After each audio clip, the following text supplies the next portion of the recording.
Chapter 833. This great halberd appeared.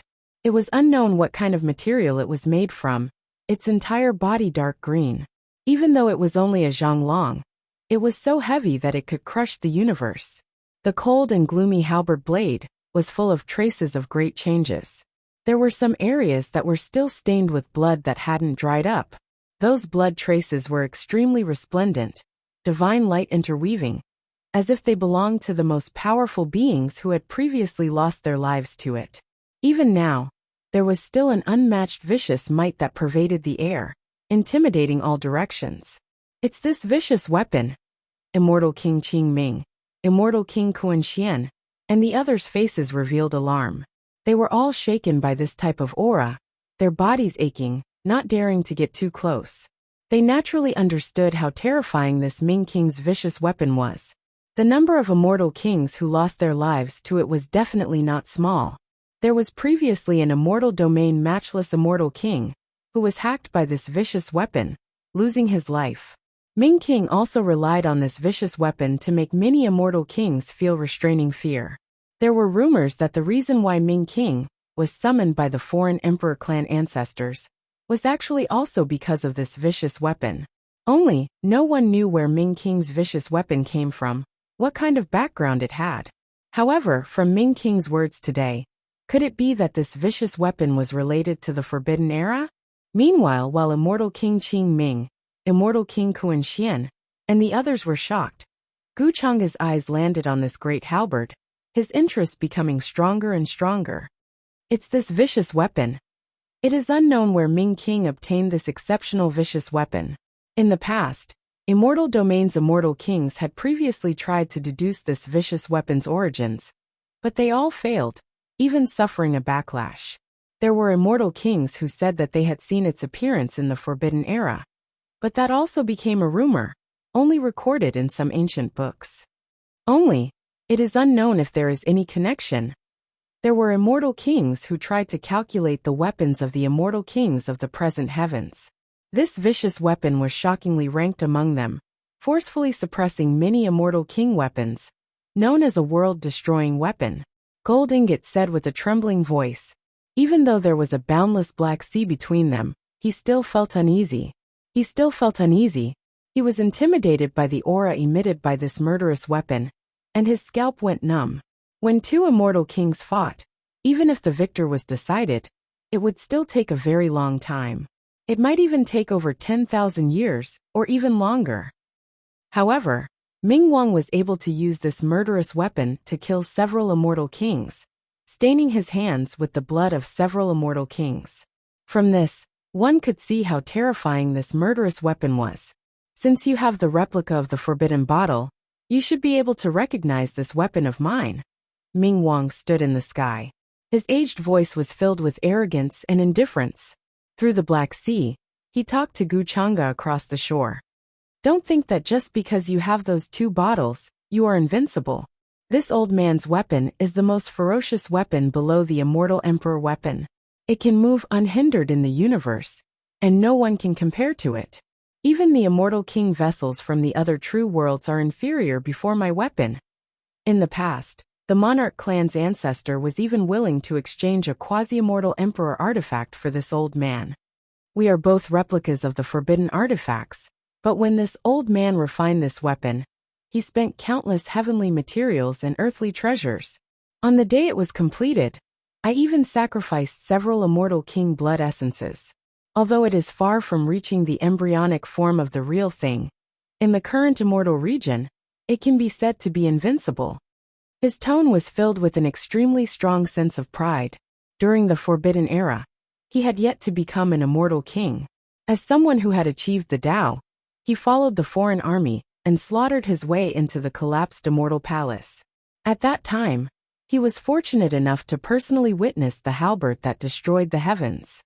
With just a single halberd light, the world was destroyed, and the ancient times were silent. No laws could resist it. The great Tao was collapsing, and the heavens were crying out in grief. He stood there in shock, unable to regain his senses for a long time. In the end, he used up all of his strength to leave behind a divine mark of that halberd light in his mind. It was also that divine mark that made him who he was today, and even helped him become an immortal king. After becoming an immortal king, Ming Wang used all of his methods to try and restore the murderous weapon he saw at that time. After many failures, he finally managed to refine this replica. Even though Ming Wang knew that this imitation was far from reaching the embryonic form of that scene he saw back then, it was already enough for him. It was enough for him to move unhindered among many immortal kings, leave behind a vicious reputation, making everyone fear him. When they heard this, Immortal King Qing Ming, Immortal King Kuan Xian, and the others were all stunned, great waves stirring in their hearts. Before this, they really didn't expect Ming Wang's weapon to have this type of background. Even though it was just an imitation, it still made immortal kings shiver in fear. Moreover, the most important thing was that it was related to the Forbidden Era, to the extent where it was related to Gu Chang'e's 2 precious bottles. It was an imitation of a forbidden item.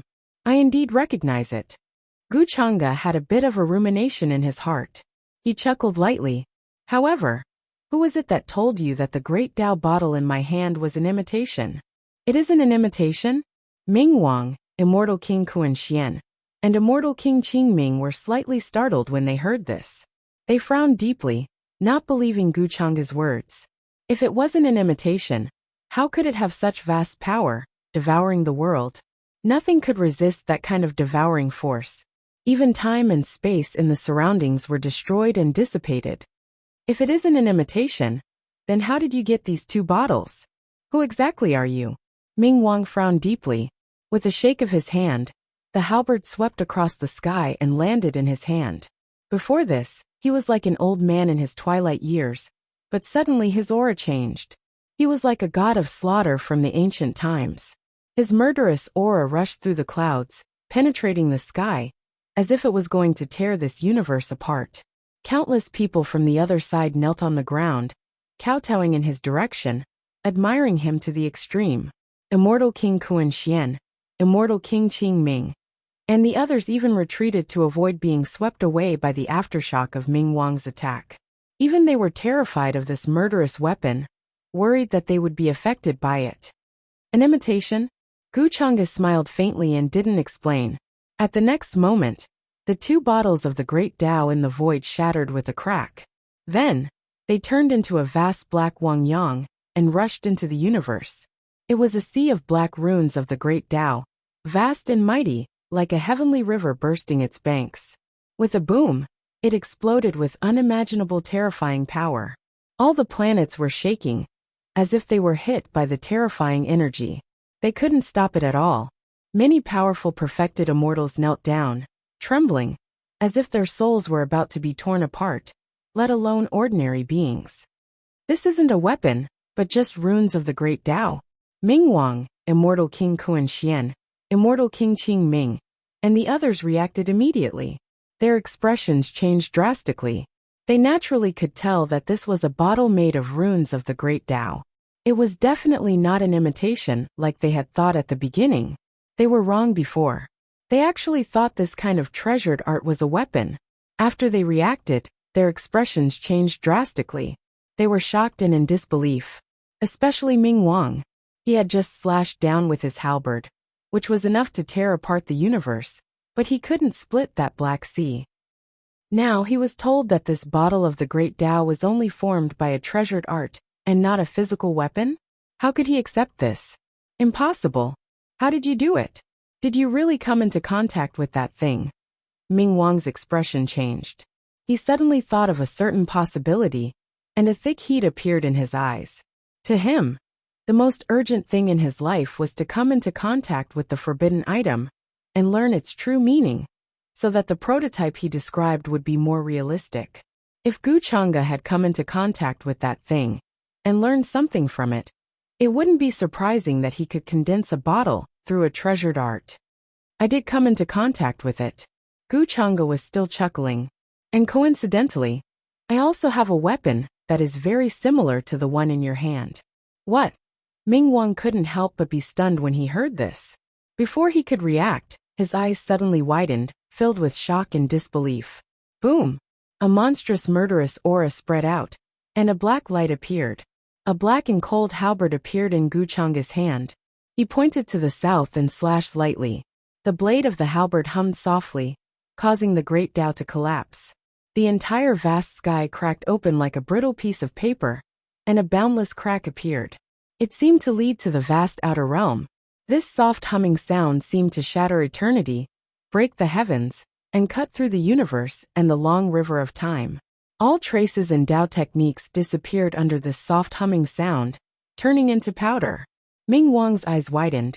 His heart was filled with shock, disbelief, and fear to the extreme.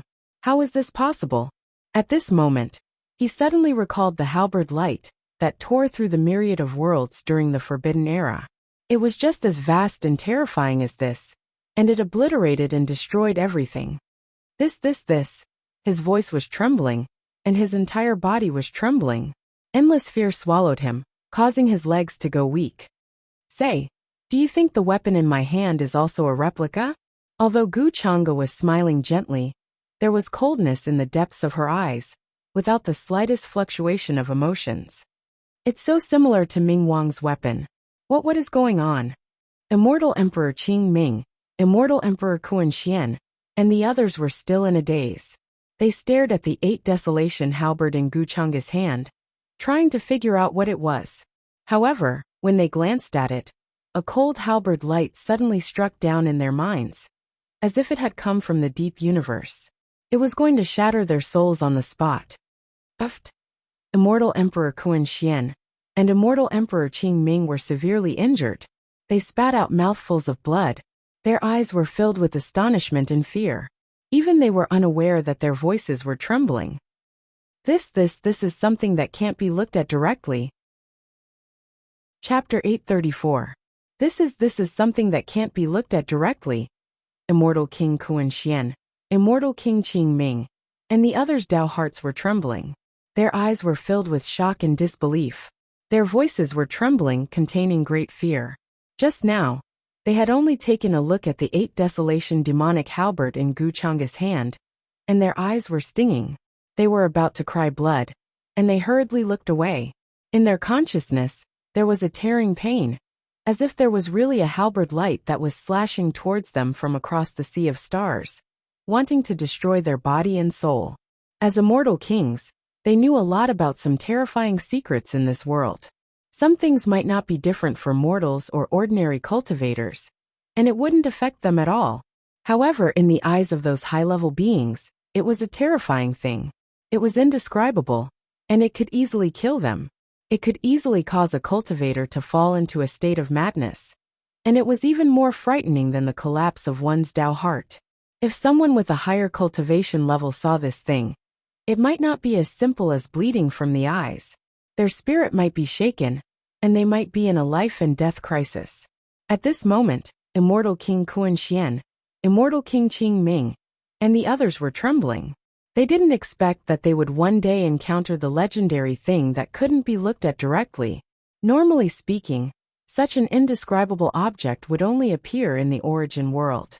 Just like the fallen immortal King Jinho that Guchanga killed previously, it was because it was contaminated with the Yin extinction chi from the source world that caused its physical body to undergo a certain transformation, becoming invincible.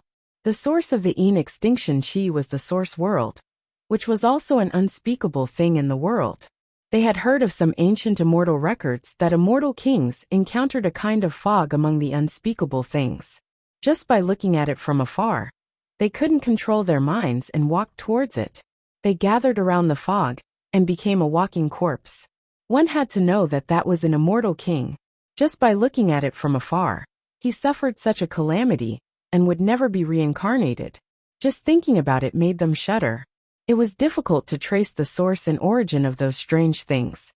Why does he have such an unspeakable thing? Or could it be that we were wrong from the very beginning?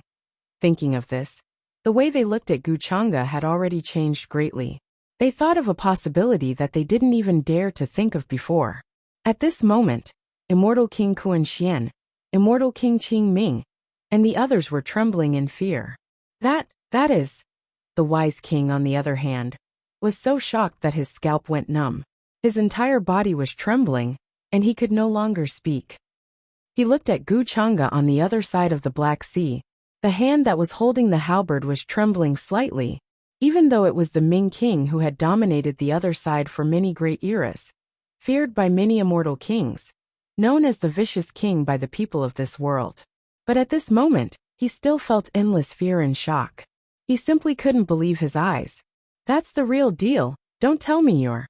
Ming Wang naturally recognized the 8 Desolation demonic halberd. Back then, he had only imitated a halberd light. However, he was able to see the scene of the heavens collapsing. The great halberd soared through the sky and hacked down from above, shattering and destroying everything. If he didn't see its original form, how could he possibly imitate it in the future?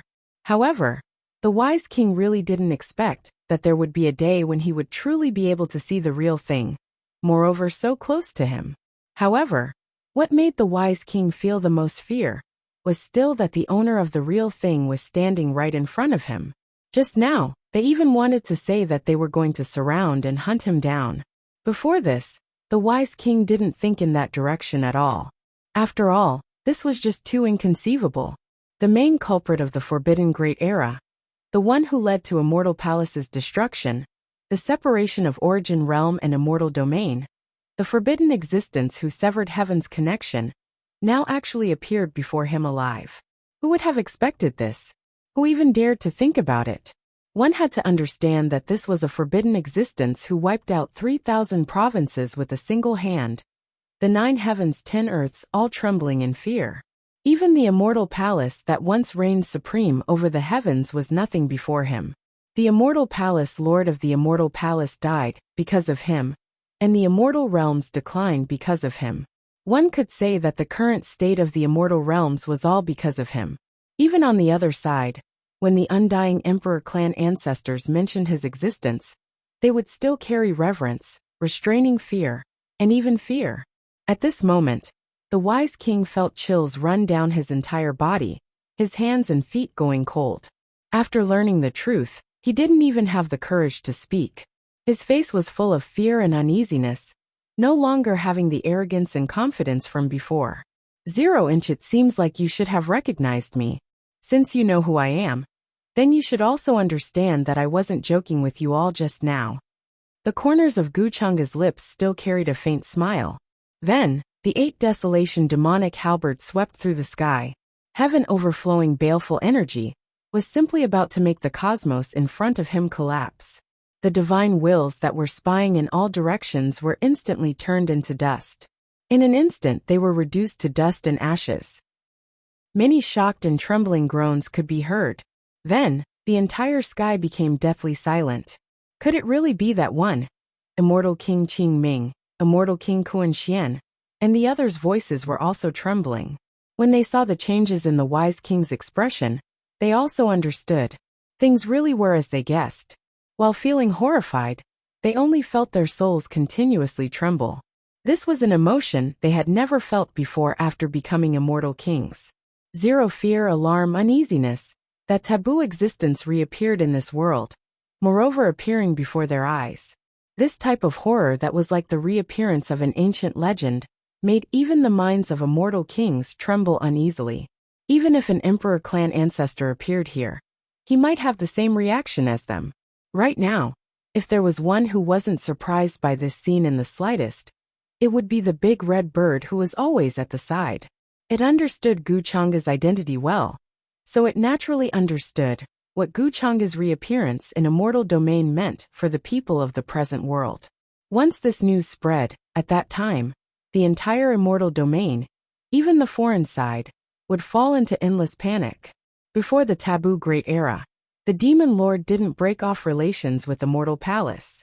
For some unknown reason, he had previously headed to the foreign side, slaughtering an Emperor clan. Even the Emperor clan ancestor was killed by him. That was the most powerful power in the foreign side, one that could be traced back to when it was first born.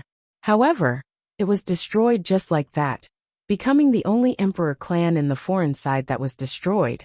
It had to be known that the Emperor clan ancestor was basically an undying existence, an emperor among immortals. They were the most powerful existences that could be born in the true world, already standing at the peak, representing the ceiling.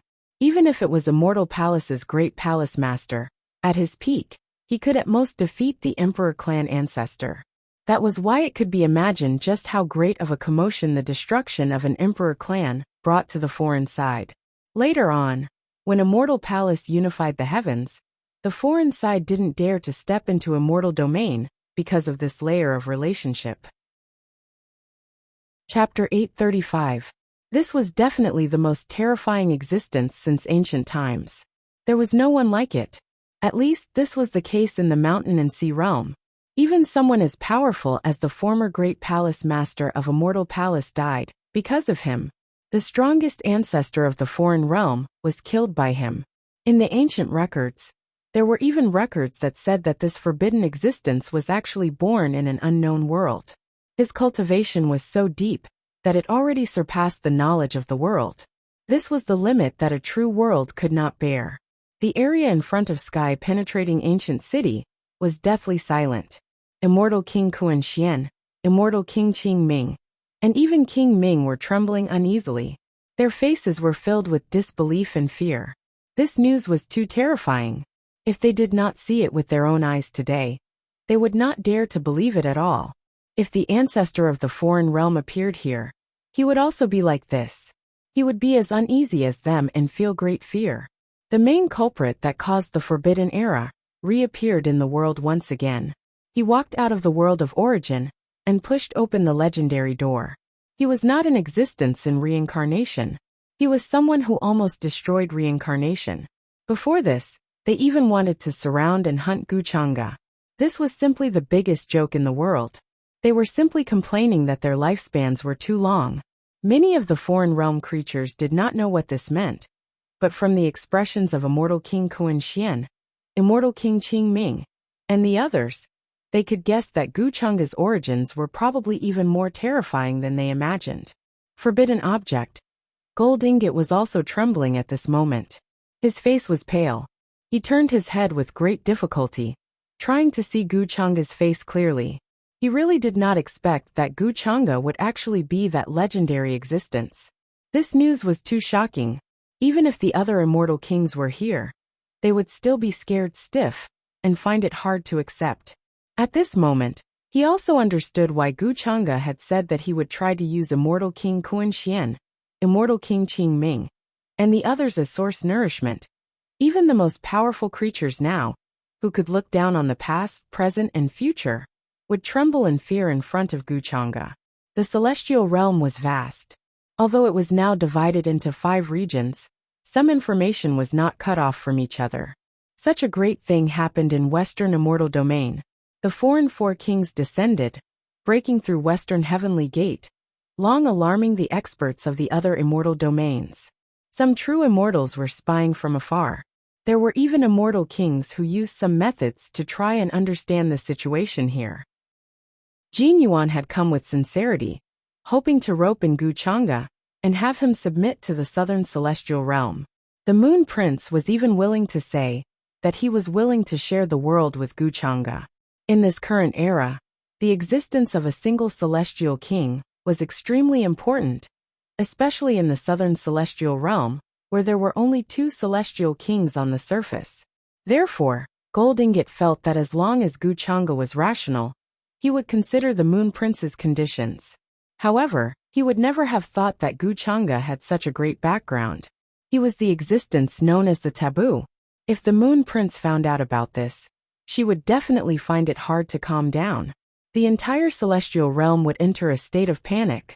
After all, for the celestial realm, Guchanga's existence was even more terrifying than the foreign realms. If it wasn't because of him, how could celestial realm collapse? How could those supreme beings of the past fall? The immortal palace that had previously ruled the heavens, the foreign realm not daring to take half a step into the lightning pool. How could it be buried in the long river of history? At this time, everyone was horrified. Even those who stood at Guchanga's side were trembling in fear, their entire bodies covered in cold sweat. The true immortals who came with Jin Yuan originally thought that they could see an incomparable battle when they saw the fallen true Ho immortal king killed by Guchanga. Moreover, had his source devoured, they didn't feel any fear at all. instead feeling joy.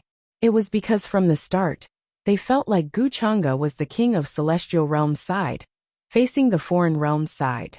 However now, after understanding these taboo secrets, they were all horrified, simply feeling a chill run down their backs. Just now, they were still blindly thinking that Guchanga might stand up for Western immortal domain. However, in reality, Guchanga might not have any intentions of paying them any attention, let alone upholding justice. From the start, they already thought too much, all of them unrealistic thoughts. It was clear that when Guchanga took action to kill the foreign realm's immortal king, it might truly be because he wanted to kill that immortal king, and then seize his source. When they thought of this, they were even more alarmed. This existence really treated immortal kings as nourishment. Celestial realm's current immortal kings, if they obtained this news, all of them would find it difficult to calm down, unable to eat or sleep in peace. Hong. A great battle soon erupted here again, the heavens shaking. Kuan Xian immortal king, Qing Ming immortal king, and the others also reacted after recovering from their shock. Since Guchanga was that taboo existence, then he definitely wouldn't joke around with them. At this time, no matter how much fear they felt inside, they still had to resist. Otherwise, they would only be like the fallen true Ho immortal king, becoming source nourishment to be seized. Ming King was even more decisive, turning around and tearing apart the cosmos without saying a word, wishing to escape. He couldn't produce any thoughts of contending against Guchanga at all.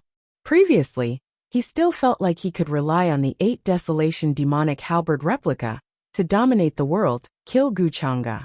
However, right now his only thought was to flee back to the foreign realm, seek the protection of the Emperor clan ancestors. However, after Guchanga revealed his identity, he didn't plan on letting them escape. When he saw the foreign realm's kings want to escape, he only revealed a faint smile. He raised the halberd hacking outwards. All of Western immortal domain trembled, the heavens rising and falling like a piece of paper. Then, with a chi-la sound, endless strong winds and chaotic energy blew out from within, as if the world was going to be erased. Great stars surged over one after another like flowing sand, simply as if a hole was ripped open in heaven and earth. Endless immortal light rushed into the heavens here. That black sea condensed from the great Tao precious pitcher, even more so surged, drowning out heaven and earth. At this time, not even true immortals could see the scene there clearly. They only saw Guchanga walking over, his figure indistinct, as if he was suppressing this glorious great world. Endless time and space were all shattered, the great river of time rising and falling in all directions. Kuan Xian immortal king, Qing Ming immortal king, and the others were resisting, their bodies surging with immortal light, great Tao energy swirling about. With the raise of their hands and feet, it was as if they wanted to rush through the world.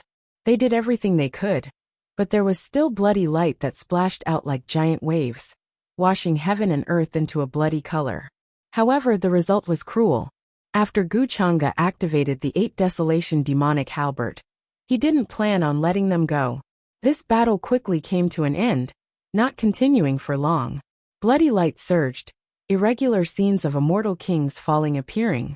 Great stars were damaged, blood moons suspended high above, the entire cosmos seemingly weeping blood. In the distant cosmos, in the Tao-right Kuan Xian immortal king, and the others were in, there was even more so a rain of blood pouring down. There were sounds of grief everywhere, countless foreign people finding this hard to accept. After the foreign immortal kings invaded immortal domain, they actually fell there, the entire world feeling grief. The Ming King's heart was filled with endless fear. He was extremely lucky. Kuan Xian immortal king, Qing Ming immortal king, and the others stopped Guchanga, allowing him to quickly tear through the cosmos, flee back to the foreign realm. Of course, in reality, it was Guchanga who purposely made him leave. The goal was precisely to make the Ming King return to the foreign realm, make news of this spread, incite panic in the foreign realm. Even though Guchanga was powerful now, if he faced the Emperor clan ancestor, he still didn't have much of a chance of victory.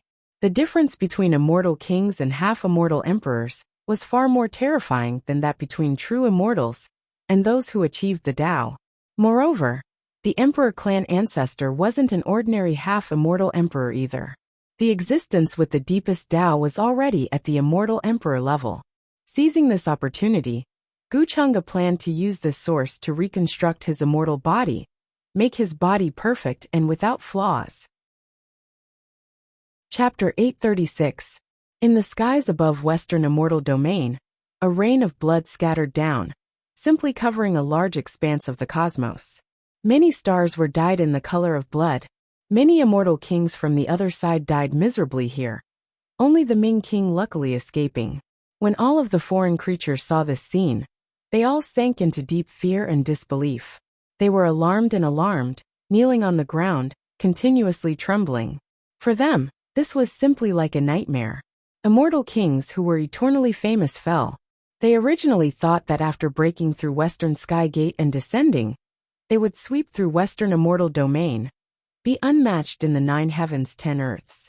However, how could they fall just like that? Immortal King blood dyed the cosmos desolate border red, a total of 4 immortal kings falling. Even when Immortal Domain was at its most prosperous period, this was still something unimaginable. This news was too horrifying. Many foreign creatures roared out, unable to accept this conclusion. Many people previously treated the immortal kings as their faith, but now their faith collapsed. This was no different from the collapse of the world, sinking into deathly silence and darkness. Just who exactly is that? Many foreign youngsters roared out angrily, their eyes red. They stared at Guchanga's figure in front of heaven-connecting ancient city, wishing to know his origins. Why was he so inconceivably powerful, killing 4 foreign kings alone? This type of battle accomplishment, even in the ancient era, was still world-shaking. Taboo individual. A few foreign elders trembled, vaguely grasping some words from the foreign immortal king's words. For ordinary creatures, there was no way they could see the true appearances of the immortal kings, let alone the situation of their battle. That was why they didn't know at all what Kuan Xian Immortal King, Qing Ming Immortal King, and the others discussed with Guchanga. Why in the end, they all felt incomparable fear and despair. However, the only thing they were sure of was that Guchanga had a tremendous background. Even when the Ming king learned of this, he still quickly fled in alarm. In that instant, the Ming king even ignited his own source, fearing that he would be half a step too slow. This type of situation made one's hair stand on end. After personally witnessing it, they were even more horrified in disbelief.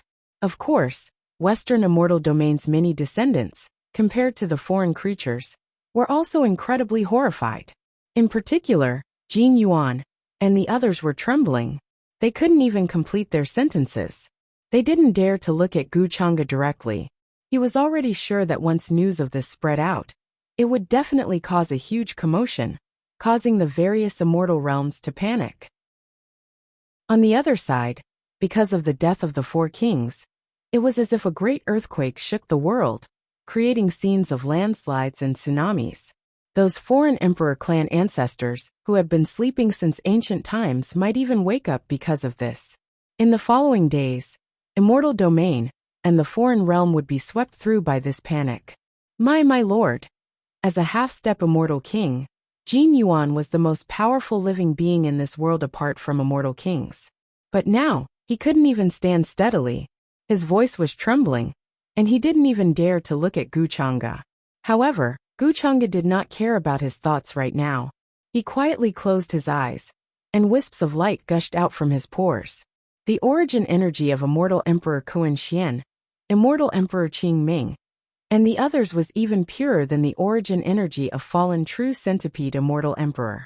To him, this was the best nourishment. It was definitely not comparable to the origin energy of those who had achieved Tao, and those who had a strong foundation when he was in the lower realm. Of course, Guchanga's current strength could not be greatly increased by devouring origin energy. This was especially so after he devoured the origin energy of the 4 immortal kings. He felt that there was a vague shackle in the world, and this shackle was not affected by his cultivation base. In fact, it could even be said that it had nothing to do with cultivation base. In Guchanga's opinion, this was related to the kismet of the true mountain and sea world. Right now the immortal domain, the foreign realm, and even the world of origin were separated and had not merged. After reaching the limit of Immortal King realm, one could clearly sense the shackle. It was just like how it was difficult for the immortal path to be born in the upper realm. In the current immortal domain, the limit of Immortal King realm was already the peak. Those who stood in this realm could clearly sense the shackles and restrictions. Of course, Guchanga could only sense it. He had not reached that level yet. On the other hand, his body had not been refined to the point of a flawless immortal body, and he had not absorbed enough immortal Tao elements. This shackle would affect ordinary living beings, but it would not affect him. Guchanga did not rely on comprehending the laws of the world. Instead, he used the method of devouring to make up for what he lacked. Guchanga estimated that with his current speed, he would still need a long time to recover to the level of a devil master. At that time, what he wanted would not be an ordinary immortal king's origin energy, but a quasi-immortal emperor's origin energy, an immortal emperor's origin energy, and even the origin energy of other true worlds. Others did not know, but Guchanga knew that the immortal palace that had once ruled over the true mountain and sea world was actually built by Guchingi. To be more precise, the Grand Palace Master of the true mountain and sea world was Guchingi. As the true spirit of the true mountain and sea world, her true strength surpassed that of an immortal emperor, but she was still a long way from transcendence. Only when she reached transcendence would she have the right to participate in the War of the Heavens and attack the origin world. In the current true mountain and sea world, it was impossible for a cultivator to reach transcendence. If one appeared, the origin world would also sense it. Of course, Guchanga could not be sure. After all, since ancient times, prodigies had appeared in large numbers. Some existences used the method of transforming themselves and sealing themselves in various places. The aura of each part could be hidden from the senses of the origin world. When the complete body fused, they would be able to recover their cultivation at their peak. At their peak, there might be some who had reached or approached transcendence. When the Devil Master walked the world, the level he showed was that of a transcendence. Don't forget to go back and tell the Moon Queen behind you that she agreed to my conditions. I'll be waiting. Next time, when I come to the immortal region, I hope she'll be ready. Guchanga opened his eyes. His expression had returned to normal. He glanced at the trembling gold ingot and spoke casually. This trip to the immortal region had allowed him to understand some things. Through this door, Guchanga could descend to the immortal region at any time. He was not worried that there would be people blocking his way. According to his plans, the true mountain and sea world would be united sooner or later. Integrating the upper realm, the immortal region, and the foreign realm was necessary. Before that, he needed to return to the upper realm and connect the immortal region, making the two realms one. Before that, the southern immortal region would be the universe that connected. In ancient times, the upper realm, which was the origin world, was connected to the immortal region. There was no such thing as an ascension passage. It was a huge entity. However, during the Forbidden Era, the immortal region was taken away and became a large region outside the origin world. If one were to describe it, the upper realm was a vast and boundless continent, and the immortal region was the part of the continent that was broken off and drifted away. The upper realm was made up of countless universes and was connected to many lower realms. The immortal region also had many lower realms connected to it. However, due to the separation between immortal and mortal, the ascension passage had long been cut off, just like how immortals could not ascend to immortality in the upper realm. What Guchanga wanted to do now was to recreate the upper realm and make the immortal region's laws connect to the upper realm. This did not affect his original intention of establishing the divine nation. In a way, the immortal region now had an immortal king overseeing it. Some of the barriers were connected to the vast expanse, and one could go to other true worlds. Guchanga could also use this opportunity to come into contact with other true worlds and help him quickly take the next few steps. In addition, due to the appearance of the divine nation in the upper realm and the birth of the immortal investiture role, many of the lower realms in the immortal region had to rely on this method if they wanted to break through to the immortal realm. The laws in the immortal region were only suitable for the native life forms born in the immortal region. For the many life forms in the lower realms, if they wanted to adapt to these laws, they would have to spend a long time to get used to it. Now that the Great Era had arrived, there were not many people who could endure it for a long time. For Guchanga, the immortal investiture role was originally created to consolidate the unification of the divine nation. However, at this point, it could instead become a kind of shackle to bind his subordinates. Of course, after understanding the situation in the immortal region, Guchanga wanted to connect the two realms. It was not simply to make the laws of the immortal region descend to the upper realm and merge the laws of the two realms, making it perfect. His idea was to refine the ancient city of sky penetrating, and even the passage behind it into the immortal ascension passage, and control it exclusively in his hands. This way, it would not affect the fusion of the laws of the two realms, nor would it affect the status of the divine nation. If the cultivation of Guchanga's family members reached the limit of Tao attainment, and wanted to break through to the immortal realm, they would naturally be able to pass through the immortal ascension passage. After experiencing the tempering of the laws of the immortal path, and the baptism of the immortal tribulation, they would be able to accumulate the aura of the immortal path, and break through to the immortal realm. The immortal investiture role, and the immortal ascension passage. This was currently the two ways to achieve the immortal Tao for the vast beings of the upper realm, but both were controlled by Guchanga. Jin Yuan trembled, knowing what Guchanga meant by these words, and hurriedly replied, Sir, don't worry. After I return to the southern immortal region, I will definitely report everything to the Moon King. In fact, there was no need for him to report. Such a big thing happened in the western immortal region, and now the various immortal domains had already sensed it, and more or less understood. Guchanga did not pay attention to Jin Yuan and the others. His figure had already turned into a ray of green light, disappearing in front of the ancient city of sky penetrating. That majestic ancient door was pushed open, and brilliant light once again pierced through the sky, surging with a vast and ancient aura. Immortal king blood scattered in the sky, and some stained the door, splashing out endless divine light. Everyone was in panic, kneeling on the ground, not daring to raise their heads. Even if the immortal king had fallen, the bloodstains left behind were still supreme killing weapons that could easily kill a true immortal. After this battle in the western immortal domain, many foreign races began to evacuate, not daring to stay any longer. They were horrified by that scene. Regardless of whether it was true immortals or existences of other levels, they all only wanted to get as far away as possible. Even the descendants of the western immortal domain were thinking of ways to leave this place, feeling deeply uneasy and fearful. Originally, that heaven-penetrating door was rumored to be a gate that connected to the realm of origin. But now, in their eyes, it seemed like it was connected to the 9 layers of hell, sealing a great vicious demon that could easily kill immortal kings. The ancient city of sky penetrating reappeared in the western immortal domain, standing coldly at the end of this place, but no one dared to approach. The surrounding tens of thousands of li was covered in the blood of immortal kings, the earth corroded and shattered. Compared to the deathly stillness in front of the ancient city of sky penetrating, the other immortal domains were in an uproar, voices of shock everywhere. The northern immortal domain could be said to be the most prosperous and peaceful region apart from the central immortal domain.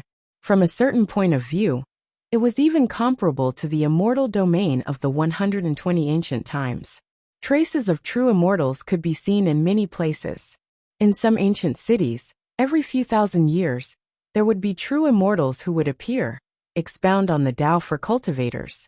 It was to the extent where during immortal kings' birthday banquets, the experts of various universes would be invited, singing and dancing in celebration. This was also thanks to the northern immortal domain having 3 immortal kings. Moreover, the 3 immortal kings' Tao rites just happened to be located in the northern immortal domain's 3 directions. They formed a perfect triangle between them, guarding the northern immortal domain, making it impossible to break through. Now, in an ancient city where boundless immortal mist surged, dazzling ancient trees blossomed, a rain of light scattering down. A white-bearded and white-haired elder sat in the depths. Endless primal chaos mist below the Tao platform. His face was filled with great changes, expression calm, as if it contained endless ancient history, temperament deep and aloof. Now he spoke softly, as if he was conversing with someone. Sure enough, it was as I predicted, shocking changes descended. For kings fell. This is an unprecedented great matter. Even that vicious from the other side had no choice but to burn his source to escape. It seems like that mysterious youngster's background indeed touches upon a taboo. Hong long long. The void trembled, and then it ruptured, revealing a boundless starry sky and cosmos. A red-haired figure walked out, great Tao fragments swirling around his body. His face was blurry, a heaven-crushing aura pervading the air. Previously, the two of them had discussed this matter here, but their expressions had never been this serious. Back then, the divine will I spied on was wiped out by a type of terrifying malice. If my movements were a bit slower, I would have suffered a backlash. However, I am extremely sure that it is indeed a taboo object, simply inconceivable. How could this type of existence appear in this world again? This red-haired figure spoke with a serious expression, his tone extremely heavy. As an immortal king, he originally thought that in this life, there wasn't much that could make him feel fear or unease. However, when he tried to see the scene of Western immortal domain clearly, his mind was almost shattered by the weapon in that young man's hands. This indeed already touched upon a level that left him horrified.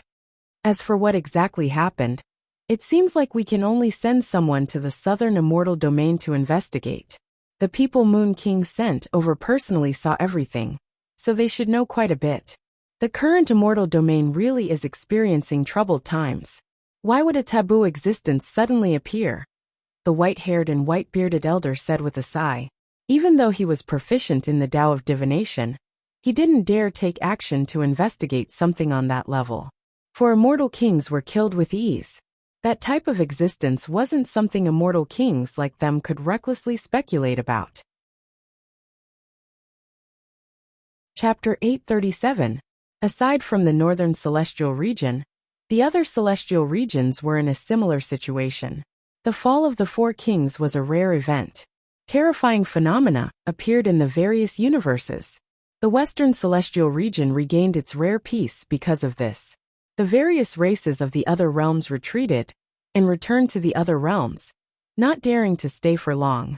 Even some true immortals with unfathomable Tao felt their hair stand on end when they passed by the borders of the western celestial region. They could sense the unwillingness and regret left behind by the immortal kings after their deaths. They still lingered in the various galaxies. If one's mind was not firm enough, they would definitely be corroded by those emotions. It was easy to imagine just how desperate that battle was. The four kings of the other realms descended here with boundless power. They originally thought that they could sweep through everything, but in the end, they all died here with hatred in their hearts.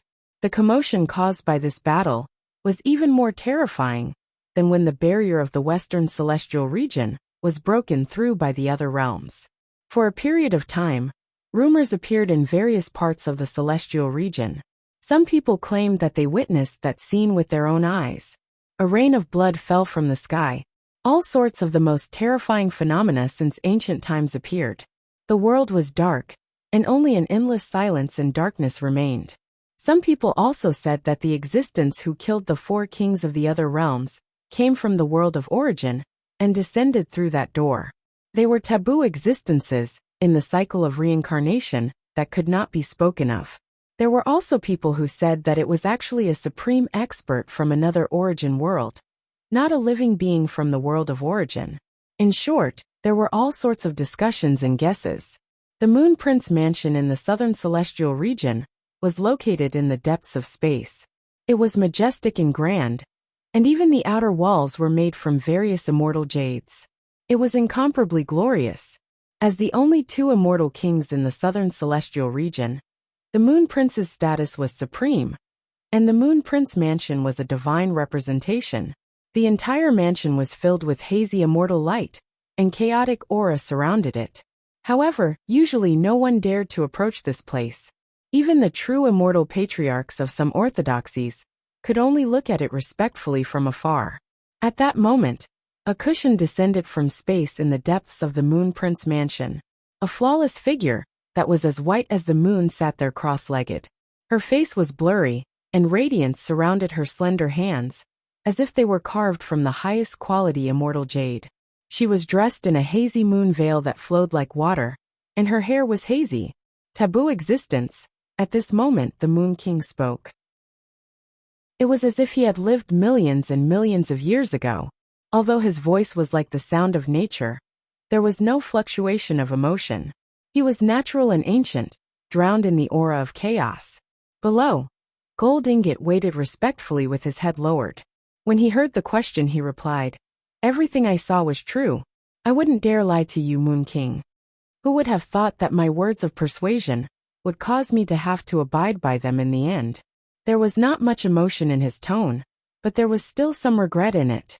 She waved her hand, and the immortal jade teacup on the white jade table in front of her fell into her hand. Then, with a cracking sound, it shattered into ashes. It could be seen that she was not as calm as she appeared to be.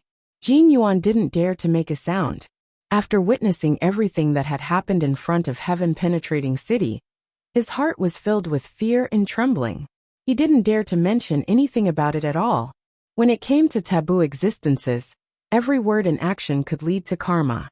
Even an immortal king was casually killed, so what was a half-step immortal king like him? He didn't have the ability to endure such terrifying karma. If it's really that taboo existence you speak of, then why did he ask for the territory of the southern immortal region? The Moon King paid no attention to Jin Yuan. Her beautiful brows were knit together, and she seemed to be muttering to herself, as she guessed Gu Chang's thoughts at that time. The reason she said that she wanted to unite the world was because she wanted to rope in an immortal king of unknown origins, so that she could maintain the stability of the southern immortal region as much as possible.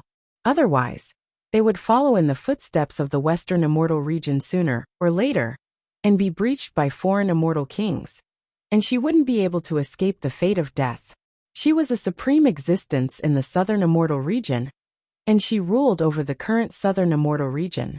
Meanwhile, King Pu only cared about the survival of the Buddhist kingdom, and he hadn't shown himself for a few tens of millions of years. The last time the Moon King saw him was a few epochs ago. He said that he hopes I'll be prepared when he descends to the immortal region next time. The Moon King spoke once more, and her gaze seemed to pierce through the boundless chaos and descend into the unknown. "That's indeed what that Lord Taboo said," Jin Yuan replied, and he didn't dare conceal anything. "Truly inconceivable. Countless epochs have passed, so how could that kind of figure still exist in this world?" The Moon King was silent for a moment as she thought about it. Actually, she didn't have much of a choice right now. Gu Chang'e said that he wanted her to be prepared, but he didn't say that he wanted her to choose. In other words, the next time Gu Chang'e appeared in the immortal region, she had to hand over the southern immortal region to him. The Moon King had ruled over the southern immortal region for countless years, so she was more or less unwilling to hand over the southern immortal region just like that. However, she also clearly recognized that there was no room for refusal or negotiation in this matter. However, from another perspective, this might also be an opportunity for me. An existence that once destroyed the supreme immortal palace, the Moon King muttered, and her figure blurred again, disappearing from the praying mat. This place fell into a deathly silence. When Jin Yuan saw this, he inwardly released a sigh of relief, and then quietly retreated. He was worried that the Moon King wouldn't be able to think things through, overestimating herself at this time, and try to provoke that person. The living example of the fall of the foreign four kings was still right before his eyes. The middle immortal region was located in the central region of the boundless immortal region. The territory and universe it encompassed could be said to be boundless, and the borders couldn't be seen at all. Even if it was a true immortal whose cultivation was exceedingly high, it was basically impossible for them to cover its borders. This was also the most prosperous place in the present immortal region. It was the place of inheritance of the orthodoxies before the immortal region split apart. Even now, the other immortal regions added together could only be compared to the Middle Immortal Regions area. There were many ancient orthodoxies and families hidden in the Middle Immortal region. Some could be traced back to before the Forbidden Era, and they all had immortal kings overseeing them. To put it bluntly, the remaining immortal regions were no different from desolate lands in the eyes of the beings in the Middle Immortal region. Of course, the various immortal regions were separated by the Sea of Chaos and the Void Turbulence. True immortals found it difficult to cross, and they could only descend through ancient transmission formations. Hence, normally, it was also very difficult for the beings in the various immortal regions to come into contact with them. At this moment, a white-clothed woman appeared in an ancient city in the Middle Immortal region. She carried an otherworldly aura, had bright eyes, white teeth, skin that was like jade, and was extremely beautiful. Her appearance caused even the heavens to be jealous of her. "Young Miss Zijin, please don't make things difficult for us servants. The Western Immortal region is too far away from here. Even if you want to rush over, you have to have the protection of a true Immortal Realm ancestor. Otherwise, the energy of the teleportation formation will crush you." There were many female cultivators that looked like maidservants following behind this white-clothed woman. All of them were extremely extraordinary and emanated immortal energy. "I heard that a door that leads to the world of origin has appeared there. I want to go home and take a look." The white-clothed woman spoke with a slightly haggard expression, and she'd lost her usual liveliness. "Young Miss Zijin, your home is in the immortal region." The maidservant spoke with a helpless tone. "My home isn't here. I was just inexplicably brought here." The white-clothed woman shook her head, and her tone was extremely firm. "But even if you can rush over, there are immortal kings that have fallen in the Western Immortal region. Moreover, there's such a terrifying existence behind that door that even immortal kings were casually killed. Perhaps the world of origin is already in chaos, and has already undergone a shocking change. Even immortal kings have concluded that that is a forbidden place, and cannot be approached. You'd better not make things difficult for us servants." The group of maidservants followed behind, and spoke helplessly. Hearing these words, the white-clothed woman was also a little dazed. Then, she shook her head in disbelief. Rumble! At this moment, an ancient chariot appeared in the universe, and descended in this direction. There were two figures standing on the ancient chariot. One of them was dressed in white. He had a handsome appearance, and a tall figure.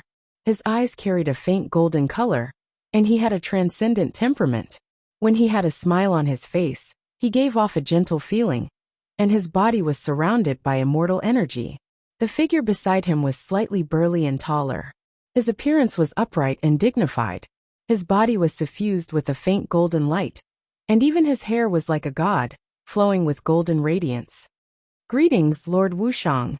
The moment they saw these two figures, the group of maidservants behind the white-clothed woman hurriedly bowed, and they were extremely respectful to one of them. "Cousin Zijin, are you planning to leave Luowang City?" The white-clothed man on the ancient chariot greeted with a smile, as his gaze fell on the white-clothed woman. "Luoxian greets Miss Zijin." The tall man beside the white-clothed man also spoke at this moment with a friendly gaze. Chapter 838. This city was called Luowang City, and it was a famous ancient city in the central celestial domain. It had existed for a long time, and stood in the depths of the universe. It was vast and majestic. Most importantly, there was an ancient immortal king overseeing this city. His name was Luowang. It was Luowang's 100,000th birthday banquet, and many powerful cultivators in the central celestial domain were invited. The entire Luowang city was very lively. Many ancient immortal Dao families in the central celestial domain had rushed here. Divine light shone in the universe. Ancient warships swept past one after another, descending towards this place. The Wang family was an extremely famous immortal Dao family in the central celestial domain. They had an immortal king patriarch overseeing them. Moreover, their inheritance had never been severed. The white-robed man in front of them was the current young master of the Wang family, Wang Wuxiang. He had unparalleled talent. He had cultivated for less than 1,000 years, and had already entered the supreme stage. He was expected to complete the Tao within 3,000 years. In the future, there was a high possibility that he would touch the threshold of the immortal king realm. The tall young man beside Wang Wuxiang was the successor of the Luo family. His name was Luo Xian. He had a noble status and was a young seed like Wang Wuxiang. He was expected to become an immortal king in the future.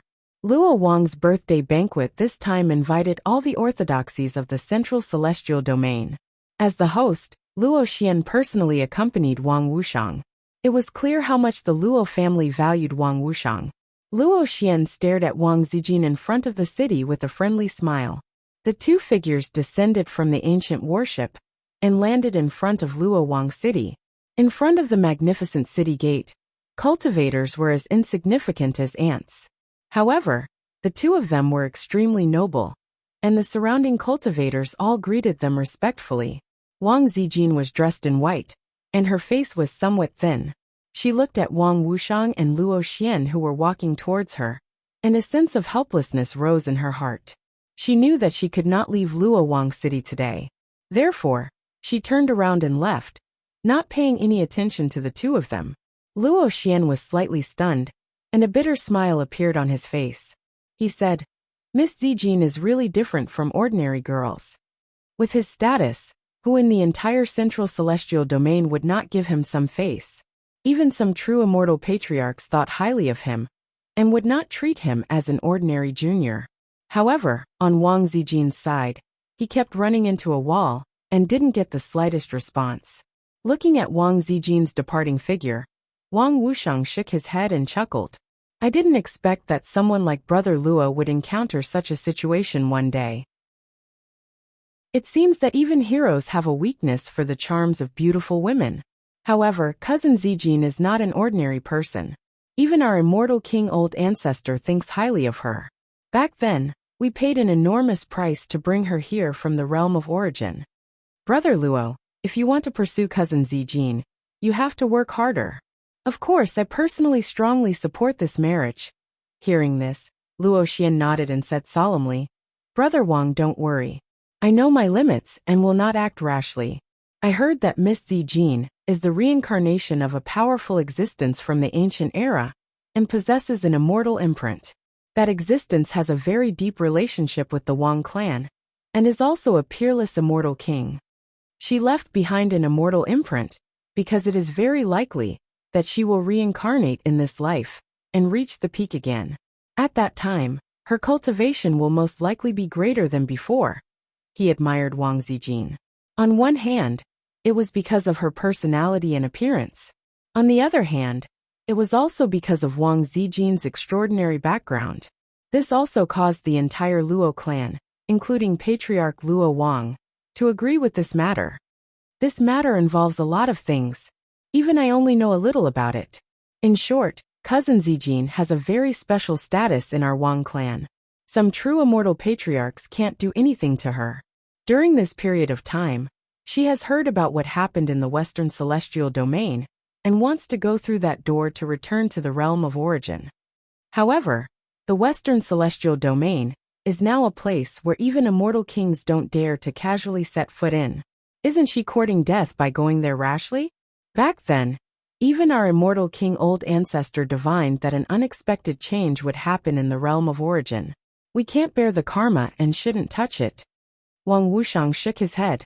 When he mentioned this matter, he couldn't help but sigh and tremble. After all, those were 4 immortal kings of the foreign domain. They had all died tragically in the Western Celestial Domain, shocking all the realms and making them tremble. The realm of origin is a mysterious place. It is said that many existences of reincarnation are buried there. This time, an existence that only exists in the Forbidden Realm has appeared. Luo Xian also sighed. Although they were the best of the younger generation in the Central Celestial Domain, they didn't dare say that they would definitely become immortal kings in the future. In the eyes of those forbidden existences, they were no different from ants and dust. However, I hope that Brother Wang can help me keep an eye on that boy called Chun. He has an aura that I can't see through. I heard that Miss Zijin saved him once in the boundless battlefield out of kindness. Some time ago, I saw the methods that guy used in the arena. He seems to have the shadow of the underworld defying true world behind him. Then, Luo Xian's expression became serious, and he cupped his hands slightly. Shadow of the underworld defying true world? Wang Wuxiang was momentarily stunned. Then his expression became solemn as well. The underworld defying true world was destroyed in the past, and the underworld defying true world is now almost extinct. However, if it really involves the underworld defying true world, then I'm afraid that even immortal kings will be alarmed. The two of them didn't discuss this matter too much, as it involved some major matters related to the other true worlds. The boundless battlefield was a vast land that connected to the endless vast expanse. Through it, if one knew the coordinates of the other true worlds, they could even descend there. However, only immortal kings had the right to cross the vast expanse. If true immortals stepped into it, they would instantly be crushed into dust by the vast expanse's aura. The boundless battlefield they spoke of wasn't the true vast expanse. It was just some outer regions located in the depths of the vast universe. It could be imagined to be the border of the celestial region. From time to time, living beings from other true worlds would appear in the boundless battlefield. The war there was endless, and it was an incomparably chaotic land. Of course, in the endless vast expanse, besides the other true worlds, there were many unknown lands and races in Avicania, which were involved in endless secrets. Even immortal kings had to be cautious when they appeared there. At the top of the divine nation in the higher realm, Guchanga appeared there. Ever since he left through the gate in ancient city of sky penetrating, he had refined the entire immortal ancient continent. With a supreme divine ability, he had shifted the immortal ancient continent to this place. However, if he wanted to completely open the passage between the two true worlds and refine it into the immortal passage, he would need a lot of time. That was why he had left behind an incarnation of his will in the divine nation. As for his real body, he had brought the immortal ancient continent and appeared in the endless space. Guchanga sat there and began refining the immortal passage. Primal chaos flames surged into the sky, burning the space to the point that it was about to collapse. During the time he left the higher realm, nothing out of the ordinary happened. Instead, the phenomenon of the immortal ascension had appeared in the immortal ancient continent, which caused all the races to send people to investigate. Of course, at that time, he had already left the higher realm and appeared in the celestial region. That was why no one found anything out of the ordinary. Meanwhile, after the big red bird returned to the higher realm, it separated from him. The big red bird was extremely fearful of him. It had personally seen him go to the celestial region and slaughter several immortal kings. This kind of action made it tremble with fear. Now it only wanted to stay as far away from Guchanga as possible. After returning to Peach Village, the big red bird had no choice but to reveal some things to Gu Xian. Gu Xian also didn't expect that she had such a background. However, she didn't care about this, because previously, when she was in the Immortal Academy, the successor of the Purple Mansion, Heavenly Monarch Ziyang, had once brought water from the reincarnation lake, wanting to let her recover the memories of her past life. At that time, Gu Xian decisively refused. She only firmly believed in this body. Everything in the past was just an illusion. Peach Village was extremely peaceful. Under Gu Xian's request, Guchanga specially built Gu Xian Palace for her. It was adjacent to Peach Village. Normally, it was also extremely convenient for Gu Xian to return to Peach Village. At the entrance of Peach Village, the peach trees were dazzling, extremely lush. Flower petals were everywhere, extremely beautiful and moving. Tao Yao's existence was already known to everyone. However, even Gu Xian and the people of Peach Village weren't sure of her relationship with Guchanga. A great fog blew over, making this place hazy. Soon, a peerlessly beautiful figure appeared. She walked out, without a speck of dust. On her sparkling white face, there was a trace of bewitching vermilion between her brows, making all living things go crazy. Tao Yao looked at Peach Village behind her, lightly shaking her head. Then, she looked into the distant sky and closed her eyes. The current world already has some of its former appearance. She should be the same as me, recovering quite a bit. Perhaps I can give it a try. Then, She opened her glassy eyes again, reflecting the mountains, seas, and clouds in the distance. In a trance, the peach demon saw the scene of the past again. In the endless wasteland, a young girl sat in front of a withered peach tree with her arms wrapped around her knees. Her long hair was as black as ink, and it was so bright that it could reflect a person. Tao Yao looked at the peaceful peach village in the distance again. She saw Yao Yao playing happily with some children. In fact, as her memories of the past awakened, she also understood many things. Yao Yao and her were actually not one, and it was difficult for them to merge. On the contrary, Yao Yao was formed from the thoughts that she entrusted after she suffered a calamity. That was the most carefree period of her life at the edge of the netherworld and the peak of the withered mountain. Buzz! The void trembled slightly and became blurry. Tao Yao's figure took a step and disappeared from Peach Village. When she reappeared, there was a vast and surging miasma and demonic fog in front of her. The mountains were thousands of ravines, and thousands of demons were roaring. The heavens and the earth were deathly silent and dusky, as if they were sleeping in the netherworld. "Red coat," she murmured softly. Chapter 839. The Demon Mountain was not a specific region. Instead, it was made up of many broken ancient worlds of the universe, filled with miasma and demonic fog. Over the years, many great demons and ancient demons from various worlds had gathered at the Demon Mountain. Some of the demons who had once made a name for themselves had also submitted to the Demon Mountain and were ruled by the red-robed female demon. In the current upper world, the Demon Mountain was considered one of the top forces, excluding the Divine Nation. There were even rumors that the Demon Mountain had a deep connection with the current ruler of the Divine Nation, Guchanga, because he was once the lord of all demons. The master of the Demon Mountain, Chan Hongyi, was Guchanga's disciple. For some reason, the two of them had a conflict and did not get along. However, this did not affect the status of the Demon Mountain. It could be considered a force comparable to the Gu family and the unparalleled celestial dynasty in the upper world. Now, as Tao Yao stepped into the Demon Mountain, monstrous waves were set off, demonic clouds rolled, and many figures appeared in the mountain ridges, surrounded by chaotic fog. However, these silhouettes had clearly received instructions. They only glanced at Tao Yao, and then quietly disappeared. Tao Yao walked into the depths of the Demon Mountain with a calm expression. Her speed was not fast. The vast and turbulent demonic clouds parted in front of her, revealing a path to the heavens. In the depths of the Demon Mountain, there was a seemingly desolate mountain peak. It was not very tall. There was a simple thatched cottage and a clear stone pool. Demonic chi surged in all directions, but the surroundings were peaceful and peaceful. At the top of the mountain, a red-robed figure sat cross-legged. She was extremely beautiful, with delicate features like the most flawless porcelain. Her face was the size of a palm, her eyebrows were deep, her eyes were dark, and there was a mole under the corner of her eye. She looked at Tao Yao walking over and suddenly smiled. This smile seemed to be able to bring disaster to the world and turn all living things upside down. It was difficult to describe all of this with words. Because of this, the sky became dazzling. "Long time no see, old friend."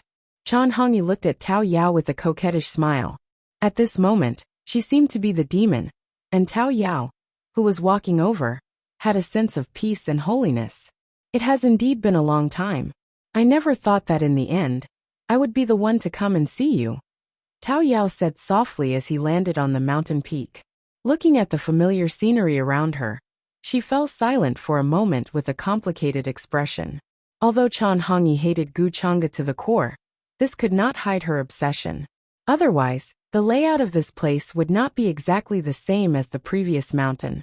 "I didn't expect you to come and see me," Chan Hongyi said with a smile. She seemed very calm at this moment, and there was no trace of the previous hostility in her eyes. She sat cross-legged at the peak of the mountain. Beside her was a simple stone table and a stone stool. There was also a small peach tree that had not yet grown up. "Are you imitating him?" Looking at Chan Hongyi's actions, her current expression, and her sitting position, Tao Yao couldn't help but sigh in his heart. She felt that Chan Hongyi was truly possessed, and very deeply. Perhaps. Only in this way can I feel his existence as if I once had him. Chan Hongyi was still smiling, and her smile became even more bewitching. She did not deny her actions. Of course, in front of an old friend like Tao Yao, she had nothing to hide. The two of them used to know each other very well. You're really possessed. Tao Yao looked at her in a daze. At this moment, Chan Hongyi's expression seemed a bit like Gu Chang's to her. Am I not a red-robed female demon now? So what if I'm possessed? Chan Hongyi still shook her head and smiled. Tao Yao didn't know what to say. The current Chan Hongyi was already difficult for her to connect with the heroic, pure, and innocent red-robed girl in her memories. How long have you been asking this question? After a moment of silence, she asked again. Chan Hongyi heard this question but did not answer. Her expression was a bit absent-minded. How long? Did she mean possessed? Or did she mean like this, sitting on the mountain peak, and forgetting the flowing water? She couldn't remember. Her memories were sometimes blurry and sometimes clear. And sometimes she felt like she had returned to her childhood clear and muddled. Many scenes overlapped. Sometimes, even she couldn't tell how much time had passed. Perhaps it has been a few hundred years. Chan Hongyi said softly. The smile on her face had faded, and her features were thinner.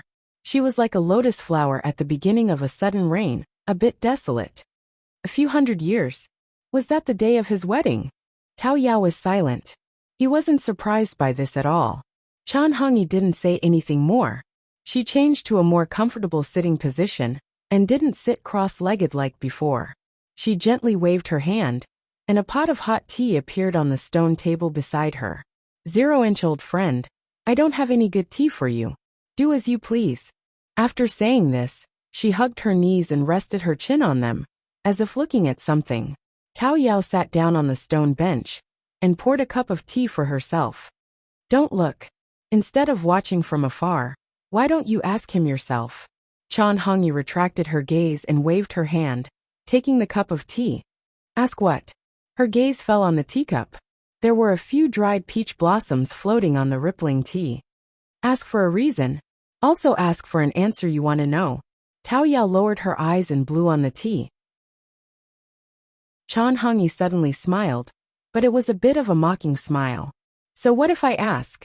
0, is the reason or the answer still important now? She asked.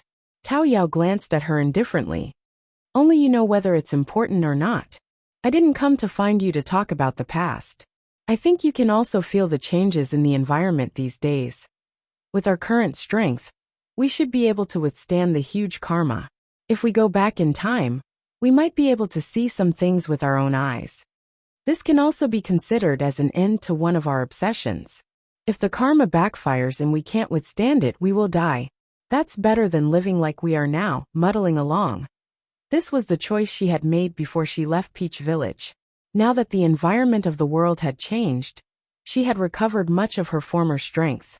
Although it was not a true reversal of time, and return to the ancient times, she was still able to do so. Although she didn't reverse time, as a passerby, she could still see some things with her own eyes. However, some things involved so much karma that even Tao Yao wasn't sure if she could bear it. If one wanted to see the ancient times, they had to pay a price. Making a trip back in time? Chan Hongyi didn't expect this to be the reason Tao Yao came to find her. Her gaze was still faint as she muttered repeatedly. The High Priest of Destiny of the Immortal Palace is now in the Fane of Destiny. She has the Creation Immortal Boat. With that item, she can cross the river of time and offset the huge karma. Go find her.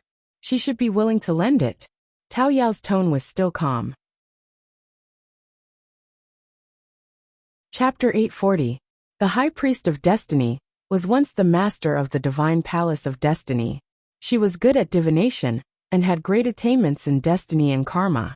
She also had a supreme treasure, the Immortal Boat of Destiny, which could cross the river of time and reverse the past.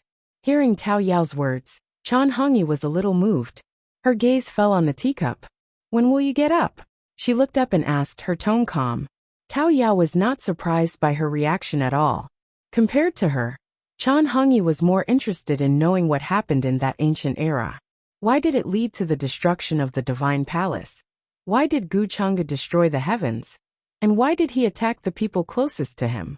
Another reason was that Chan Hongyi wanted to know the real reason why Guchanga adopted her.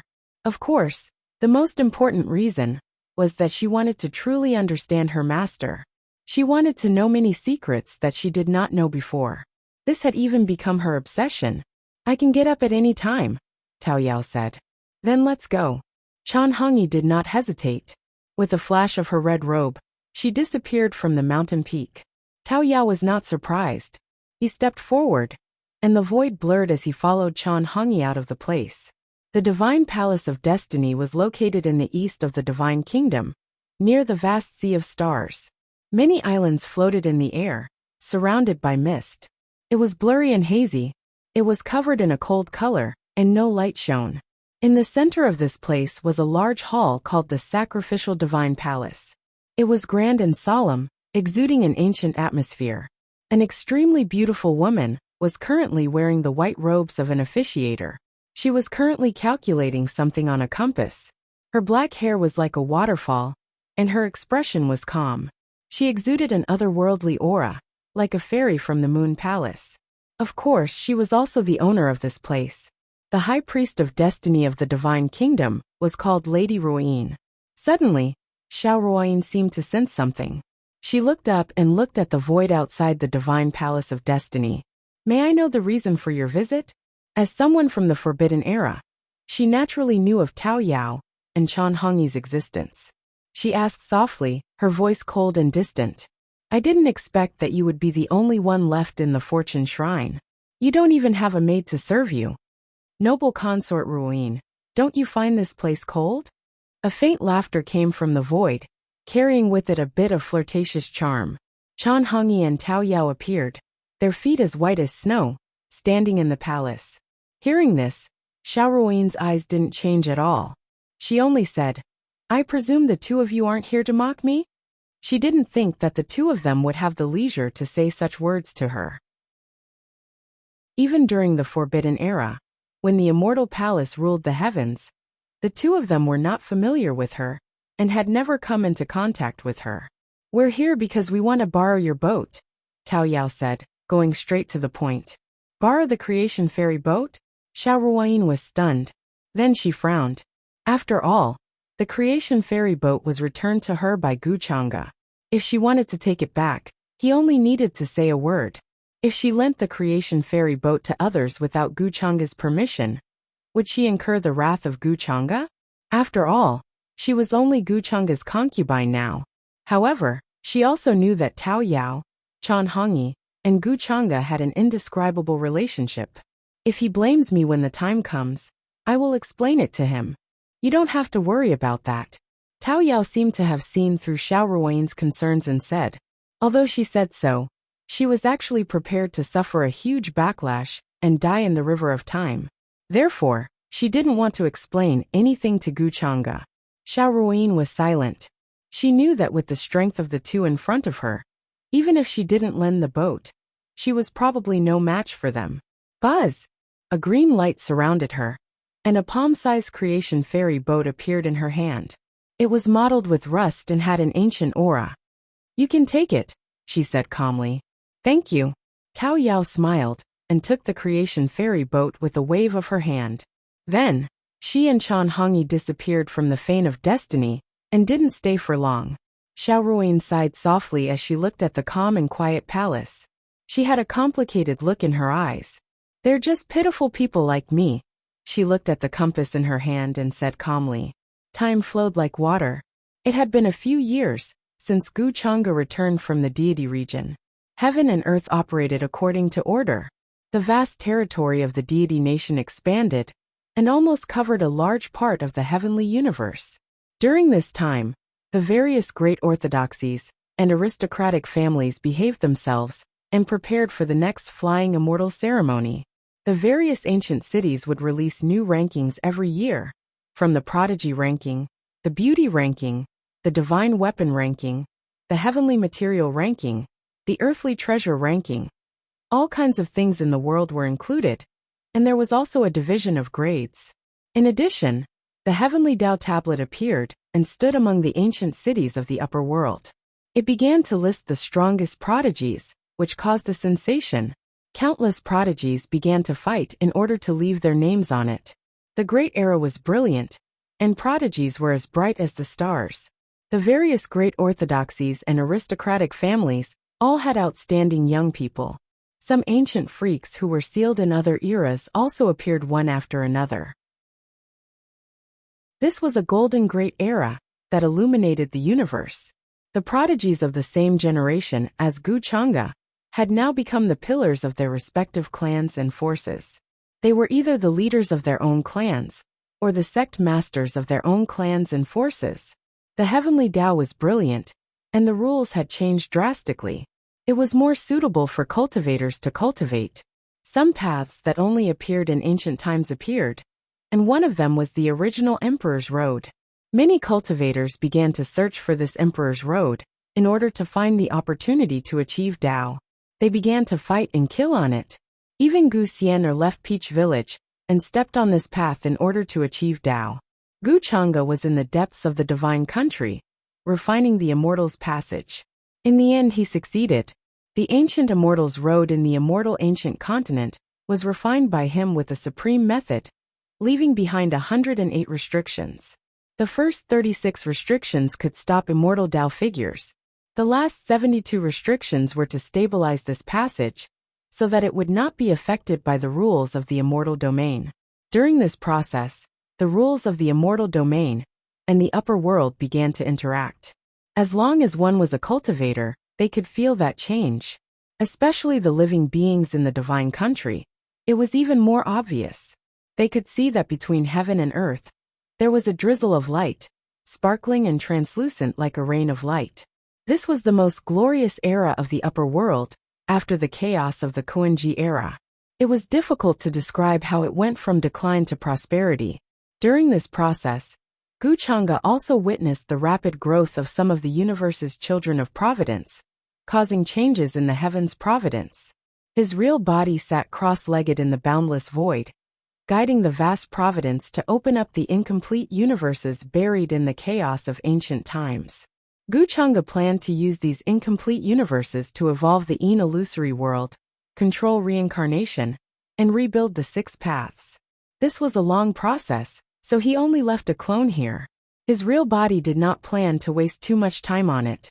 He did not hide some of the things about the immortal domain from the people around him. Yu Mingkong, Jiang Chuchu, and the others all knew about the changes in the immortal domain. So Gu Chang'e felt that during this period of time, they should focus on increasing their strength. The development of the divine country did not need to be the top priority, because in Gu Chang'e's plan, the divine country would be like the second immortal palace, unifying the heavens in the mountain and sea world, and not the upper world. The part that he really needed to consider was still the immortal domain. Before that, he planned to send people to find the immortal palace's treasure. Previously, he and Yu Mingkong had gathered 7 heaven-wielding artifacts. Now, Yu Mingkong had condensed them into keys. As long as they could determine the location of the immortal palace's treasure, they would be able to open it. With Gu Chang'e's current status and strength, there were many things that he did not need to do personally. I still need to find a suitable tool. Oh no, a successor. Gu Chang'e did not want to take in a disciple, but he felt that he needed a suitable successor to deal with some things that he did not want to do personally. There were also some things that he could not do personally, and at the same time, he did not have the energy to deal with them. For example, harvesting the vast providence of the upper world's heavens. Although he could guide some of the providence, it was not all of it. After all, many of the children of providence in the universe had more or less had some fortuitous encounters. They were arrogant and did not have much respect for the kingdom of God, and did not have much respect for him, the Lord God. It was also impossible for Gu Chang'e to personally harvest these sons of providence, as she did in the past. With that thought, his figure disappeared from the kingdom of God. On the surface, the kingdom of God unified the heavens of the upper world, but in this vast universe, there were still many corners that could not be covered. The person that Gu Chang'e was looking for 5. 3 was in these areas. His vast consciousness surged into these corners of the universe, and even some of the most remote lower realms were not spared. In an antique hall, an arrogant young girl, in front of everyone, shouted at the good-for-nothing young man that dragons do not live with snakes, and then tore up the engagement. Guchanga looked at this scene and shook his head gently. Then, he saw the image of this arrogant young girl being trampled under the feet of the good-for-nothing young man 3 years later. Fate was a long line, and he could easily see the future from this end. Breaking off the engagement, betrayal, revenge, rebirth. These sects are all outdated. After searching through the universes one by one, Guchanga could not help but feel a little tired. He did not see any signs of the outliers. After all, the outliers were existences that were hard to come by in many eras. In terms of aptitude, they were far above any prodigy. Although Guchanga could change some things and artificially create the outliers, that was only in comparison. To him, the outliers who could see the future at a glance and see through their fate at a glance were no different from ordinary people. Suddenly he noticed something, and Guchanga's face showed some surprise and interest. Chapter 841. This was a remote and uncivilized world. The cultivation system was lacking, and the spirit chi of heaven and earth was thin. Humans and barbarians were the main races, while other races were scattered along the endless coast. On the mainland were vast mountain ranges, ancient tribes, and large cities.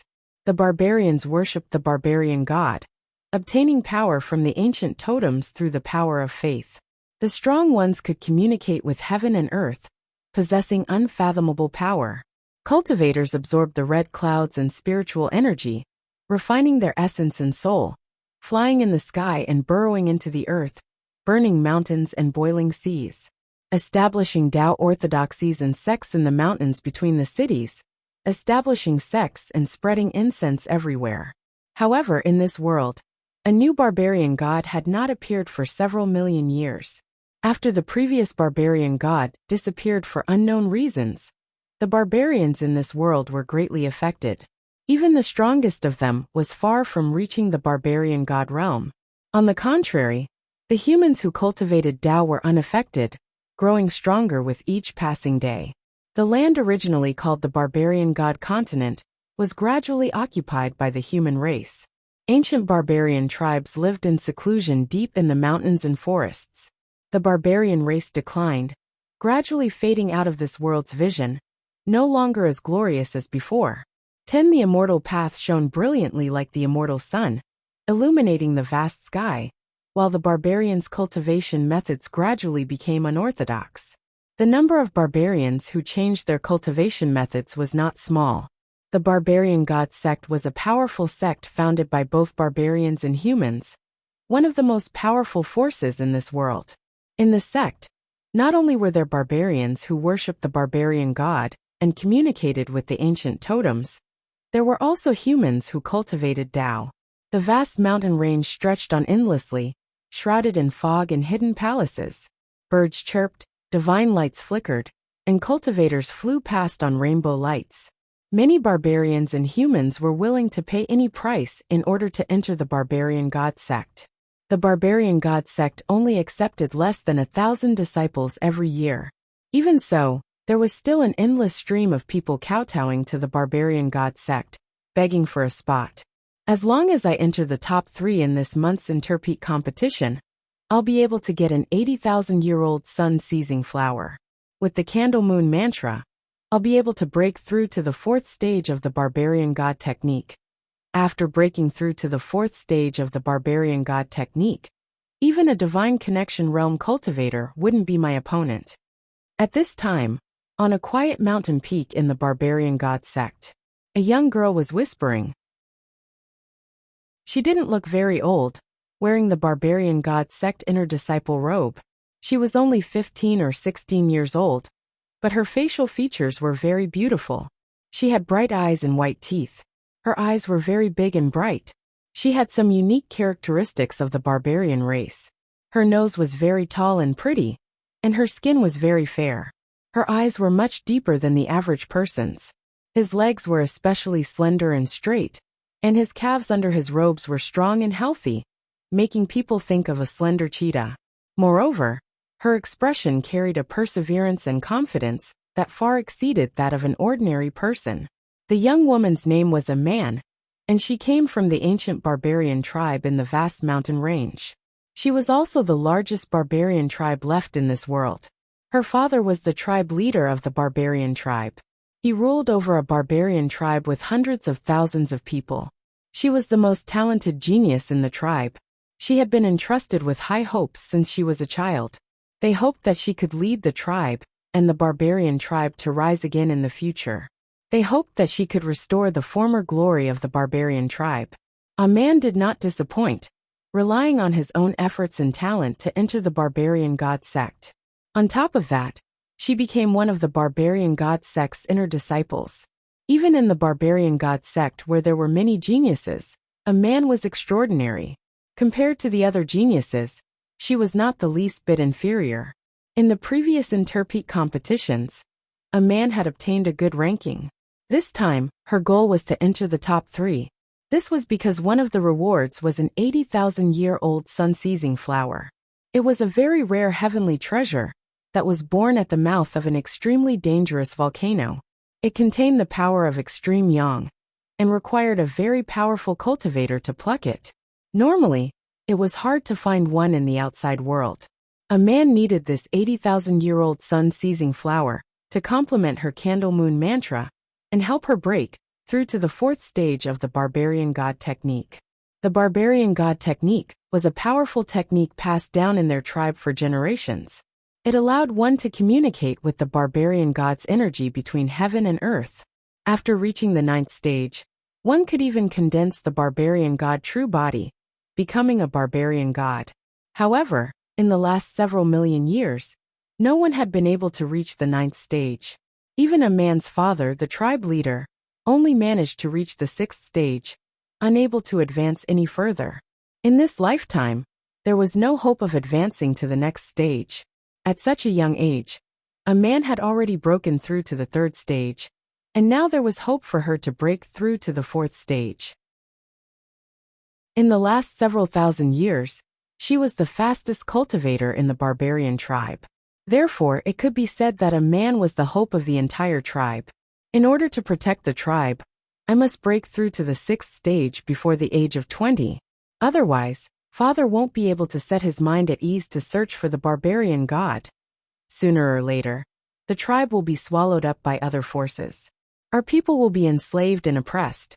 The young girl, a man muttered to herself, her eyes filled with determination. According to the barbarian tribe's tradition, if a tribe leader failed to break through to the 7th stage of the barbarian god technique before the age of 50, it meant that there was no hope of breaking through in this lifetime. In the days to come, their blood and vitality would gradually dry up, and their cultivation would slowly decline. Therefore, many barbarian tribe leaders would embark on the path of searching for the barbarian god after reaching a certain age. A man's father was no exception. He was already 46 years old this year. According to tradition and rules, he would leave the tribe in another 4 years to search for the barbarian god, to find hope for the barbarian tribe. Therefore, I must become a true disciple of the barbarian god sect before that.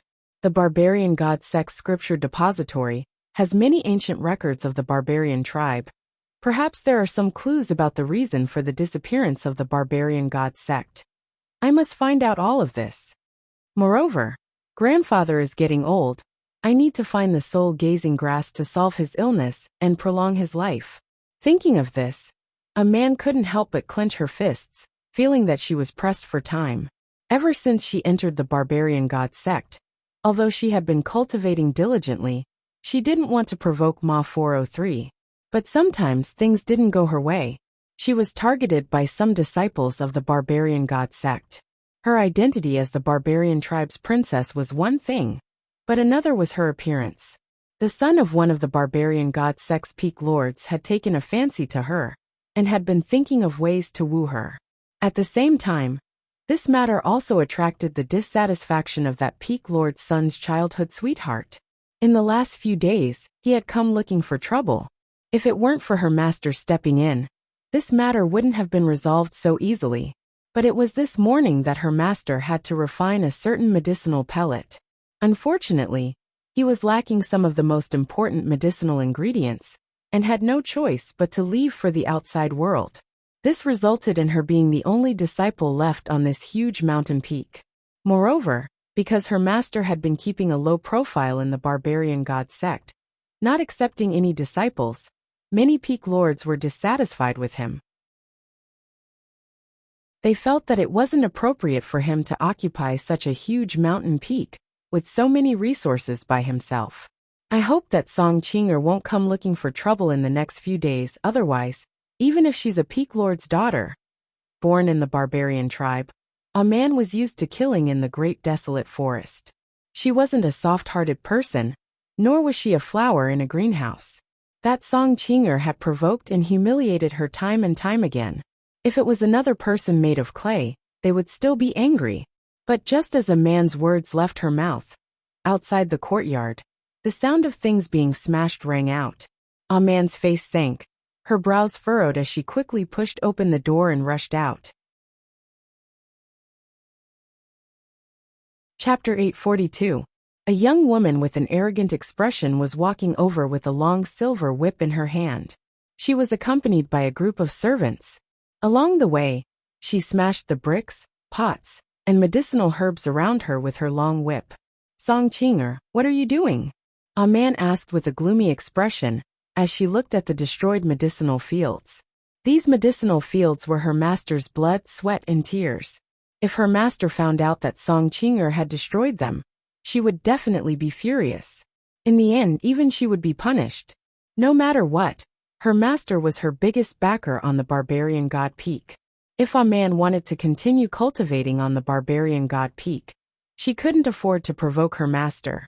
Hee, it's just some eyesores, why are you so nervous? The young woman named Song Qing'er sneered, not minding a man's actions at all. A man merely looked at her with an expressionless face. Behind Song Qing'er was a peak master, a famous second-generation disciple in the barbarian god sect, arrogant and domineering. Moreover, Song Qing'er was childhood sweethearts with Zhao Xian, who had been pursuing her recently. A man only had cultivation and the glory of the barbarian tribe in her heart. She didn't want to bother with Zhao Xian, but he still stuck to her like a sticky candy. It was because of this that Song Qing'er kept coming to find trouble with her. Seducing Zhao Xian Gij just because you have some beauty. I think your face is quite pretty. If you let me cut you a few times today, I will reluctantly forgive your offense. Song Qing'er's gaze swept over a man's face, lingering on her delicate features for a long time, a trace of jealousy flitting across her eyes. Then, her gaze shifted to a man's slender legs, unable to conceal the jealousy on her face. A man had to admit that Zhao Xian's taste was indeed not bad. Compared to ordinary human women, a man's figure was much more outstanding. She was like a crane in a flock of chickens. Forget it, I'll break your legs as well, otherwise, it won't be able to vent the hatred in my heart. Song Qing'er sneered. A man was still looking at her expressionlessly. Her eyes were sizing up the several servants behind her. She was thinking of how to solve this problem today. If they were outside the barbarian god sect, she would definitely think of a way to kill Song Qing'er. But inside the barbarian god sect, even if her master was here, she couldn't kill Song Qing'er. Hee, stop looking. I know your master left the barbarian god sect this morning, heading out to the outside world in search of medicinal herbs. It'll take at least 10 days to half a month to return. Who can protect you now? You are only at the 3rd realm. The 2 servants behind me are both at the 4th realm. If you're smart, then don't resist. Otherwise, I'll make you wish you were dead. The servants by my side haven't tasted the barbarian princess yet. Song Qing'er did not see the slightest trace of panic or fear on a man's face.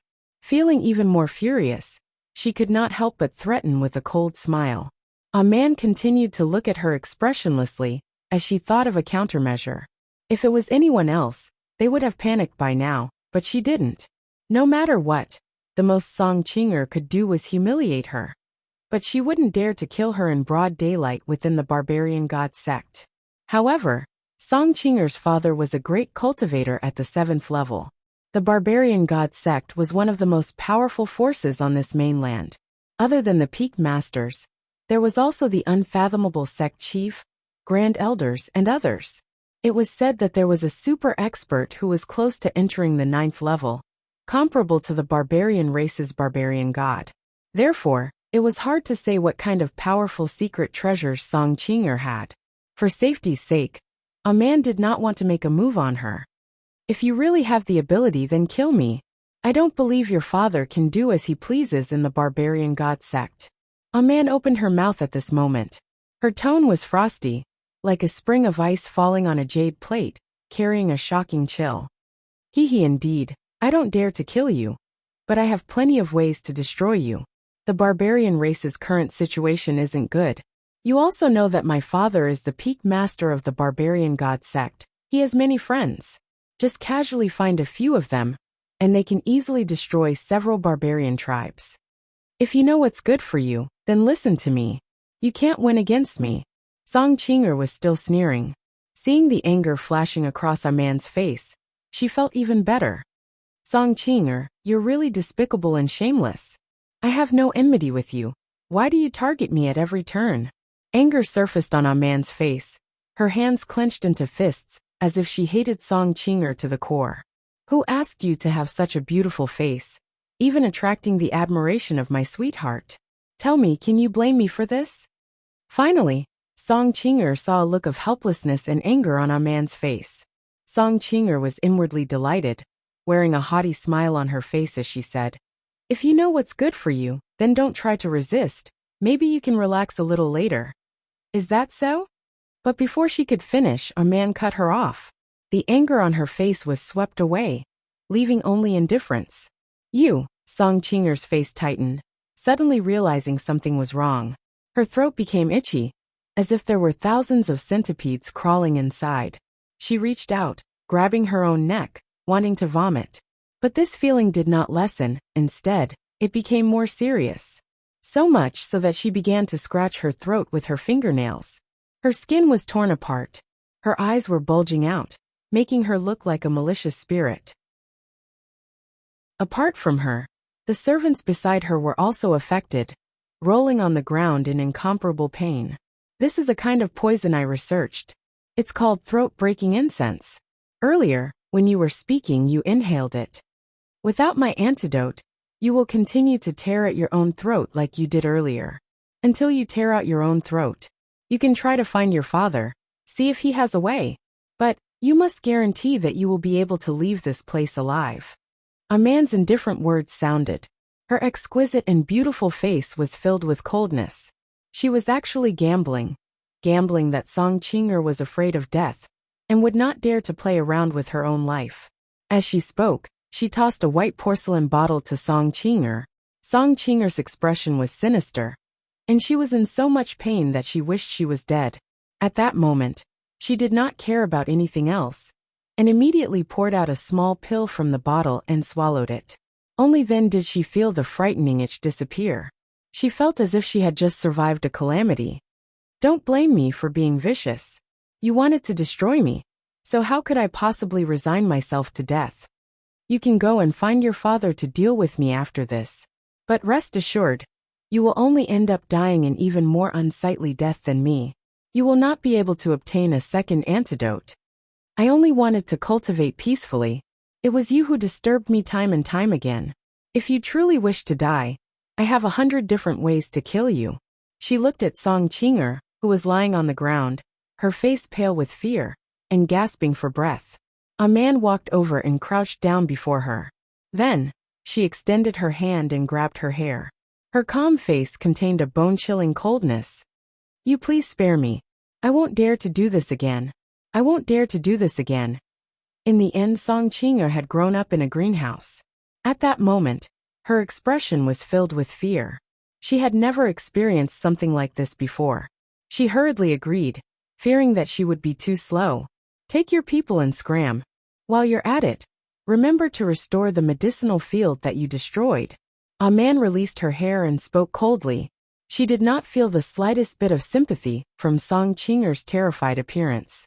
If this was outside, the current Song Qing'er would already be a corpse. Then, seeing Song Qing'er and the servants who had taken the antidote leave in a hurry, a man breathed a sigh of relief. However, looking at the destroyed pots of medicinal herbs in the surroundings, she frowned and felt somewhat helpless. She could only use this method to intimidate Song Qing'er. It was all thanks to the tribe's grandfather, who was proficient in all kinds of medicinal knowledge. A man had been taught by him since she was young, and was extremely proficient in the combination of medicinal properties of various medicinal herbs. Her attainments in making poisons were extraordinary. Who is it? However, when a man returned to the courtyard, her expression suddenly became vigilant as she stared at the closed door. Not bad indeed. The next moment, a clear and gentle male voice sounded. The courtyard seemed to have entered a strange state. The wind, time, and space seemed to have frozen. The door opened by itself. A young man wearing simple green silk clothes appeared. At that moment, the world seemed to have stopped moving because of his existence. Who are you? A man's pupils constricted. She had never seen such a strange and shocking scene. Huge waves surged in her heart. Chapter 843. At this moment, the entire courtyard quieted down. The usual chirping of insects and birds receded like a receding tide. The flow of time and space seemed to have stagnated, as if this young man was the only thing left in this vast world. As the barbarian tribe's princess, a man had been bold since she was a child. When she was just a few years old, she had followed the tribe's hunters into the mountains to hunt and kill fierce beasts. Facing all kinds of difficulties and dangers, she was able to remain calm and collected. But today, she was still shocked, her pupils constricting. She had never seen such a strange scene before. This mysterious young man in front of her had appeared without her noticing. Because of his existence, the entire world had become deathly silent. What kind of terrifying means was this? A man didn't dare to imagine. The strongest person she had seen so far was the barbarian god Sex elders. But those elders couldn't achieve this level of strength. This was unimaginable. Who exactly are you? Why are you in my courtyard? A man's wisdom surpassed others, quickly calming herself down. She stared fixedly at the young man in front of her and asked. At this moment, a man was like a little cheetah waiting to pounce, vigilance and apprehension in her eyes. Not bad indeed, having such courage and means at such a young age. The young man didn't care about her vigilance, nor did he care about her question. There was a faint smile on his face as he continued. You don't need to use poison on me. Those means are useless against me. His gaze casually swept past a man's sleeve, watching her silently opening a small white jade bottle. Hearing this, a man's body stiffened. She didn't expect such a covert action would be noticed by this young man. Who exactly are you? What is your purpose? A man couldn't help asking again, feeling extremely uneasy. The moment this young man's gaze swept over her, it was as if all her secrets were seen through, leaving nothing to hide. Who am I? You can treat me as your benefactor. My purpose in coming here is naturally to save you. The young man smiled casually, but his words made our man's pupils shrink again, unable to understand. Her benefactor? He came here to save her? Of course, you can also understand that we are fated to meet. I'm here to find a suitable successor. Then it just so happens that this suitable candidate is you. The young man was naturally Guchanga. He had been in this world for quite some time. First, he understood the origin of this world. Then he came to look for a suitable tool. After venturing into many universes and countless lower realms, he finally saw an anomaly with a foggy destiny. In front of this young woman, the child of destiny and the child of epoch were far inferior. Her body carried the mist of the great Tao. Her aptitude had already surpassed the limits of the root bone. Another point was that she was a natural-born demon. She had a demon heart. To Gu Changa, there was no one more suitable than her. The young girl in front of him was destined to become one of the strongest demons in the world. Looking for a successor? A suitable candidate? A man's pupils constricted as shock appeared on his face. She had some understanding of the strange ancient records of this world. She knew that there were some ordinary people who, by chance, were fancied by an immortal master passing by and taken in as a disciple. From then on, they soared into the heavens. But that was only a record. Whether it was true or not, there was no way to know. But such a thing would happen to her? She found it hard to believe, and was on high alert. A man never believed that there was a free lunch in this world. It was impossible for something good to happen for no reason. Even if it was her current master, she was still wary and doubtful. She didn't completely believe him. It was obvious that she would not believe the words of this young man of unknown origin. Gu Chang'e didn't care about this. With his current strength and methods, it was just a matter of looking at a person's past and future. Although a man was shrouded in the mist of the great Tao, Gu Chang'e clearly understood many of her past. Thus, he wasn't surprised that a man had such a personality. On the contrary, he admired her. Gu Chang'e said indifferently, "You don't have to be so worried. If I had ill intentions towards you, you wouldn't have any other way now. If I wanted to harm you, it would be countless times easier than you killing that girl just now." Why me? A man knew that these words were true. The difference in strength between the two couldn't be described with words. She was silent for a moment before asking, "Because you are the same as me. We are both born demons and have a demon heart," Gu Chang'e said casually. When he walked the heavens as the demon master, he did have a connate demon heart. There was nothing wrong with saying so. Born demon. A man was stunned and very shocked. Before this, she had heard of demonic cultivators. But those were cultivators who offended the heavens and were not tolerated. Although she was sometimes cold and cruel, and showed no mercy to her enemies, she was not a demon who killed the innocent. How could she be a born demon like Gu Chang'e said? And what was a demon heart? She had never heard of it. You will understand in the future. Born demons are fated to be tolerated by the world. They are also destined to bring misfortune to your friends and family. They are destined to be alone for the rest of their lives. Gu Chang'e smiled faintly. You're lying. Impossible. How could grandpa and father be like this? Hearing this, a man found it hard to believe. She didn't want to accept it. Because of her father, grandpa, and the others would meet misfortune? How could this be? How could this be? Since she was young, she had always thought of protecting the tribe, protecting grandpa, father, and the others as her mission and motivation to become stronger. That's why I said that I am your savior. I am here to save you. Gu Chang'e continued smiling faintly and said, "For years later, your foster father will step on the path to search for your so-called god of berserkers. On that path, he will see some truths, and then he will die a horrible death." Foster father? How is this possible? Disbelief appeared in a man's eyes. She gritted her teeth. Gu Chang'e casually described what would happen 4 years later. But for some reason, it gave her a terrifying feeling. It was as if he was simply describing something that would happen soon. Also, how did Gu Chang'e know what would happen in the future? Could he predict the future? Have you not noticed, or perhaps never thought, that you are not your father's biological daughter? Gu Chang'e did not pay attention to the shock and disbelief in his eyes, and continued to speak casually. The girl in front of him might not know that in the next few years, she would experience a lot of pain and sorrow in this world. She was indeed still far from becoming a demon. But this was a path that she had to walk as she transformed. Gu Chang'e didn't intend to add fuel to the fire. He didn't have that much time. With a wave of his hand, the air in front of him became blurry. Then, many ripples appeared on the surface of the water. It became crystal clear like a mirror. Many scenes began to appear in front of him. What a pitiful girl. The master you respected only saw you as a suitable cauldron, waiting for you to mature before plucking you. Fortunately, you saw through his trick in advance and poisoned him to death. Unfortunately, for years later, the tribe behind you was still annihilated by the barbarian god sect, because of you. Your father stepped on the path to find the barbarian god, and vaguely sensed the truth. But he was still killed by someone.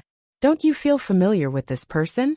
He was the grandfather you respected the most, the one who taught you language, medicine, barbarian arts, and knowledge, the one who brought you up. Are you still curious about your birth parents, curious about your own origins? Too bad, you're just as pitiful.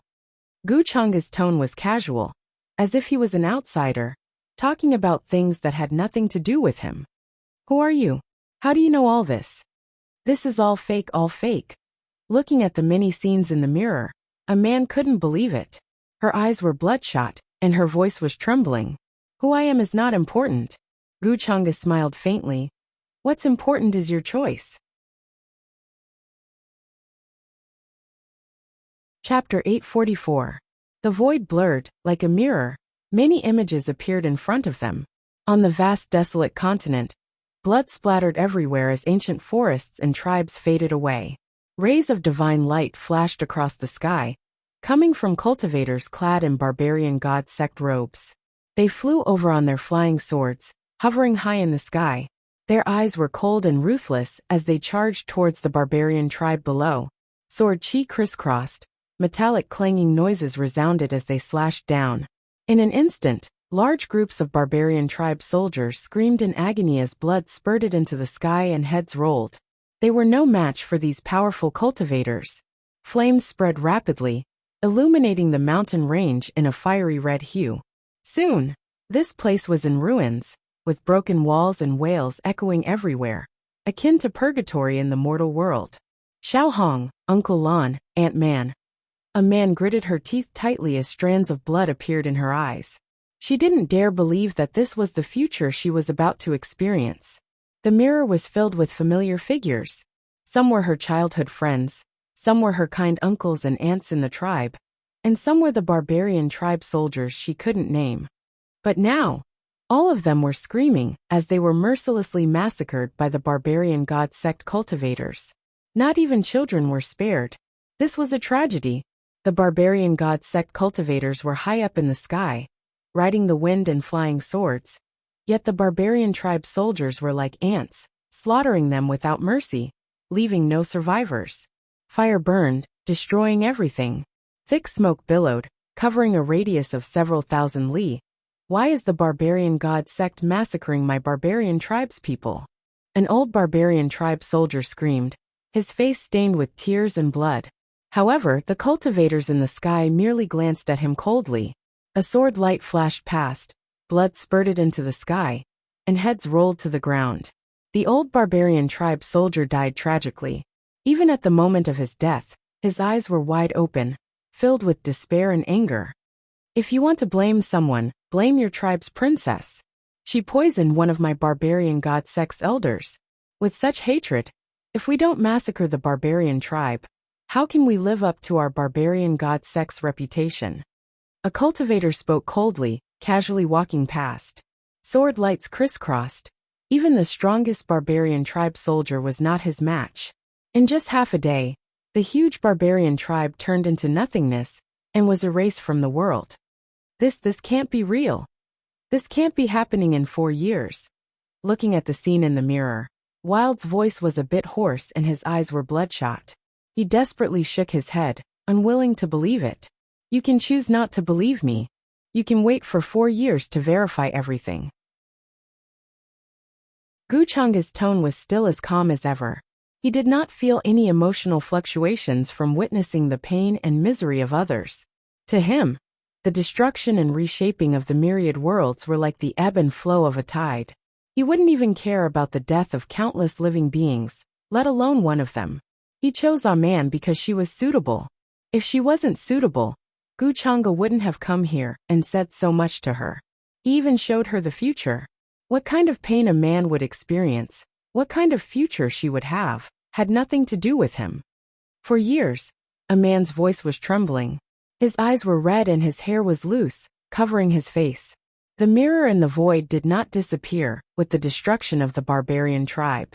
Among them, A Man saw a familiar figure. He was wearing a beast skin robe, had a burly back, and carried a stone axe. He walked alone in the vast desert. He was looking for something. Along the way, he passed by ruins one after another, searching for the barbarian god who had disappeared. Father!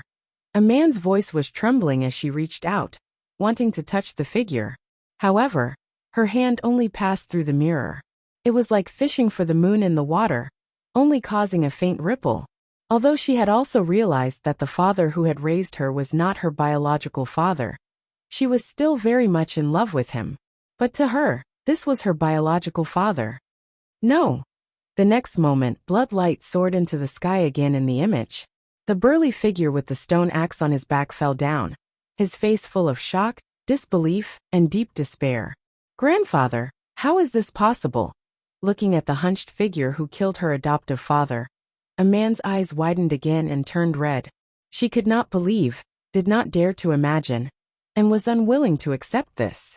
This was the most respected elder in the tribe, who had taught her all kinds of knowledge since she was young. Why would he appear there and kill her adoptive father? To her, her adoptive father and grandfather were the closest family in the world. This can't be real. This can't be real. Grandfather is not this kind of person. At this moment, a man seemed to have lost all her strength in an instant. She collapsed to the ground. Her eyes were lifeless as she let out helpless sobs. Although she usually appeared calm and composed, exceeding her peers of the same age. But in the end, she was only a 15 or 16-year-old girl. Suddenly knowing that this was the cruel future she would have to experience, how could she accept it immediately? Do you still want to see? There are many more things waiting for you. Those who are born with a demon heart are destined to be surrounded by misfortune. Their friends and family will be killed, and they will be alone. What does this count as? Guchanga's gaze did not change much, a faint smile on his face. He did not pity a man because of her helplessness. "I don't want to see this." A man shook her head desperately, her voice trembling with fear. At this moment, in her eyes, Guchanga was more terrifying than anything else. If this was really the future she was destined to experience, then why did he know all this? How could he say all this so casually? Wasn't revealing the future the same as revealing heaven's secrets? Why didn't he suffer any backlash or heaven's punishment? Too many fears occupied her mind and thoughts. At this moment, she no longer had the coldness and cruelty she had when facing Song Qing'er. Instead, she looked like a helpless little girl. Running away blindly is not the right choice. 4 years later, will you be strong enough to contend against the entire barbarian god sect? Will you be able to protect the tribe behind you?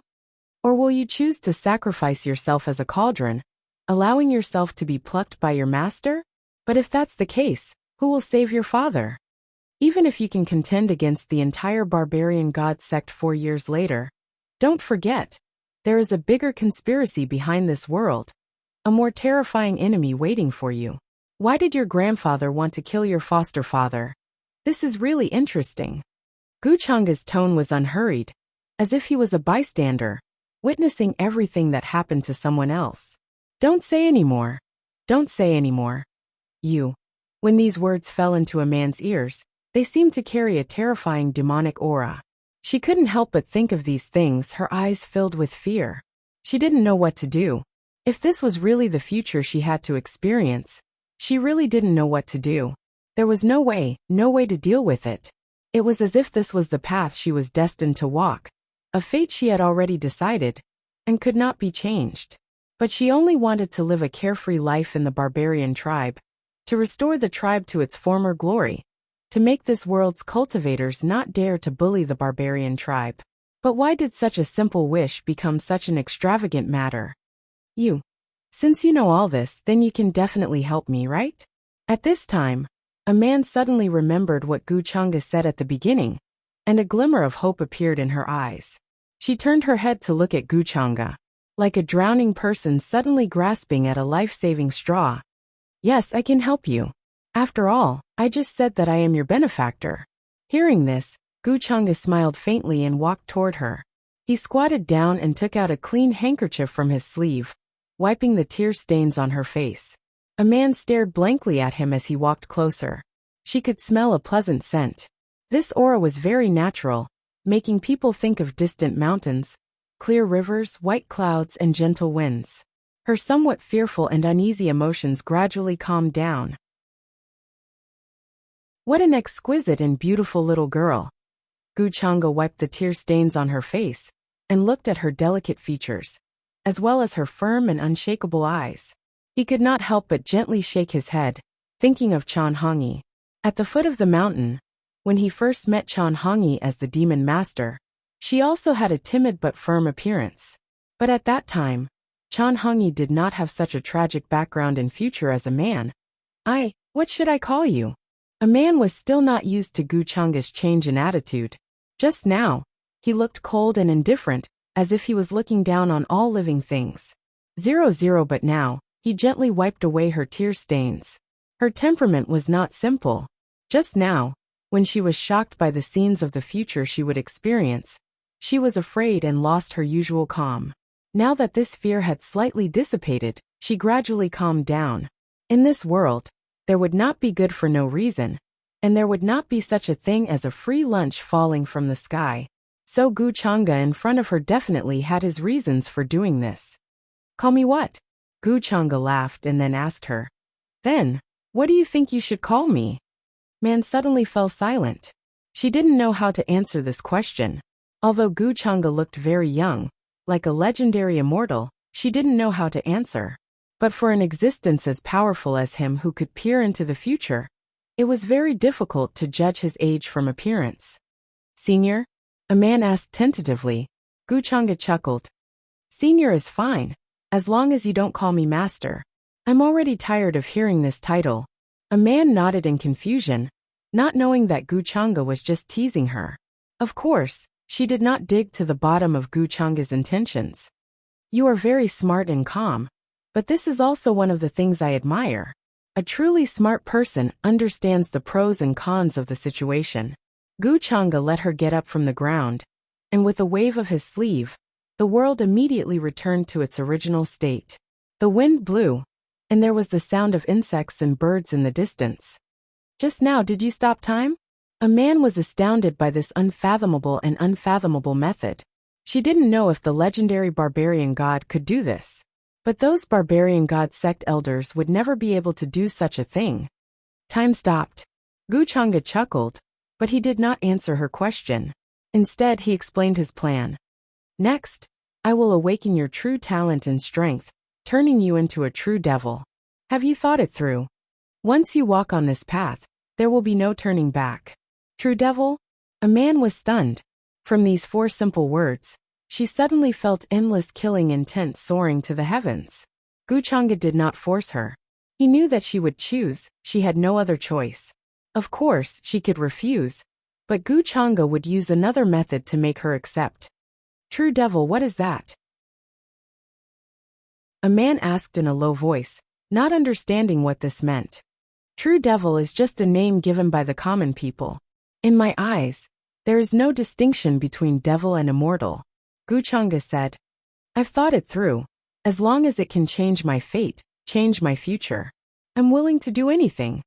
A man did not hesitate for long. Her eyes filled with determination as she spoke. Senior, please help me.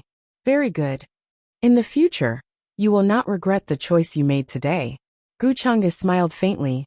With a wave of his hand, boundless black light fell, condensing into a pitch-black rune of the great Tao. There seemed to be thousands of mysteries swirling within the rune, interweaving with each other.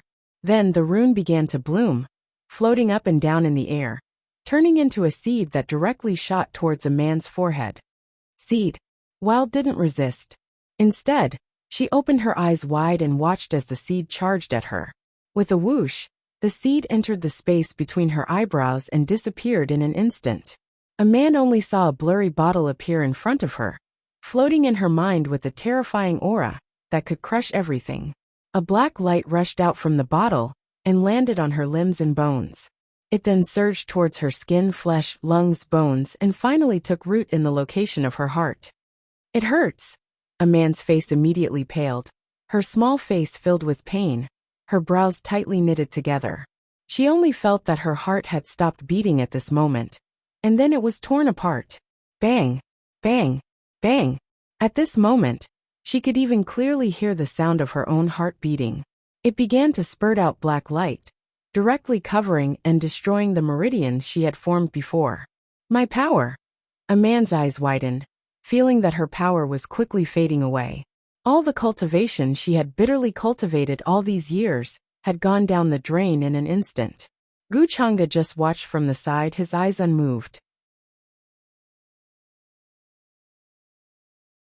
Chapter 845. A man was not a true barbarian. Her demon heart had yet to awaken. She had never truly experienced the existence of talent. All these years, she was able to cultivate the barbarian techniques and reach this step purely because of luck and hard work. If you can't even endure this little bit of pain, then do you still want to save your tribe and your foster father?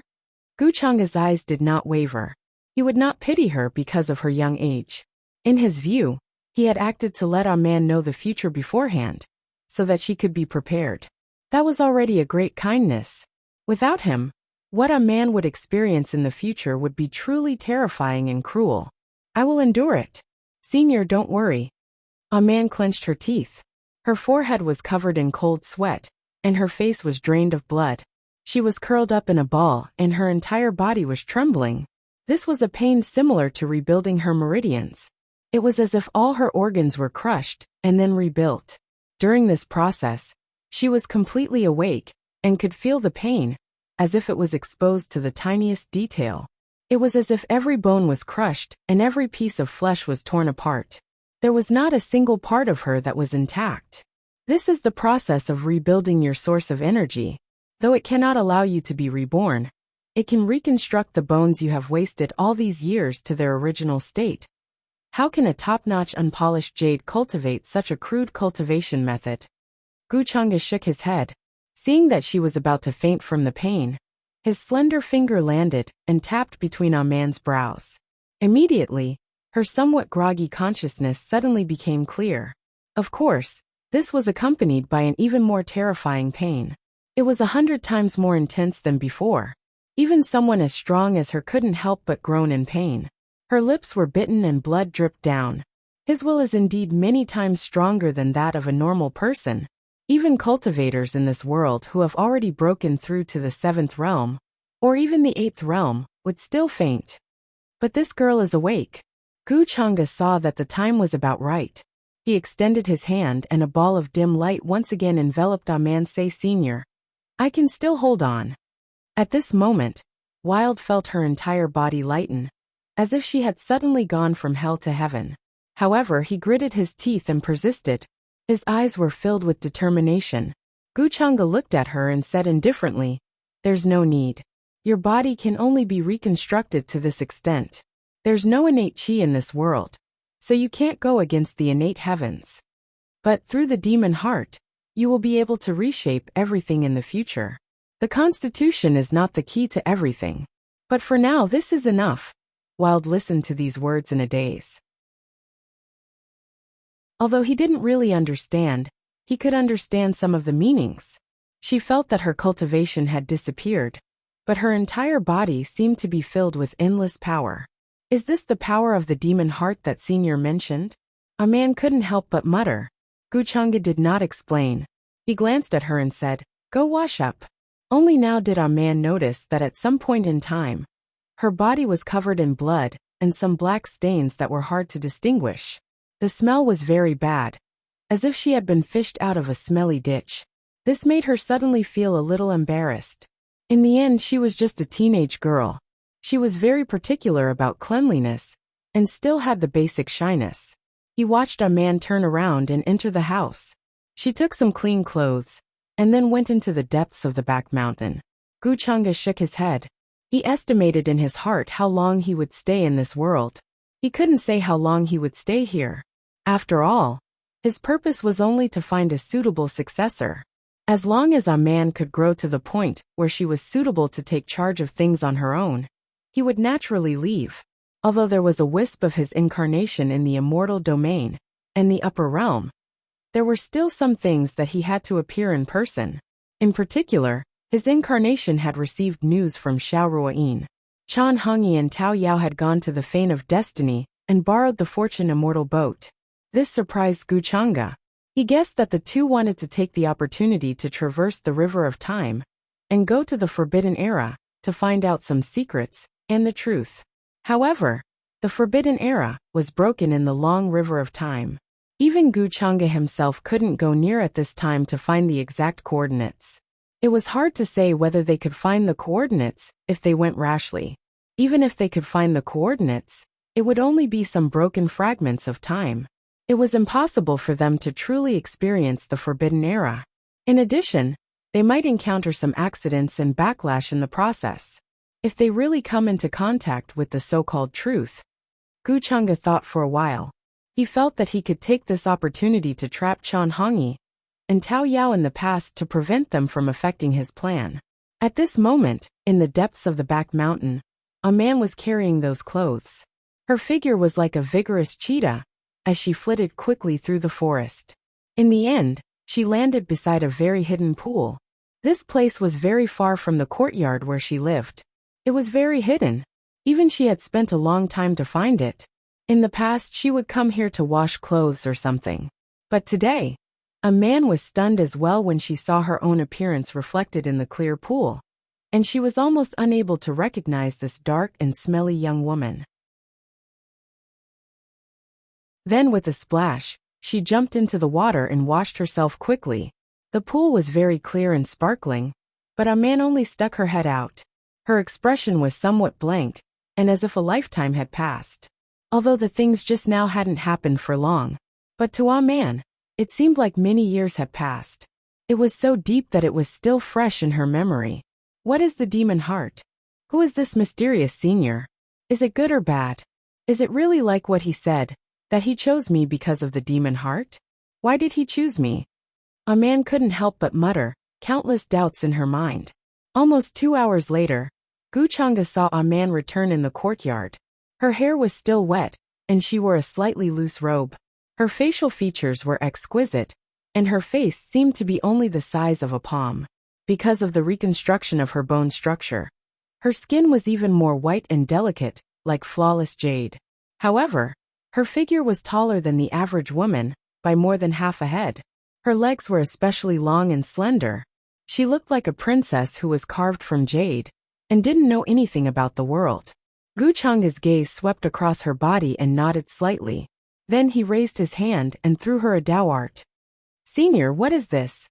A man hurriedly caught it and looked at the jade slip. It seemed to be made of some kind of green bamboo, sparkling like jade, and emitting a misty light. A cultivation technique that can let you be reborn, Gu Chang'e said casually. This cultivation technique doesn't have a name. A man was a little surprised, and carefully read the contents of the jade slip. She could recognize the words, but she couldn't find the name of this cultivation technique. Because I haven't named it yet. You can call it the nameless cultivation technique, Gu Chang'e said indifferently. In this world, there was no cultivation technique suitable for a demon heart to cultivate.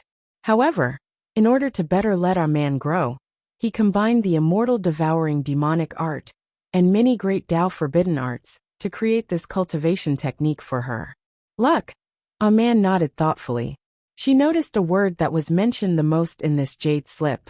However, she could only understand a superficial level at the moment. She didn't understand the obscure meaning behind it. She couldn't even read it, and felt a piercing pain in her eyes. She could feel that the cultivation method that Gu Chang'e had casually created was far more profound than the barbarian god method that she had practiced before. In essence, there was a completely different difference. Thank you, Senior, for the cultivation technique.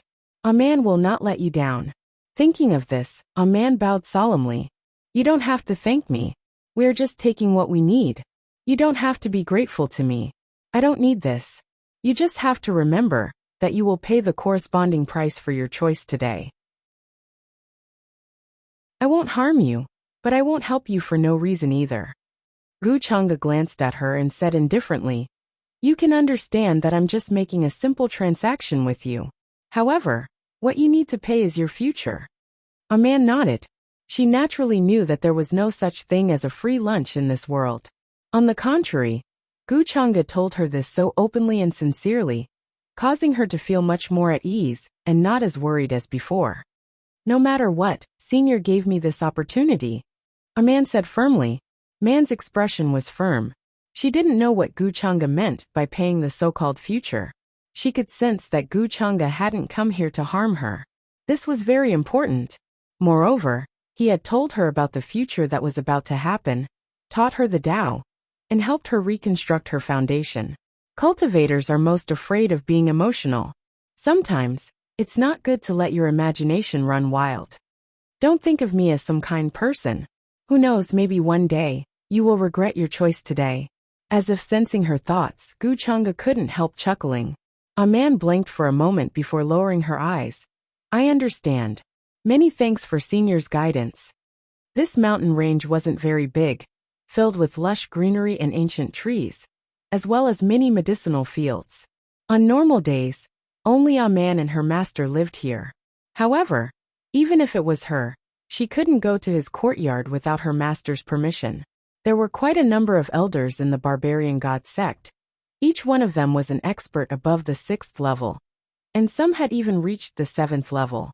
Although her master was usually very low-key, rarely going out, there were very few elders who dared to provoke him.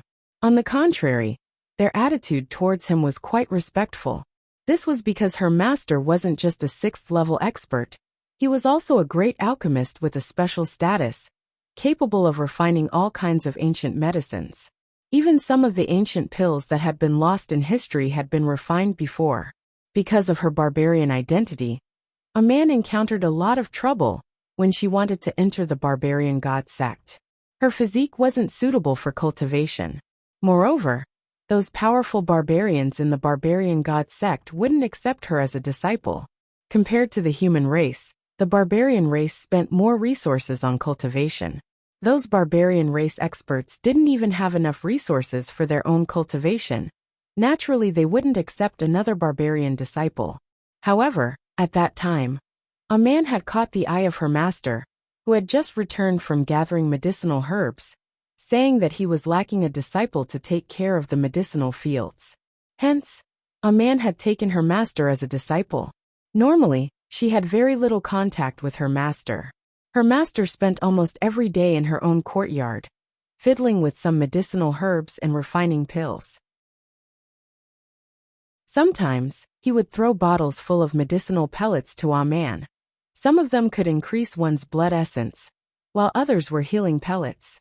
A man grew up in the wilderness under the guidance of her grandfather, so she was naturally proficient in all kinds of medicinal herbs. She also had some understanding of medicinal herbs and medicinal pellets. At first, a man thought that her master had given her those medicinal pellets out of goodwill, but she discovered that some of the medicinal pellets had different effects when taken together, capable of controlling a person's mind. At that time, a man thought that her master had given her these medicinal pellets because he wasn't paying attention. At that time, a man slowly realized that the medicinal pellets he gave her didn't seem to have any problems at first glance. But if taken in the long run, it would cause a person's mind to go haywire, even turning them into a mindless puppet. That was why a man became vigilant, but she still didn't understand why her master would do this. Did he want to control her? Her cultivation was clearly at the 3rd realm. What was the use of controlling her? No wonder. So he wanted to use me as a cauldron, waiting for me to reach a certain level before plucking me.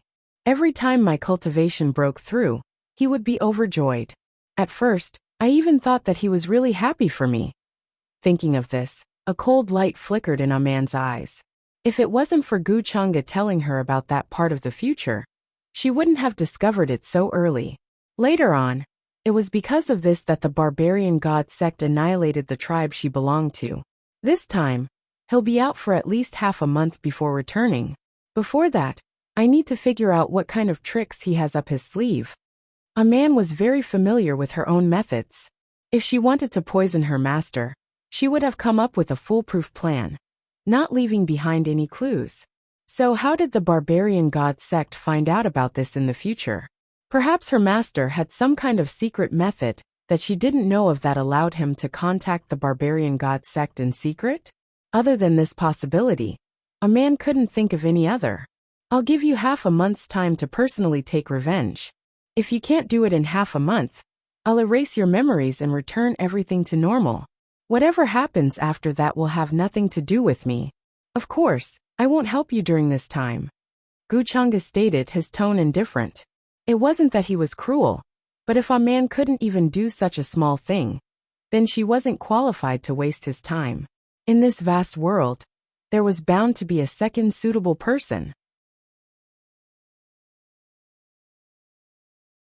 Chapter 846. At the end of the day, to Guchanga, a man was merely a suitable tool. If it was broken, he could fix it, and if it couldn't be fixed, he could replace it. It sounded cruel, but this was the truth. This half a month's time could be considered a test for a man. If she could pass this test, her life in the future would be much better. Although a man still couldn't understand all this, she understood that Guchanga wasn't joking. Half a month's time revenge? She wouldn't let Guchanga erase her memories, because if he did, that cruel future would descend, and there would be no change. I understand, I won't disappoint Senior. A man nodded solemnly. She had lost all her cultivation, and although there was still powerful energy in her body, it was still difficult for her to fully utilize it. She still needed a period of adaptation. Moreover, she only had half a month's time, but this was too short. After all, her master was a 6th-level master, and in the barbarian god sect where experts were as common as clouds, she had a certain status. Moreover, if she didn't handle this matter properly, it was very likely that the future she saw would be the same, causing the tribe behind her to be annihilated by the barbarian god sect. Therefore, she had to be careful with every step she took. After saying all this to a man, Guchanga disappeared, as if he had merged with heaven and earth, leaving no trace behind. A man didn't even have time to react. Senior. A man tried to call out, but no one answered. It was incomparably quiet.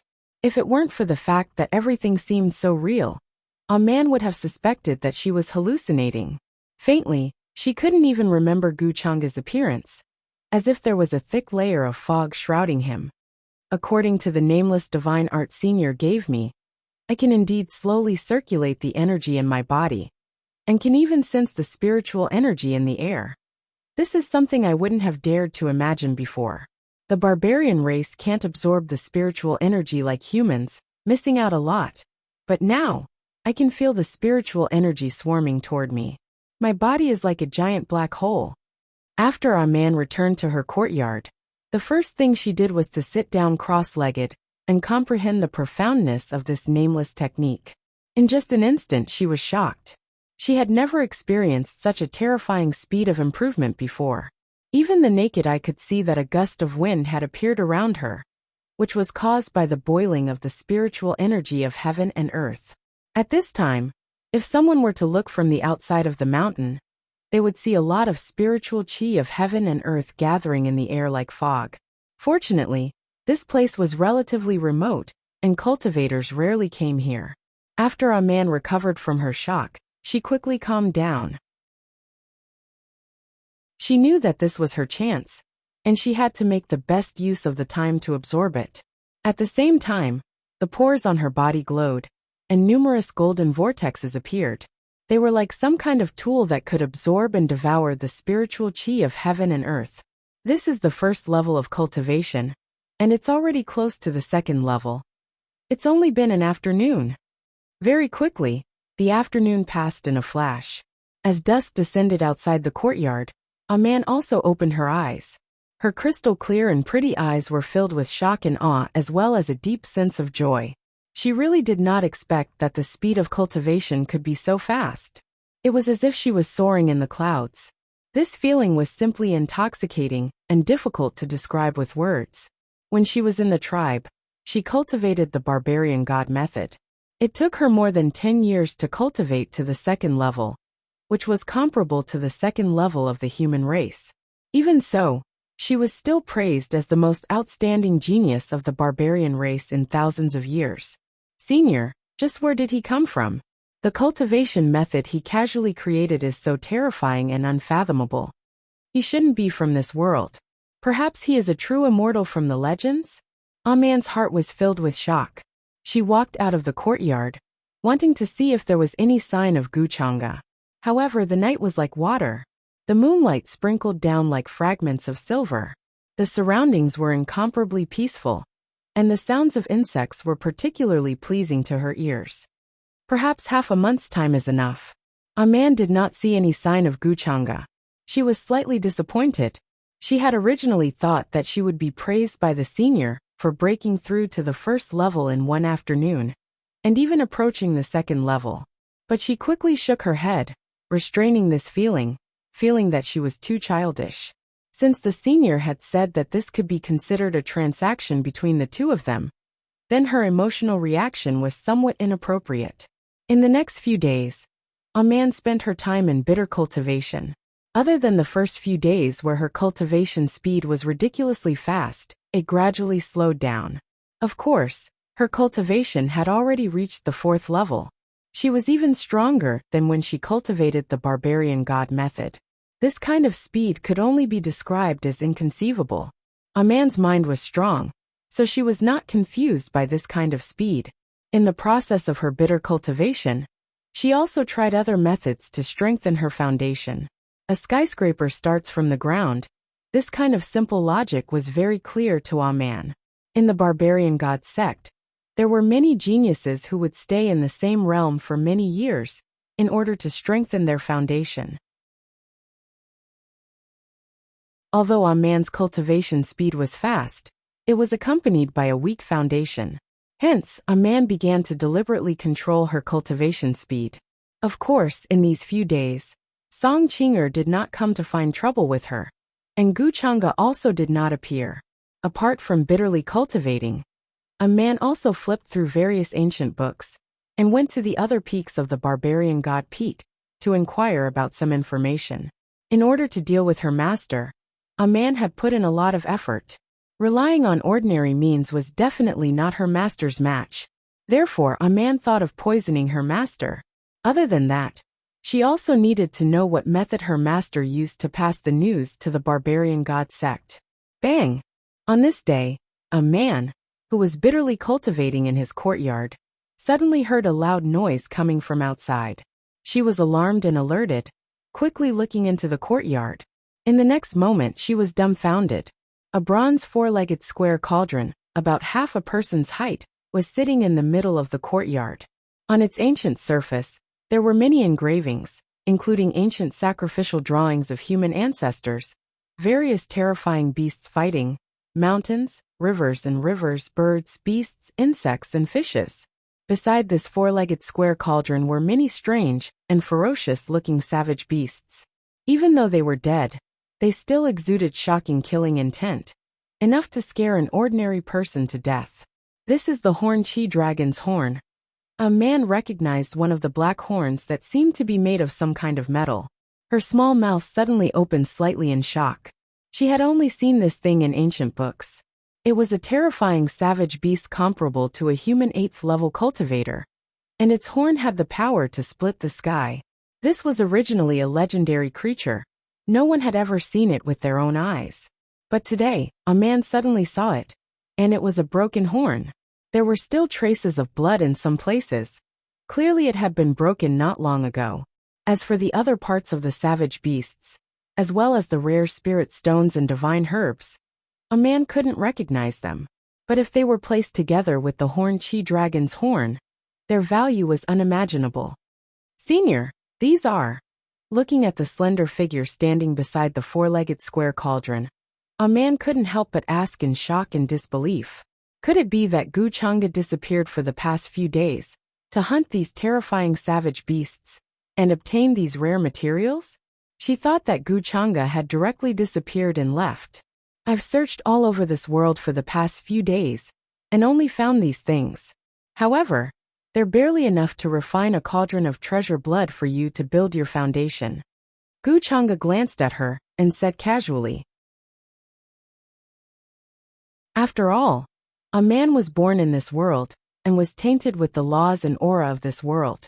If he used other materials to build her foundation, it might cause some adverse effects.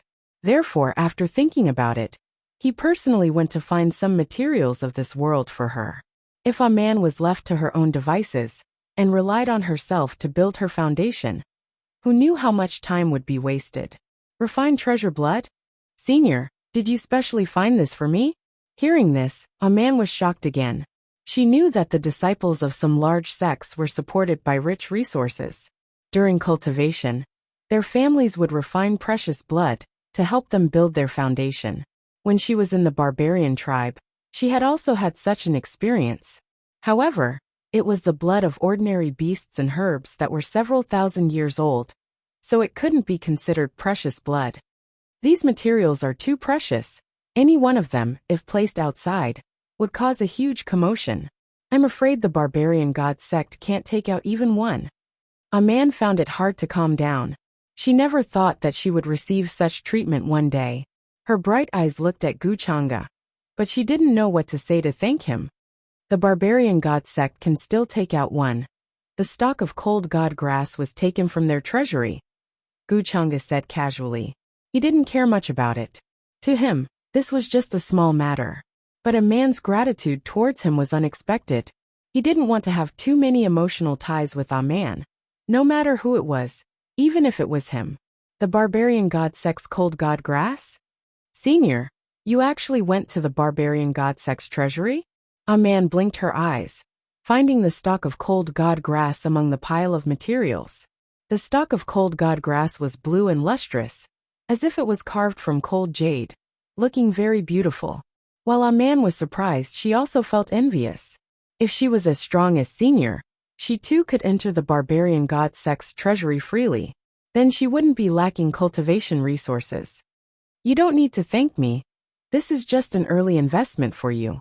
Guchanga's gaze swept over a man, casually saying, if you can't meet my requirements, you'll have to return everything you've received in double.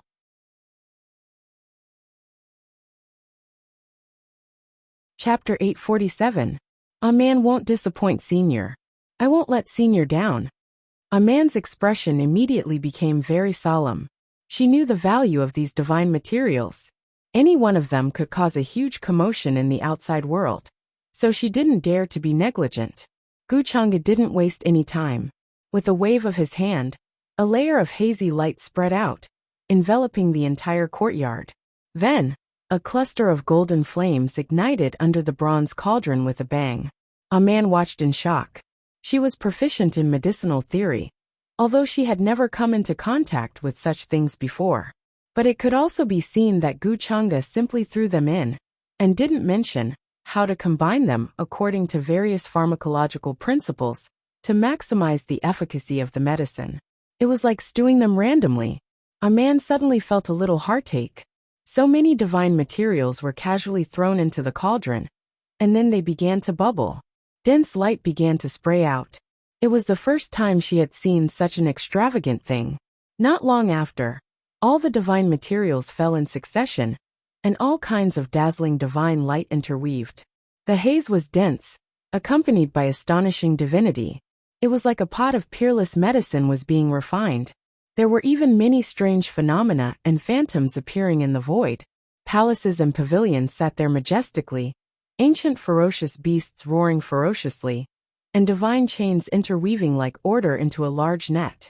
In Wild's opinion, any one of these drops of treasured blood elixir was a supreme divine medicine that contained countless mysteries. Guchanga's expression didn't change much. He didn't spend too much effort on it. With a man's current cultivation, it was impossible for her to absorb all of it. It was purely for her to strengthen her foundation. Very soon, in front of Guchanga, a man took off her outer garment, wearing only a small garment, and walked into the cauldron with a determined expression.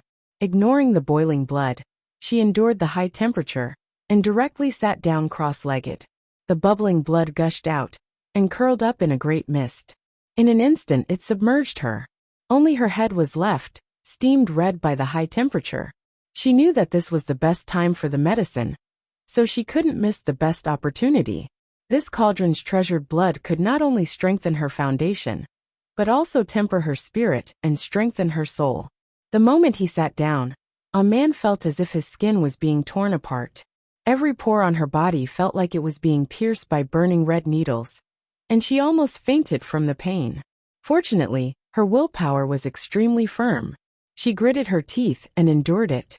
Then, he began to circulate the nameless cultivation technique that Guchanga had imparted to him, absorbing the essence of the cauldron's treasure blood. This was a divine material that Guchanga had specially found for her. She couldn't let him down. Moreover, this was an unimaginable opportunity for her. Even the barbarian god sect's most outstanding genius wouldn't be as extravagant as her. possessing a cauldron full of precious blood. Just a single drop would make them go wild with joy.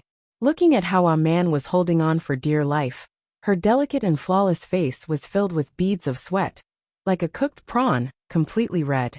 Guchanga couldn't help but shake his head. He didn't know what to say. He didn't say that he wanted a man to sit down and refine this cauldron's treasure blood. The divine fire he had released wasn't an ordinary fire. Its temperature was ridiculously high. But this girl was very self-aware, not caring about her own body at all, not even afraid of being cooked by the high temperature. But this kind of willpower still made Guchanga admire her a little. Boom! Strange phenomena occurred in this place. Lightning flashed, runes disappeared, and divine light soared to the sky. Behind them was a scene of chaos. A man was using this cauldron's treasure blood to strengthen her foundation. Various kinds of divine lights shone brightly. Her originally fair skin was undergoing a shocking transformation. While absorbing the precious blood, it began to nurture vitality. To a man, this was a supreme fortune. She wasn't willing to let go of a single strand of vitality, thinking of ways to absorb it. Guchanga covered the sky outside the courtyard and did not let the strange phenomenon in this place rush out. This kind of scene continued for an entire day and night. On the evening of the second day, a man watched as the medicinal liquid gradually became clear. She let out a long breath. After absorbing it, she stood up from the cauldron. Her eyes were shining like two bolts of lightning. It was terrifying to the extreme. Her entire person looked more and more flawless. Her skin was white and delicate. Her facial features were as exquisite as a painting, and her figure was tall and slender, as if she was made of immortal jade. Just by tempering my foundation, my cultivation base has broken through to the fifth realm. Moreover, my foundation is much deeper than before. It's simply inconceivable. Moreover, I still haven't completely refined the medicinal energy I absorbed. A man's face was filled with joy. Her body was filled with a terrifying energy that surged like an ocean. She felt like she didn't need to fear sixth realm human cultivators at all. Senior. Thinking of this, a man couldn't help but look at Guchanga, her eyes full of hope. However, Guchanga didn't say anything. He only shook his head, and then tossed her a white robe. At this time, a man felt something strange in her body. She reacted and her face flushed red. She quickly retreated back into the cauldron, only revealing her shy head. In the past several days of absorbing the precious blood, the clothes she wore before had already turned to ash. Thus she was in a completely naked state. Thus, she couldn't be blamed for almost retreating back into the cauldron. Her heart was filled with shame. However, after Guchanga tossed her a white robe, his figure vanished. He didn't continue to stay here. He didn't say anything, as if he hadn't seen anything at all. Senior, he should have seen it just now. How embarrassing. A man felt her face heating up. It was even hotter than when she was sitting in the cauldron and absorbing the precious blood. Especially when she thought of how she had stood up in joy and excitement. She wished she could retract her head back into the cauldron. It took her a long time to regain her composure. She picked up the white robe Guchanga had tossed her and put it on. This should be Senior's robe. A man looked at this soft outer garment. She didn't know what material it was made of. She could feel a bit of warmth coming from it, as well as a very pleasant smell. It was like a clear immortal spring. She fell into a daze for a moment, thinking of something. Her face flushed red as she shook her head desperately, as if she was trying to expel these thoughts from her mind. A transcendent immortal like Senior shouldn't have such mundane thoughts. What am I thinking? A man shook her head, as if telling herself this. Compared to people of the same age, a man was tall and slender. Her legs were especially long and slender. In the entire barbarian god sect, her beauty was at the forefront. However, the way Guchanga looked at her didn't change much because of this. Even just now, he looked at her as if she was a rock or a weed by the roadside.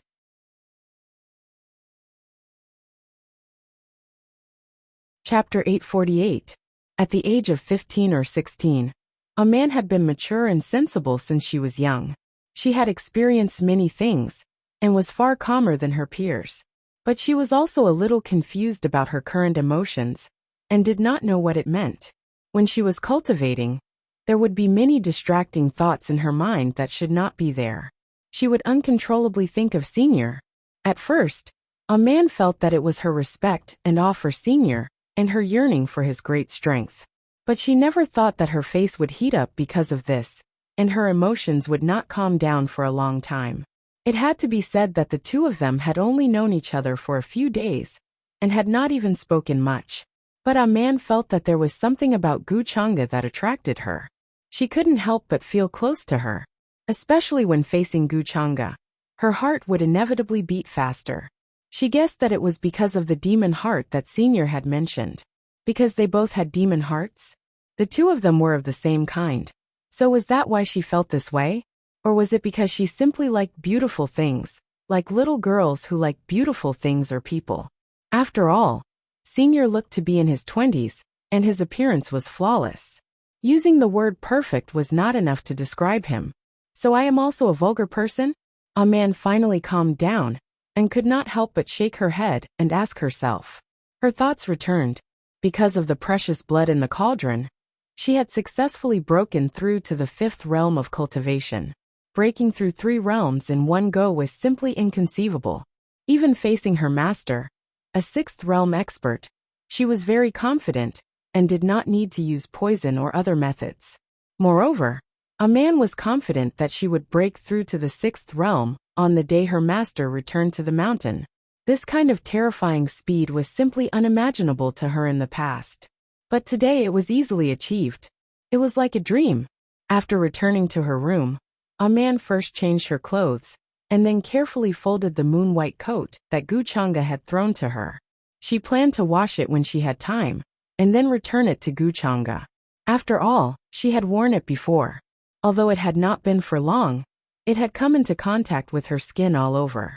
Therefore, she was worried that Wuxia would dislike it when the time came.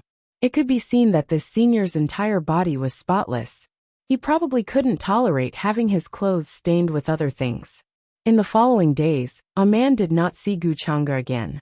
In the beginning, she was disappointed and frustrated, but after cultivating for a while, she would habitually take a few glances at the courtyard. Gradually, she calmed down and began to completely immerse herself in cultivation. In the past few days, she had found Song Qing'er through the poison that she had administered previously. Using the excuse of giving her the antidote, she helped her to investigate the matter regarding the life plates of the elders of the various peaks. Song Qing'er was a flower that grew up in a greenhouse, so she naturally did not dare to resist. She valued her own life very much. On the other hand, a man had also smoothly obtained quite a bit of information, causing her to be very puzzled. She had always known that every barbarian god peak elder had a life token placed in one of the inner halls of the barbarian god sect, and there were disciples patrolling the area every day. If the life token was lost, extinguished, or broken, the disciple would immediately know of the elder's death. This was not a secret in the barbarian god sect. Even the most talented disciples would be given a life token to ensure that they were still alive.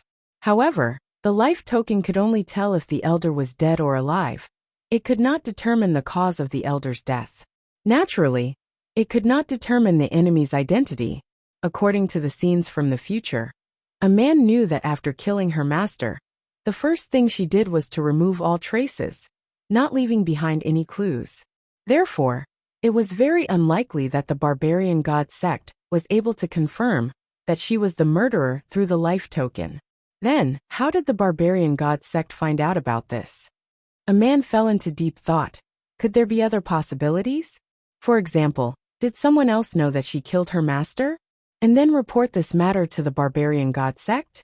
According to the scenes from the future, the time when the tribe behind her was annihilated was not long after her father left the tribe to search for the barbarian god sect. However, the truth was that she had killed her master before that. There was a long time between the two events.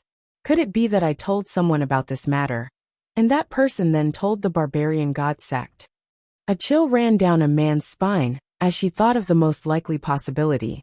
However, according to her personality, this kind of thing could only be told to the person closest to her, the person she trusted the most.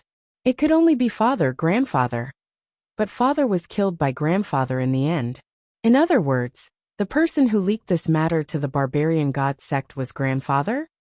A man's gaze turned frosty as she connected the dots. She didn't know grandfather's intention, but she knew that the person she trusted the most, the person closest to her, had been deceiving her all this time. Grandfather, not only did you kill father, you also caused the entire tribe to be annihilated by the barbarian god sect. A man's heart had long turned cold. Since she had figured everything out, there was no need to worry anymore. Her master would return by tomorrow at the latest. During this time, she would prepare a big gift for her master. Other than her master, she wouldn't let the barbarian god sect off. If it wasn't for Guchanga, the tribe behind her would have been annihilated by the barbarian god sect. Not even sparing children and old people, such cruel and ruthless actions. There was no need for her to show any mercy. At noon the next day, a divine rainbow descended from the mountain peak. It was a middle-aged man with a pale face. He looked very frail. He wore a scholarly robe. His eye sockets were slightly sunken, as if he lacked chi and blood. After returning to the mountain peak, he first closed his eyes to sense the aura around him. After confirming that there were no outsiders around, he nodded and headed to his courtyard. A man. Noticing the messy herb fields not far away, the middle-aged man frowned slightly, then called out, "Master, Master, you're back?" Hearing this voice, a man finally reacted. She hurried over from her courtyard, with a look of pleasant surprise on her face. The middle-aged man looked at a man and nodded. There was no change in his expression as he asked, "What happened to my herb fields?" A man's face was filled with fear and uneasiness as she hurriedly explained, "Master, on the day you left, Song Chinger came to find trouble with this disciple again. She was the one who ordered people to destroy those medicinal fields. These few days, this disciple has been thinking of a way." Hearing this explanation, the middle-aged man frowned and waved his hand impatiently, saying, "I know, you only know how to find trouble for your master." He naturally knew that Song Chinger had come to find trouble with a man some time ago. However, he had chased her away with the reason of disturbing his cultivation. He didn't mind a man's explanation. After all, there weren't any precious herbs in those herb fields. Master needs to refine a certain kind of pellet. It might take 4 to 5 days, the middle-aged man said indifferently. But before he could finish his words, he seemed to have sensed something and was delighted. "Master feels that your cultivation has increased a lot?" The barbarian tribe's cultivation system was different from the human race. Thus he couldn't accurately judge a man's strength. "I won't hide it from you, Master. Last night, this disciple luckily broke through to the third realm." A smile appeared on a man's face at the right time, with some joy and excitement. "Good, good, good. As expected of my good disciple. You can take this bottle of pills." After receiving a definite answer, the middle-aged man couldn't help but smile happily, as if he was very gratified. He then took out a bottle of pellets and threw it to a man. "Thank you, Master." A man received it with a grateful expression, but she actually knew what kind of medicinal effects these pellets had. If she continued to consume them, it wouldn't be long before she became the middle-aged man's puppet. Very good, very good. Very soon. The middle-aged man nodded in satisfaction. His gaze swept over a man, and there was a hint of greed and heat in his eyes. He then turned and left. A man kept her head down and didn't raise it. After the middle-aged man's figure disappeared, a hint of coldness appeared in her eyes. She was actually at the 6th realm now. If she had suddenly launched a sneak attack just now, she had an 80% chance of killing the middle-aged man. However, she still chose to endure and wait for a 100% chance. "Since you like to refine pellets to harm people, then why don't you try this time?" A man's eyes were full of killing intent. She had already made a detailed plan. She secretly added her own powder to the materials that the middle-aged man had prepared for the pellet this time. Even if they neutralized each other, there wouldn't be any smell. However, it could work together with the pellet that the middle-aged man wanted to refine, causing the medicinal effects to become chaotic and cause unexpected accidents. The middle-aged man would fall into this trap when he was testing the pellet. This time, He specially went out to find one of the precious materials, because the cost of this pellet was shocking and could greatly increase a cultivator's chi and blood. The middle-aged man couldn't bear to let a man test the pellet. In the end, when he was testing the pellet, his chaotic chi and blood broke through his organs, and he died instantly. Chapter 849. Are you sure this plan is foolproof? However, what surprised Ah Man the most was that Gu Chang'e, who had disappeared for several days, actually appeared in her courtyard today. He was sitting under a withered old tree, wearing a white robe that was as clean as the moon. His ink-black hair hung loosely over his shoulders, as if there was a crystalline light flowing through it. He exuded an otherworldly aura as his slender fingers played with a jade wine cup in his hand. Gu Chang'e looked at Ah Man with a thoughtful look in her eyes. I dare not say that this plan is foolproof, but I am 100% sure that it can kill my master. Senior can rest assured. Ah Man was dazed for a moment, not understanding the meaning behind Gu Chang'e's words, but she still said confidently. Gu Chang'e let out a chuckle as he stood up, walking to Ah Man's side. This little girl is very confident. He shook his head. Hearing this, Ah Man's eyes flashed with confusion. Could it be that she had made some mistake?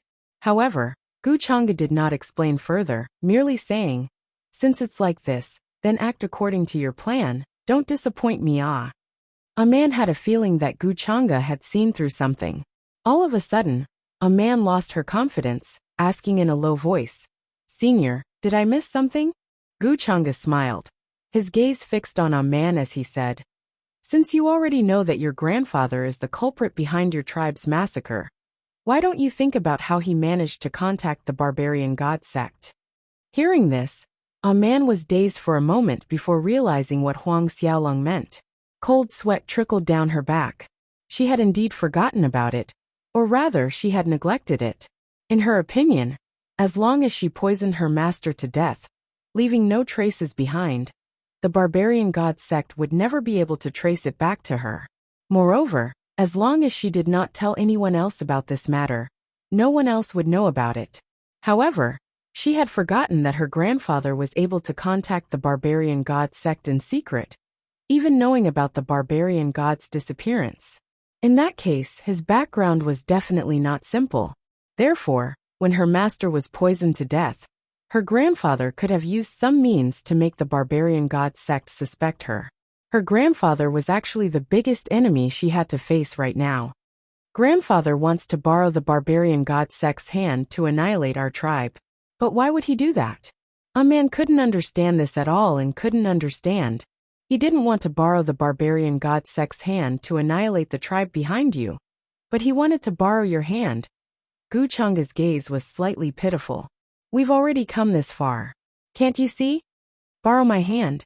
A man's brows knit together tightly, while a wisp of a vicious expression suddenly appeared on her beautiful and exquisite face. He wants me to live in guilt and pain, and let me understand that the tribe was actually annihilated because of me. She could not understand why her grandfather, who used to be so kind and amiable, would do such a cruel thing. Because you're a natural-born devil. Your grandfather is merely forcing you to walk down this path with no other choice. Gu Chang'e explained calmly. So, he did this just to force me to enter the devil path. A man's expression was filled with pain. The carefree times of her childhood surfaced in her mind once again. Gradually, they overlapped and intertwined with the cruel future that she had seen. In this world, one of the greatest taboos is a mistake. I thought you wouldn't make this kind of mistake. Gu Chang'e lightly shook his head. It seems like not everyone could be like him, taking into account all the possibilities and making it watertight. Then again, Gu Chang'e could only conclude that a man was still young and needed to grow up. This mistake wasn't a fatal one. Senior, what should I do? A man's expression was filled with pain. Ruthlessness and coldness intertwined in the depths of her eyes, like a fierce beast that was about to break out of its cage. It's good to have kindness in your heart, but sometimes, it's better to keep it to yourself. Gu Chang'e stretched out his hand and placed it on her head, his tone calm. His gaze descended onto a man's heart. Strands of jet black light were currently gushing out and coiling around like mist. It seemed to carry some sort of terrifying curse that was gradually swallowing up some of the remaining light within a man's heart. Even if you've seen the future with your own eyes, you still have a trace of fantasy and hope for others. You can't do that. Sleep. It'll be fine when you wake up.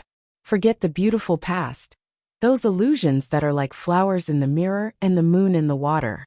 In the morning of the next day, sunlight sprinkled in through the window, bringing with it some warmth. A man's long eyelashes fluttered, and then she opened her eyes. There was a trace of confusion in her expression, as if she hadn't woken up from some kind of illusion or dream. Did I fall asleep yesterday? A man muttered to herself, noticing that she was already lying on the bed at some unknown time, covered with a blanket. The warm sunlight sprinkled in from the window was slightly dazzling, causing her to involuntarily narrow her eyes. What happened yesterday? She felt that her memories had become a little blurry. She only remembered that the senior had said something to her yesterday and told her some things. As for what exactly it was, she seemed to have forgotten. She only knew that in a daze, she had fainted because of a splitting headache and was in too much pain. Later on, she was carried back to the room by the senior. So, it was senior who covered me with a blanket. A man was a little dazed, and then she seemed to have thought of something. She suddenly took out the moon-white outer robe that Guchanga had thrown to her. It's the same as on the blanket. It's senior's aura, making one feel at ease. A man buried her head in the outer robe and muttered softly. 7 days later, as a man had expected, her master was poisoned. After swallowing the pill in surprise, he instantly fell to the ground. Blood flowed out of his 7 orifices, and his eyes bulged out. His appearance was incomparably terrifying, like a malicious ghost. The blood vessels under his skin seemed to be about to burst, and black blood continuously spurted out from his mouth. A man looked coldly from outside the cave, her little face devoid of any emotion. How is this possible? How could the pill go wrong? The middle-aged man continuously vomited blood, his eyes wide open, full of disbelief. He crawled on the ground with difficulty, wanting to find the antidote from the bottles at the side. At this time, a man walked in from outside the cave, looking down at him coldly. The middle-aged man was like a drowning person who suddenly grabbed the last life-saving straw, and a roar came from the depths of his throat. A man, quickly save me. Help me find the antidote. Save you. A man just shook her head coldly. This appearance made the middle-aged man panic. It was completely different from the obedient disciple he had seen before. 0-inch not killing you with my own hands is already being merciful to you. I really want to kill you with one sword strike right now, but that would be letting you off too easily. Dying slowly and painfully like this may not be an unsuitable result for you. A man said softly, but there was no fluctuation of emotion in her eyes. You. The middle-aged man looked terrified and was filled with extreme fear. He immediately understood. Why would there be a problem with the pills he refined? A man had long known that he would make a move against her. It was just that he was too stupid to notice. So you knew all along. His voice trembled as he screamed, filled with regret. However, what he regretted was that a man had discovered his plan ahead of time, not that he had poisoned the pills he refined in the past. At this time, a man was no longer looking at him, looking outside the cave as if she was waiting for something. Guchanga's figure appeared outside the cave, looking calmly at a man. You've made your choice? A man nodded. I've made my choice. Since this was destined to be unsolvable from the start, why should I worry about it? From the start, I never had a chance to turn the tables. In fact, she had thought things through in the past few days. So-called schemes had no chance of winning in the face of absolute power. Even if she could get rid of her master, and the barbarian god sect's hidden danger, she still couldn't escape the fate of being manipulated by her grandfather. Everything was destined from the start. She was just a fish struggling in the long river of fate. But no matter how hard she struggled, she would be thrown back to her original fate. Guchanga suddenly chuckled, reaching out to stroke her head. No, who says you don't have a chance to turn the tables? I came to this world to help you turn the tables.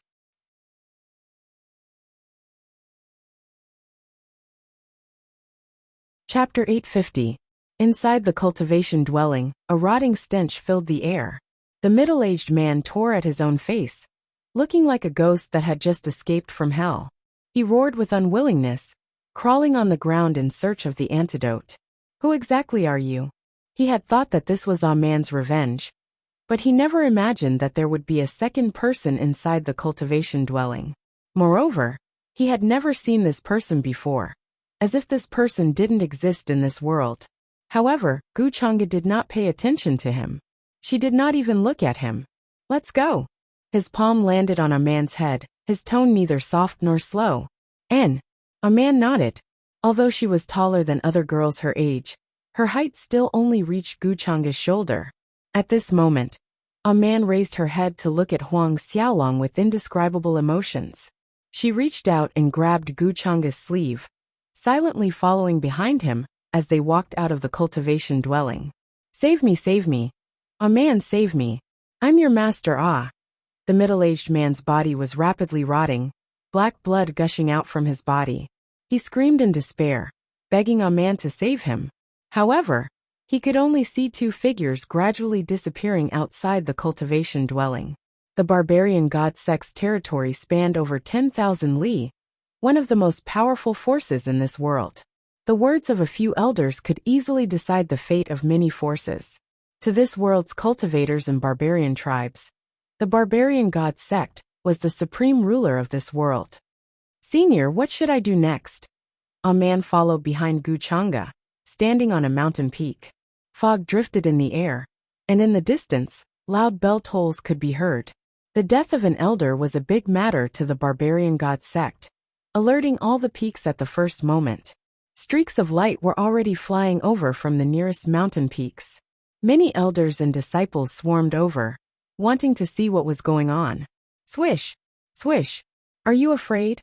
Guchanga didn't answer her, but asked with a smile.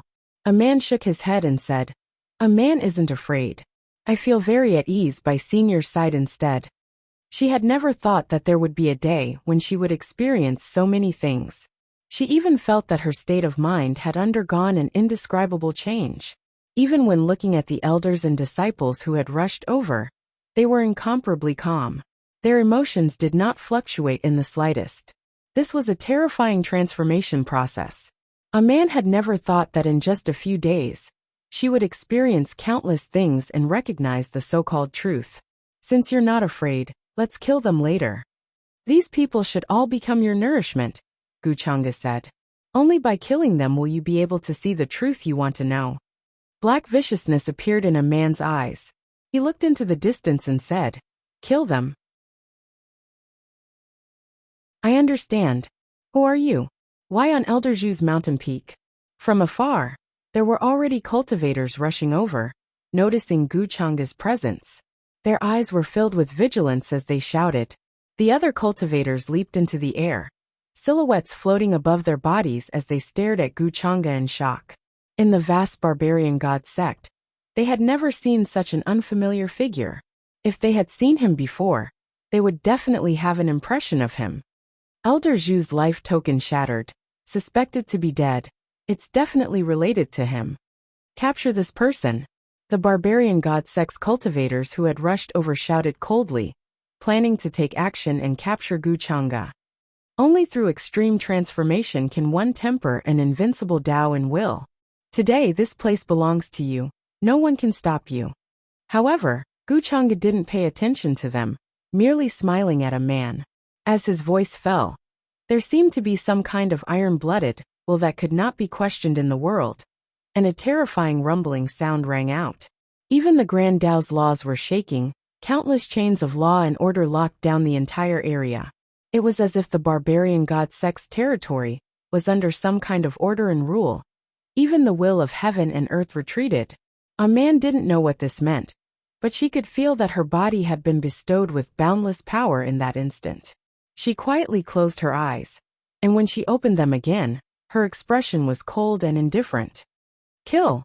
A man took a step forward, raising her palm. Countless runes condensed in the air, turning into heavenly blades, giant swords, and spears. Dazzling divine lights shone from them, akin to a divine weapon fog. The group of cultivators charging over didn't have time to react before they were torn apart by these heavenly blades and giant swords, exploding into a mist of blood. To the barbarian god sect, this was a terrifying day, the shadow of death looming over them. No one could have imagined that the death of an elder would lead to such an unimaginable calamity. When the elders who had rushed over saw the surging blood mist with their own eyes, their entire bodies trembled in fear. That's Elder Zhu's disciple, that barbarian tribe's princess. Someone suddenly recognized a man's identity, his face filled with fear, but in the next second, he was torn apart by the heavenly blades, exploding with a pu sound. A man was dressed in plain robes, her fine black hair cascading down her back like a waterfall. There wasn't the slightest trace of emotion on her flawless face. She walked down step by step from the mountain peak. With a raise of her hand, it was as if thousands of starlight gathered, interweaving into a terrifying weapon. This kind of vast and terrifying might was akin to a world-ending calamity to the average cultivator. Even the 7th-leveled elder was shocked. He didn't think a teenage girl would have such terrifying power. This was simply inconceivable. Moreover, the young man standing behind her had a faint smile on his face as he watched the scene unfold before him. There wasn't the slightest ripple in his eyes. "Stop!" Angry roars came from the distance as the barbarian god sect's experts rushed over, wanting to stop this. However, a man's expression remained unchanged, cold and indifferent. She walked out from the blood fog, exuding a strong stench of blood. Countless crimson lights could be seen in the air, rushing towards her. That was the source of a fallen cultivator's life essence, turning into surging energy that was absorbed by her. The current A man was akin to a constantly changing crimson flower, swallowing all living things that came close to her. With every step she took, her aura changed, like a terrifying tsunami that wanted to drown the world. At this time, in a desolate land far away from the barbarian god sect, inside an ancient barbarian tribe, a figure clad in a black robe with a hood covering his face, looking somewhat stooped and old, was fiddling with dried medicinal herbs in front of him, coughing from time to time. The people in the tribe, regardless of their age or gender, were all respectful when they saw him. This was the tribe's grandpa, a person of virtue and prestige. He was very old and was in charge of the tribe's sacrificial offerings, medicinal herbs, and other related matters. Other than the patriarch, he was the person with the highest prestige. At this time, beside this black-robed old man, a bronze-skinned, burly, and tall middle-aged man was discussing something with him. "There are less than 4 years left before I step onto that path. I'm afraid I won't have the chance to touch the 7th level in this lifetime. Only 4 years left for a man. I wonder how she's doing in the barbarian god sect." The middle-aged man was the tribe's patriarch, in charge of all the tribe members. There was a trace of worry on his face as he looked in the direction of the barbarian god sect. Cough, cough, cough. "A man has been smart since she was young. Even in a place like the barbarian god sect, no one can bully her. Patriarch, you can rest assured." The stooped old man coughed a few times, shaking his head with a smile. "But I'm still worried. A man is only in her teens, yet she has to shoulder such a big responsibility." The middle-aged man sighed.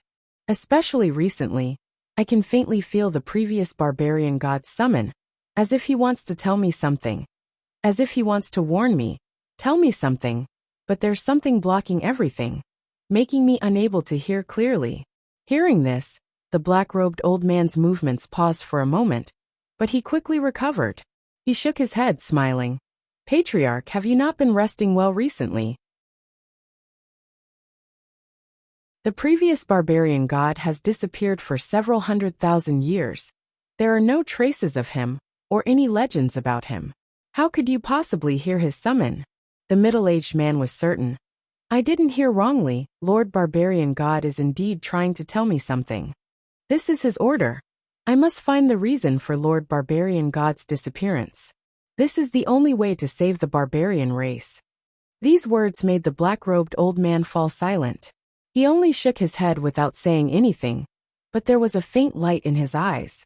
Suddenly he felt something, causing his brows to furrow. Even the medicinal herbs in front of him were crushed, because he didn't control his strength properly. Patriarch, what's wrong? The middle-aged man noticed the black-robed old man's expression and was a little surprised. This was the first time he saw such a gloomy and ugly expression on the old man's face. This appearance of the patriarch made him feel strange and inconceivable. Looks like there's a variable. Who interfered with my plan? However, the patriarch did not answer his question, only muttering under his breath. A cold glint flickered in his cloudy eyes. The chess piece he had placed in the barbarian god sect was silently destroyed, its life force vanishing, and its connection to him was severed. The middle-aged man was shocked, but in the next moment, the patriarch shook his robe and turned into black mist, disappearing from sight. How is this possible? The middle-aged man's eyes widened, unable to believe what he had just seen.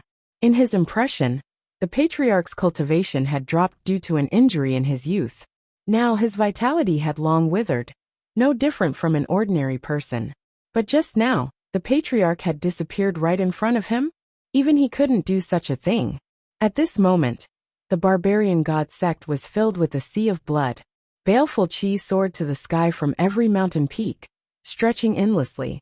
A man leisurely walked forward step by step, washing the mountain peaks with blood. There was a faint redness in her eyes, and her youthful face was now cold and indifferent, looking at all the cultivators in front of her as ants. A faint blood-red light shone between her brows, shrouding her flawless face in a layer of blood-red brilliance. Who exactly are you? It's impossible for her to have this kind of power. One of the barbarian god sect elders stared fearfully at Wuxia, who was following behind a man at a leisurely pace. He could see that a man's change was due to Wuxia behind her.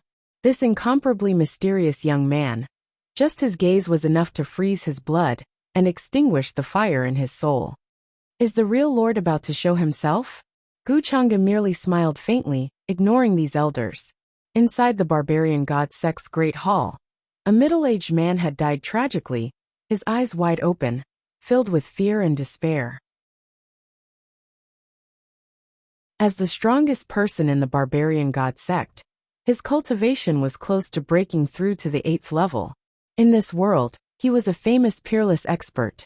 However, his forehead was pierced through by a sword finger, penetrating his body from the front to the back, destroying his soul in an instant. Sect chief. Many of the elders and disciples stared at the middle-aged man's corpse in agony and fear. With just a casual finger, their barbarian god sect's strongest person lost his life. This kind of terrifying means was something they didn't dare to imagine. Why is there such a terrifying existence behind a man? Song Qinger was filled with despair, her body trembling from head to toe. Wuxia's gaze swept over the people in front of him, finally landing on a man. Just this level too. 0 is far from enough. To become a true devil, she needs an opportunity. He shook his head. She needs to sever the karma of the past with her own hands. Although the matter at the barbarian god sect had allowed a man to awaken the devil in her heart ahead of time, it was still not enough to be valued by him. At least in terms of mental state, in Wuxia's opinion, a man was still far from reaching that level. He wanted to nurture a man into a suitable successor, to seize the upper world's providence in the upcoming turbulent times.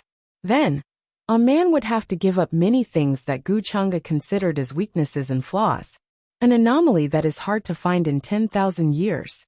Then why is this anomaly called an anomaly? You should let me take a look, Wuxia said softly. A man stood in front of the barbarian god sect's great hall, a bloody mist hovering around her. Her originally clean robes were dyed red by the mist. Her eyes were closed, as if she was waiting for something. There seemed to be an invisible vortex around her, sucking in all the energy drifting in the air into her body. Inside her surging devil heart, devil shadows filled the sky, as if they were interweaving into some kind of vague ancient figure, sitting cross-legged there. At this moment, she was as cold as a piece of ice that had been sealed for 10,000 years.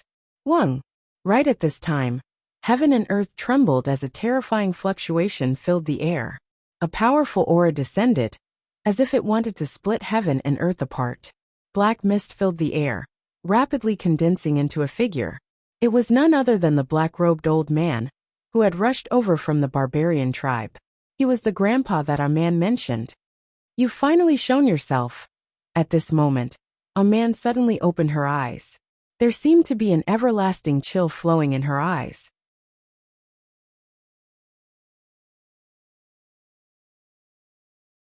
Chapter 851. The black-robed old man seemed to be shrouded in a thick black fog, standing tall in the air. His hunchback made him look exceptionally old. "Aman, why did you become like this? Who caused all this?" He stared at the frosty young girl in front of him, seemingly in disbelief. He couldn't help probing. However, Aman's expression did not change at all because of his words. "At this time, you still want to hide it from me?" Her gaze was frosty. "Hide what from you? Looks like you've grown up, no longer the little girl who would circle around Grandpa." The black-robed old man couldn't help muttering to himself in disbelief at Aman's words. "Do you think there's any use in saying these things now that things have come to this?" Aman's eyes grew colder, without a trace of warmth. Hearing this, the black-robed old man was stunned, staring straight at Aman. It was as if he wanted to confirm that these words came out from her mouth, and not someone else. "Hee hee." Suddenly, the old man burst out laughing, unbridled and unrestrained. His face under the hood was like a withered tree trunk, his eyes sunken deep into his sockets. The gentleness that Aman was familiar with was gone, replaced by indifference. "I'm very curious, how did you do all this?" The black-robed old man stared at the hell-like scene in front of him, his expression indifferent as he looked at Aman. If it wasn't for the fact that he sensed something wrong with the chess piece he placed in the barbarian god sect, and lost contact with him, he wouldn't have rushed over here. It was even more impossible for him to witness all this with his own eyes. In his opinion, this young girl who had always followed the rules and grew up according to her destiny would never discover the truth one day. Not to mention a bloodbath like today, where no one could resist. The entire barbarian god sect was bathed in blood. This was an inconceivable matter. Aman's body was shrouded in a crimson light, resembling a delicate flower bathed in a rain of blood.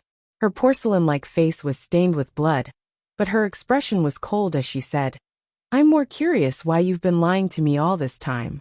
My good grandpa." "Lying to you all this time? I don't dare to believe your words, What am I lying to you about? Or are you saying that your memories of the past 10 years are all fake? If you had been obedient and followed the path of growth that you should have experienced, then I would still be your grandfather. However, you shouldn't have known about this beforehand." Hearing this, the black-robed old man suddenly cracked a smile. But in Aman's eyes, this smile was extremely mocking. "He's still my grandfather? Is this the answer you want to give me?" A ripple appeared in Aman's eyes. "Grandpa. However, since you call me grandpa, I can tell you that no matter what the reason is, you know the truth in advance. But it's impossible for you to escape. You have to experience this fate. This is a fate you cannot escape." The black-robed old man said coldly. The smile on his face was incomparably cold. "Destiny?" Aman heard this word again, but her expression was still cold and didn't change much because of it. "Deceiving me and making me fall into the devil's path. Is this your so-called destiny? You even know about falling into the devil's path. It seems you have recovered your past memories." The black-robed old man's smile became even more mocking. Past memories? Aman's heart shook. She didn't think she would hear such an inconceivable thing again. In other words, she had other memories before this? Or even older? At this moment, she only felt a splitting headache. It was as if the world in front of her was shattering. Many chaotic memories appeared and overlapped. The false and the real were constantly overlapping and reforming. Aman didn't even know what was real to her, and what was just a dream. Haha. It seems you still don't know. Indeed. How could you so easily remember those things? The black-robed old man sneered, his eyes filled with pity. He walked down step by step from the sky. A terrifying pressure pressed down like an ocean. He wanted to attack Aman and turn the situation back to its original path. However, the confusion in Aman's eyes only appeared for a moment before disappearing in the next instant. Her eyes were cold as a faint light appeared in her palm. Boundless energy rushed out from her palm like exploding stars, attacking the black-robed old man in front of her. This was the power Gu Chang'e had bestowed upon her, allowing her to possess this kind of boundless strength in this world. Even the strongest barbarian god sect elder had lost miserably in her hands just now. This power doesn't belong to you. Behind you, who is helping you? The black-robed old man's expression changed, no longer looking down on Amon. His cold gaze swept over the surroundings, trying to find some clues. Even if Amon had recovered her memories, it was impossible for her to possess this kind of power in such a short time. In other words, there was a peerless expert hiding by her side. That peerless expert not only helped her understand some of the truth, but also bestowed her with this kind of terrifying power. To the black-robed old man, this kind of action was no different from ruining his plans. Naturally, he wanted nothing more than to drag this person out and deal with him. So you can't see Senior's existence. Amon vaguely guessed the truth from the black-robed old man's expression. After all, at this moment, Gu Chang'e was standing in the void behind her, not too far away. But her grandfather seemed to have gone blind since arriving here, unable to see Gu Chang'e at all. Thinking of this, Amon's heart calmed down. Senior's strength and origin could only be described as unfathomable and unfathomable. Although Amon didn't know what kind of scheme was waiting for her, thinking that Senior was right beside her, she calmed down. Her mood became incomparably stable. Kill! Amon spat out these words from her delicate lips. She was like an Azura bathed in a rain of blood as she charged at the black-robed old man. Reckless fool. You really think you can jump out of the river you belong to with the help of an expert? You won't be able to do it. You don't know what's waiting for you. The black-robed old man sneered. He raised his palm, covering the sky as he slammed it down on Amon. At this moment, his aura had already surpassed this world's so-called 9th-level cultivators. But there were no cultivators here who could witness this. The barbarian god sect, as the place where the two were fighting, couldn't withstand this kind of destruction. Heaven and earth trembled. Some laws crumbled from the impact, while some talisman symbols were obliterated. The shockwaves from the battle could destroy heaven and earth. Large stretches of mountain ranges were reduced to ashes. Heaven and earth changed color. Divine light surged like a tide, and phenomena spread out over 10,000 li. For ordinary cultivators, this was a rare phenomenon that they hadn't seen in hundreds of thousands of years. The battle between the two was earth-shattering. Even the black-robed old man couldn't help feeling apprehensive toward the end, finding it hard to believe. His strength had already surpassed this world's 9th-level cultivators, but facing the current Amon, it was extremely difficult for him to take her down. Who is that person behind you? The black-robed old man roared, his eyes dark. A door appeared behind him, exuding an ancient aura. Inside the door was the barbarian tribe Amon was in. You really deserve to die. Amon immediately understood his actions, and had no choice but to stop attacking. Her gaze was bone-chilling. In her heart, she wanted nothing more than to crush this old man she respected the most, someone she viewed as her own grandfather. Being too worried and indecisive isn't a good thing. This isn't your strength. You can't protect your family behind you. The black-robed old man sneered, feeling somewhat smug. For better or worse, he could be considered Amon's grandfather, so he understood her temperament very well. He knew that she valued relationships and wouldn't abandon the tribe behind her. Tell me the source of your strength. The smile on his face faded, replaced by a cold and detached expression. You really want to know? Hearing this, a trace of mockery appeared on Amon's face. What do you mean by that? The black-robed old man was stunned, noticing Amon's mockery. This made his heart sink as a bad premonition rose in his heart. Senior, he's always been here. Could it be that you can't see him? Amon looked at him with mockery. The black-robed old man's heart shook. He discerned that Amon wasn't trying to fool him. Could it be that there's really a terrifying existence hidden in the shadows that I can't see clearly? Looks like you insist on interfering in this matter. Are you determined to be my enemy? His gaze turned cold as he swept his gaze across the empty space before him. Although he couldn't see Gu Chang'e, he faintly sensed that there were some strange changes in this world. I'm just helping this pitiful little fellow in passing. But going against you, you're not worthy. An indifferent voice came from the void, and then Guchanga's figure appeared once more. His white clothes were purer than snow, and he seemed like an immortal that had descended to the world. Who are you? The black-robed old man's pupils constricted, and he was slightly horrified in his heart. He didn't sense how Guchanga appeared. He stood there as if he didn't exist. He seemed to have merged with the heavens and the earth, yet he was actually suppressing the heavens and the earth. You're not worthy to know who I am. Guchanga spoke indifferently as he glanced casually at the old man. The old man instantly seemed as if he'd been struck by lightning. His entire body trembled, and he was directly unable to move. His soul and blood seemed to have been frozen, and his limbs went cold. Senior. A man did not expect that Guchanga's mere appearance would cause the black-robed old man to be so terrified that he did not dare to move. I've disappointed Senior. Even if I obtained such formidable strength, I wasn't able to deal with this matter myself. Her expression was slightly sad and guilty.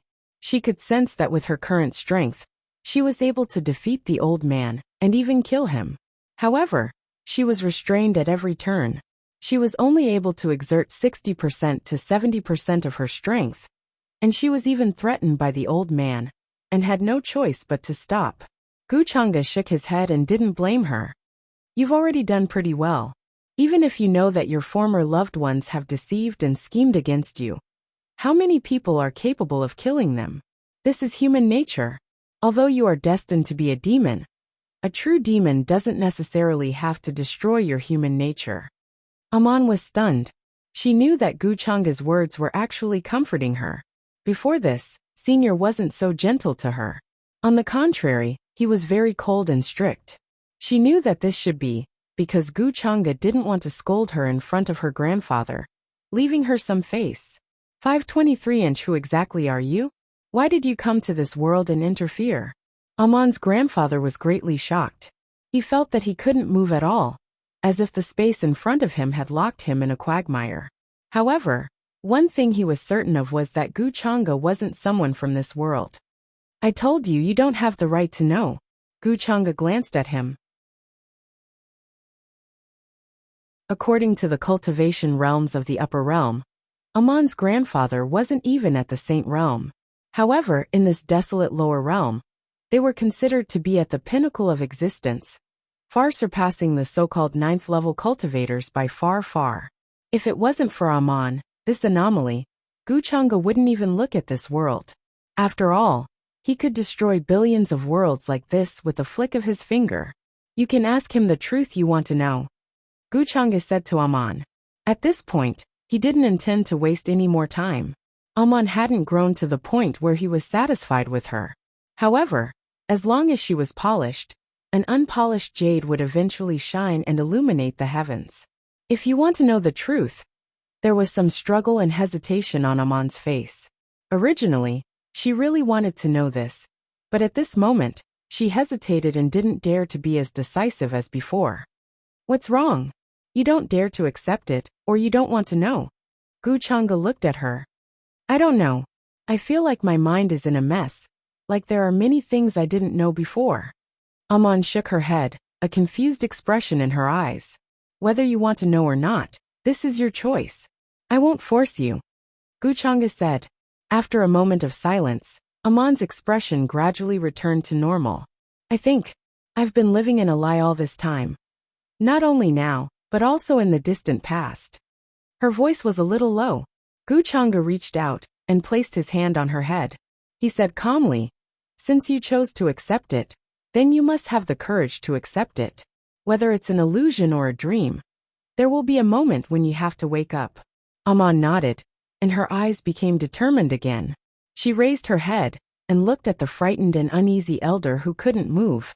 Aman, even if you kill me, it's useless. I'm just following orders. Seeing the killing intent in Aman's eyes, he was incomparably uneasy and tried to struggle. However, he quickly fell into despair because he couldn't struggle at all. His soul was firmly imprisoned. He was like a little insect pressed to the ground by a terrifying force. Pooh! In the next moment, Aman didn't let him finish speaking. She directly stabbed the short sword in her hand into his heart.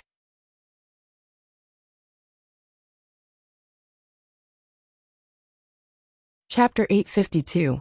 Blood splattered everywhere as the short sword pierced through. The black-robed elder's face was filled with disbelief and despair. He never thought that a man would really kill him with her own hands. Moreover, she did it so decisively. Looks like you've really changed. You're no longer the young girl from before. However, at this moment, there was a hint of relief at the corner of his mouth as he softly muttered. A man was expressionless. She didn't feel any emotion because of his words.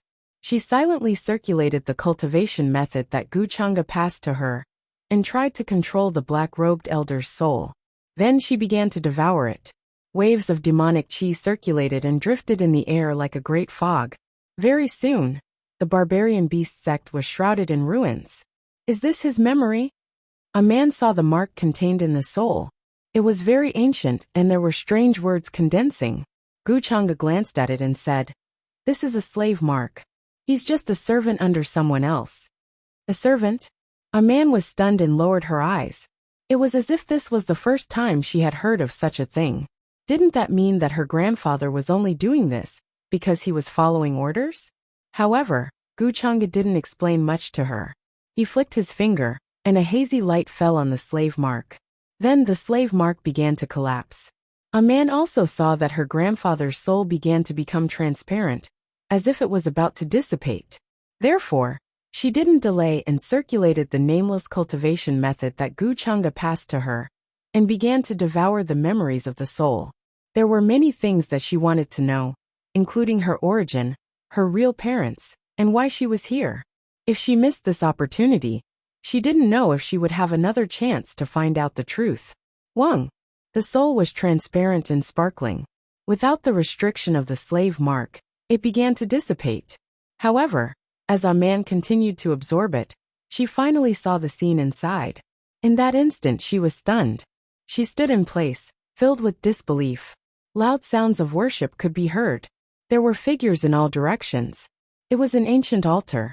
Many figures wearing worship robes were praying around it. Many barbarian tribe ancestors were kneeling everywhere, praying to the heavens for something. At the center of the altar, a black-haired girl sat cross-legged. Her expression was cold, and there was no emotion on her fair and flawless face. Her entire body emitted an ancient and powerful aura. That's I. A man recognized the black-haired young woman who was sitting cross-legged. Her appearance was exactly the same as her, and there was no difference at all. If there was a difference, it would be the black-haired girl. Her expression was very cold, like an iceberg that would never melt. Saintess, are those barbarian tribe ancestors calling for me? A man felt her vision blur. In the next moment, she found herself sitting cross-legged on the altar, becoming that black-haired girl. Moreover, she heard the barbarian tribe's ancestors calling her respectfully. Such a title was very ancient. It must be known that there was no saintess in the barbarian tribes today. It could be seen that the berserker tribe she was in was very ancient and powerful. Any one of the berserker tribe ancestors who were kneeling around her was stronger than a cultivator in the 9th realm. How are the preparations? A man heard her own voice, but she did not open her mouth. It was the black-haired girl on the altar who asked coldly. At this moment, she was like an outsider, looking at her past self. So this was actually what Grandpa revealed before he died. Her past memories? Who was she in the past? A man did not understand. She only felt a pain in the center of her brows. Many memories kept appearing in her mind. Saintess, everything is ready. All kinds of sacrificial offerings have been prepared.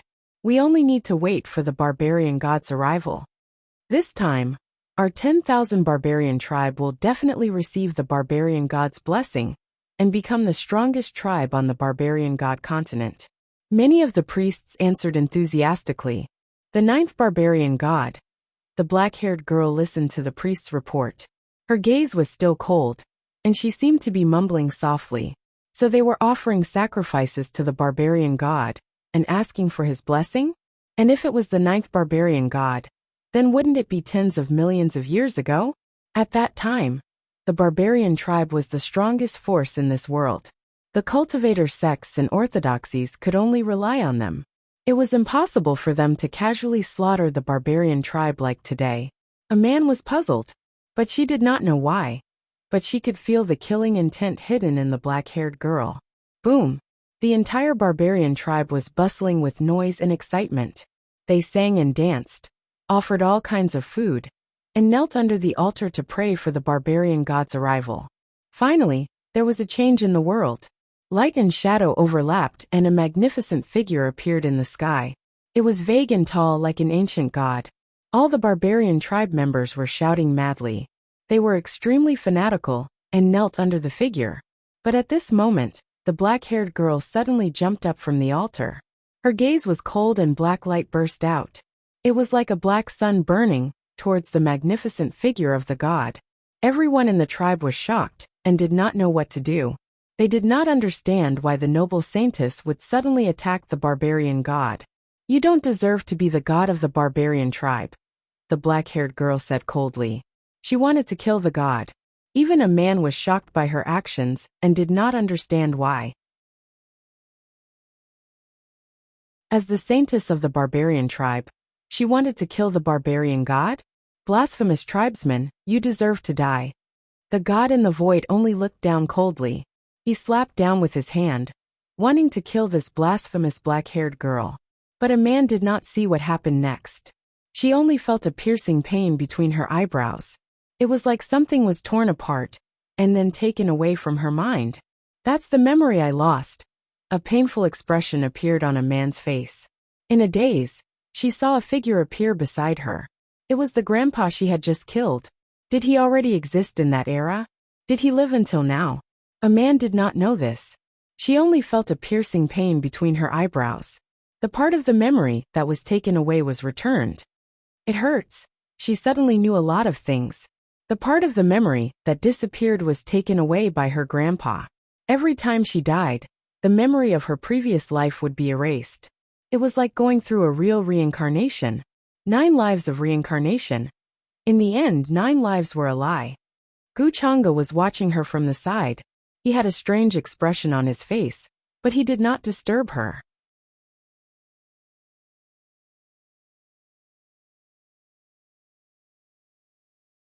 Chapter 853.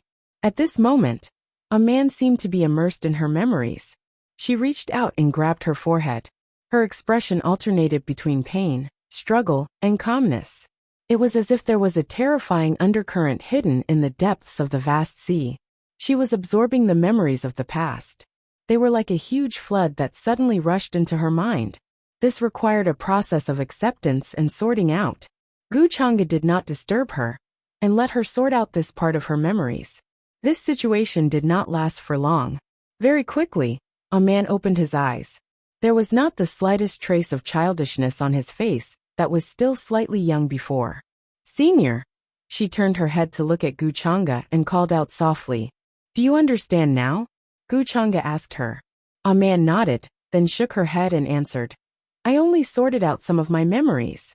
There are still many things I don't understand." According to the memories she had obtained, her true identity was actually the daughter of the first barbarian god. But for some unknown reason, the first barbarian god had suddenly angered the ancient god and was killed by him. Moreover, to prevent the first barbarian god from reviving, the god had cut his body into 6 pieces and buried them at the ends of the 4 poles of the world. The later barbarian gods had actually obtained the broken body of the first barbarian god for various reasons and obtained great power from it. And the grandfather who had raised her was actually her father's servant. But why did he want to raise her? In each life, he used various methods to observe her growth. Did he want to ensure that she grew up according to a certain path? A man did not know the answer to these questions. Even her grandfather did not know the reason for doing this. He was only following the instructions left in his mind. Perhaps all of this was the orders of that god. The god is high up in the sky, looking down on all of this from a distant world. Not only did he kill my father, he also made me suffer the pain of reincarnation and wanted me to turn into a demon. He must have done this to take revenge on my father. A man's expression gradually became firm. In her mind, she had already guessed all kinds of possibilities. In every life, when she wanted to remember the past, her grandfather would appear to correct the confusion and erase that part of her memory, ensuring that she would grow up according to the predetermined path. But in every life, there would always be all kinds of accidents, just like the scene she just saw. At that time, she was the sacred lady of the Berserker tribe. However, she found out that the reason why the previous god of Berserkers had disappeared was because he had been devoured by the ninth god of Berserkers. In the eyes of all the barbarians, the god who protected them was far from being as great as they thought. In fact, they were despicable villains who used various methods to steal the godhood. That was why she attacked the ninth god of Berserkers during the great ceremony of worshipping at that time. She wanted to kill him so that the Berserkers could see the true face of the fake god. The reason why the Berserkers on the ground are declining is because the real god of Berserkers has long since disappeared. Or rather, the later gods of Berserkers were eaten by the previous gods of Berserkers as food. A man spoke softly in her heart as she thought of this sad and cruel fact. She suddenly understood why all the people who had stepped on the path to find the god of Berserkers had disappeared without a trace. Why 4 years later, her foster father in this life had also been killed. Grandfather knew all of this a long time ago, so in order to hide the truth and prevent me from remembering the past, that's why he killed my foster father. A man quickly sorted out the cause and effect of these things. Her beautiful crystal eyes regained their calmness. After she absorbed the part of the memory that her grandfather had taken away, some kind of shackle in her body seemed to have suddenly been broken. It was an ancient mark that contained her previous Tao and cultivation. An endless stream of power surged out from her lungs, bones, heart, every corner of her body. It was vast and boundless. God of heaven, my real father. Guchanga watched all of this quietly and did not say anything to disturb a man. But when a man muttered to herself and described the ancient memory, a strange expression appeared on his face. The truth that a man thought was correct was far crueler than she thought. However, he did not intend to tell her just like that. Without truly experiencing that kind of cruelty, it was impossible for her to truly transform. In Guchanga's opinion, the current A man was still very pure. There was still some naivety and innocence that belonged to a young girl in her eyes. This was still very far from the white-haired which he saw when he looked into the long river of fate, who could dominate the heavens and startle the ancient giant at the other end of the long river of time. The true path of seeking the devil had only just begun. Senior. Then, a man recovered and looked at Guchanga. She wanted to say something but hesitated. What do you plan to do next? Guchanga only shook his head and asked with a faint smile on his handsome face. I want to take revenge. I want to kill the god of heaven and take revenge for 9 lifetimes. I want to take revenge for my father's death. A man raised her resolute eyes that flickered with hope. Guchanga nodded, carefully assessing a man, saying, even without my help, you have strength comparable to this world's 9th realm cultivators. If you want to take revenge, there is a possibility. 9th realm cultivation. A man indeed felt the unimaginable power in her body, enough to sweep away all the experts in this world. Even the other forces on the same level as the barbarian god sect were no match for her. Some of this power came from the mark on her body, but most of it came from the nameless cultivation technique Guchanga taught her, and the barbarian god sect's elders she had devoured. In a man's opinion, this nameless cultivation technique was her greatest hope and opportunity for revenge in the future. The mysteries contained within were indescribable with words. Senior, are you leaving? But a man couldn't bring herself to be happy, even though she knew the so-called truth, and had hope of becoming stronger and taking revenge. Because from Guchanga's words, she had already sensed his intention to leave. To her, Guchanga was not just a simple senior. Instead, it was like a ray of light breaking through the dark clouds. If there was no Guchanga, she would still be a pitiful person living in a lie and a mirror.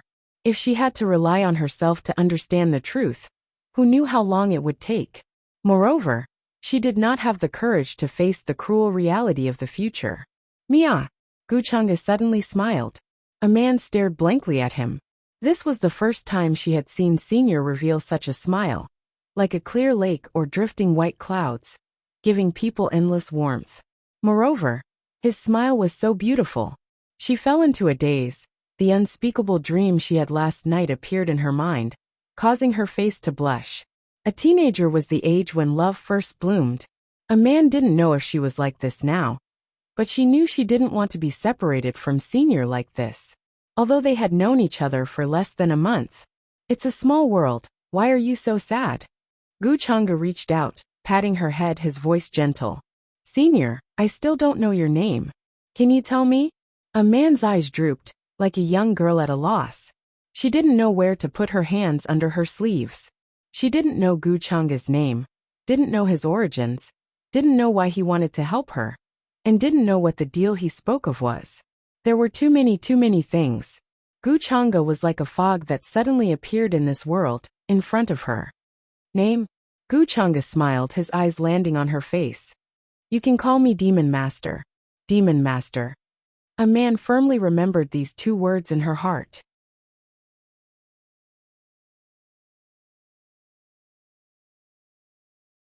Chapter 854.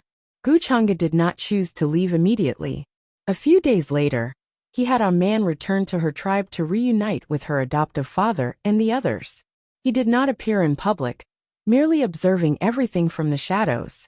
A man personally told her adoptive father and the others about the barbarian tribe and the barbarian god tribe. How these matters were dealt with wasn't something Guchanga cared about. On the other hand, the destruction of the barbarian god sect in a single day, turning the surroundings into ruins, caused a great commotion in this world. Many forces went to investigate, but Guchanga had already taken action, erasing all traces for Aman. Aman wasn't worried that the other experts of this world would find their tracks and so on.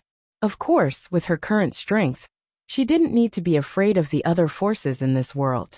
The night was peaceful, the moonlight like water flowing through the tribe. Guchanga stood on a mountain peak in the distance, the full moon hanging behind him clear and cold.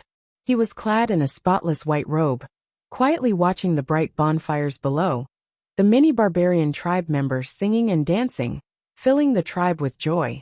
A cold wind blew, causing his robe to flutter, like an immortal riding the wind under the moon. I hope you won't disappoint me.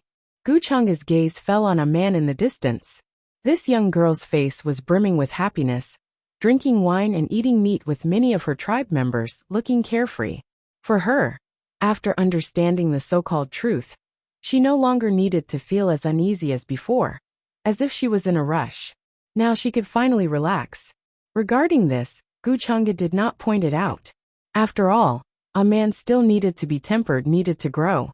If he were to tell her the truth himself, why would he waste so much time on her? In these few days, Guchanga had taught a man many things. There were cultivation techniques, forbidden heavenly arts, and some secret arts he had created himself. Before leaving, Guchanga reluctantly did his duty. Although he did not let a man call him master, a man had already regarded him as her real master. I look forward to the next time we meet. Wild. After that, Guchanga gently shook his head, and did not choose to bid farewell to Wild. He was not a person who cared about these complicated formalities, so there was no need for him to specially bid farewell. In the next moment, his figure was like a bubble, disappearing on the spot. All of his aura, traces and karma in the world vanished in an instant. It was as if he had never appeared in this world. At this time, Aman, who was drinking wine and eating meat with many of his clansmen, was suddenly stunned. A strange feeling came from the unseen world, and she couldn't help but cover her chest in panic. The smile on Aman's face quickly disappeared and her face turned pale. Why do I suddenly feel so flustered? At this moment, a feeling of loss surged into her heart, causing Aman to directly stand up. After that, she ignored the shocked and puzzled gazes of her clansmen and started to rush towards the back of the mountain. Senior! A man shouted towards the silent mountains under the moonlight. The expression on her little face was incomparably panicked, as if she had suddenly lost something very precious. However, in the empty and quiet mountains, apart from her own shouts echoing, there was no other sound in response. "Why?" a man muttered. She originally thought that Gu Changa would accompany her for a long time, at least spend these few days with her before bidding farewell to her as expected. However, he left just like that quietly, without any sound or movement. He didn't even say goodbye, nor did he greet him. This caused a man to feel as if she had lost all the strength in her body, and she directly leaned weakly against an ancient tree. She had originally planned to step onto the path of revenge for her birth father after dealing with the matters of the tribe. Moreover, in order to make Gu Changa look at her in a new light, she had even thought of the following plans in her mind. But she did not remember to say those words to Gu Changa, nor did she receive a word of praise from him. I haven't had the time to call you master, and I haven't returned your outer robe," a man muttered to herself, and then took out the moon-white outer robe, as if it was very precious. She buried her head in it, as if this was the only way she could feel the aura of the senior from it. Her mood was very low, and her originally sparkling and beautiful eyes seemed a little dim. For her, Gu Changa was not just a simple senior. Through these days of interaction, she also understood that the senior was not as cold as he was at the beginning, and would gradually patiently teach her some things. Even if it was some simple and easy to understand principles, he would patiently explain to her. And she was also trying to get closer to the senior, deliberately finding fierce beast meat and roasting it in front of him. Although the senior showed some disdain at the beginning, he later accepted her roast meat. In a man's view, this was a sign that the two were getting closer. However, when she was not paying attention, the senior had already left and disappeared, just like when he suddenly descended to this world, silently and without leaving any trace.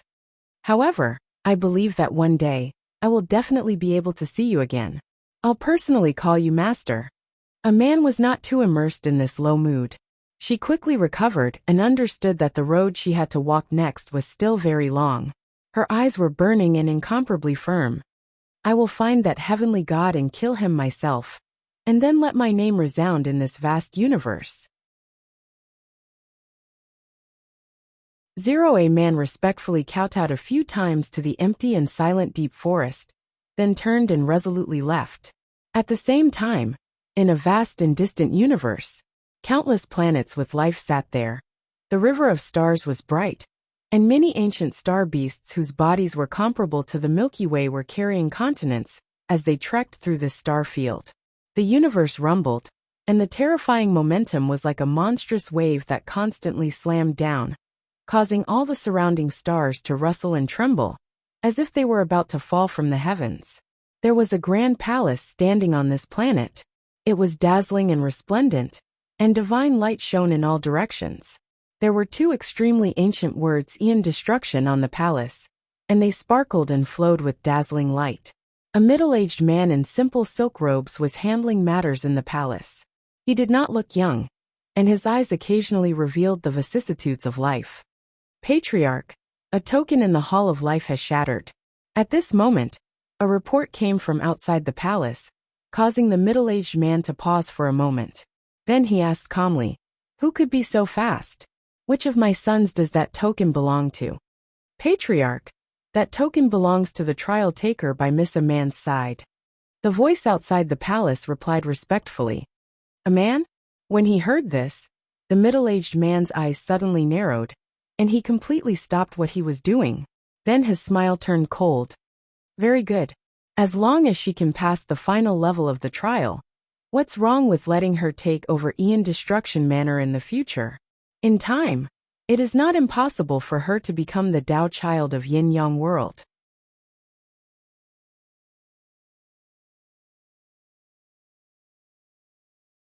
Chapter 855. Among the vast true worlds, true Yin-Yang world could be considered as one of the most powerful true worlds, and it was ranked at the top. True immortal existences who had once transcended were born there. Since the start of countless eras, many true worlds had declined and were destroyed during the calamity. They were drowned by the long river of time and turned into broken, ancient worlds that no longer existed. Many true worlds had their legacies cut off and were buried in the ancient eras. No one could hear about them in the current era, and not a single trace of them was left behind. Lightning would dry up, and time would decay, but there were still true worlds and legacies that had never declined or been cut off in this world. As a true world that could definitely be considered ancient and immortal among the vast true worlds, True Yin-Yang World had a great reputation in the boundless vast expanse. Even the strongest existences who were strong enough to travel through the vast expanse would feel deep respect for True Yin-Yang World when they heard of it, and would not dare to offend it. Eternal Destruction Manor was one of the extremely powerful legacies in True Yin-Yang World. There were also World Life Hall, Rebirth Cave, Intentionless Mountain, and so on. In fact, they could be traced back to the beginning of the true world's evolution. There might even be the most ancient existences among the legacies of these factions that were hibernating and using all sorts of methods to avoid celestial decay. From 5th decay to 9th decay, and even further back, it was very intimidating, and it was difficult to guess its foundation. Miss Man went through 9 lifetimes before she passed this level of the trial. Among all your descendants, your speed isn't considered fast. The other young masters and young ladies were already making plans for their future generations in their previous lifetimes. Only Miss Man passed through 9 lifetimes.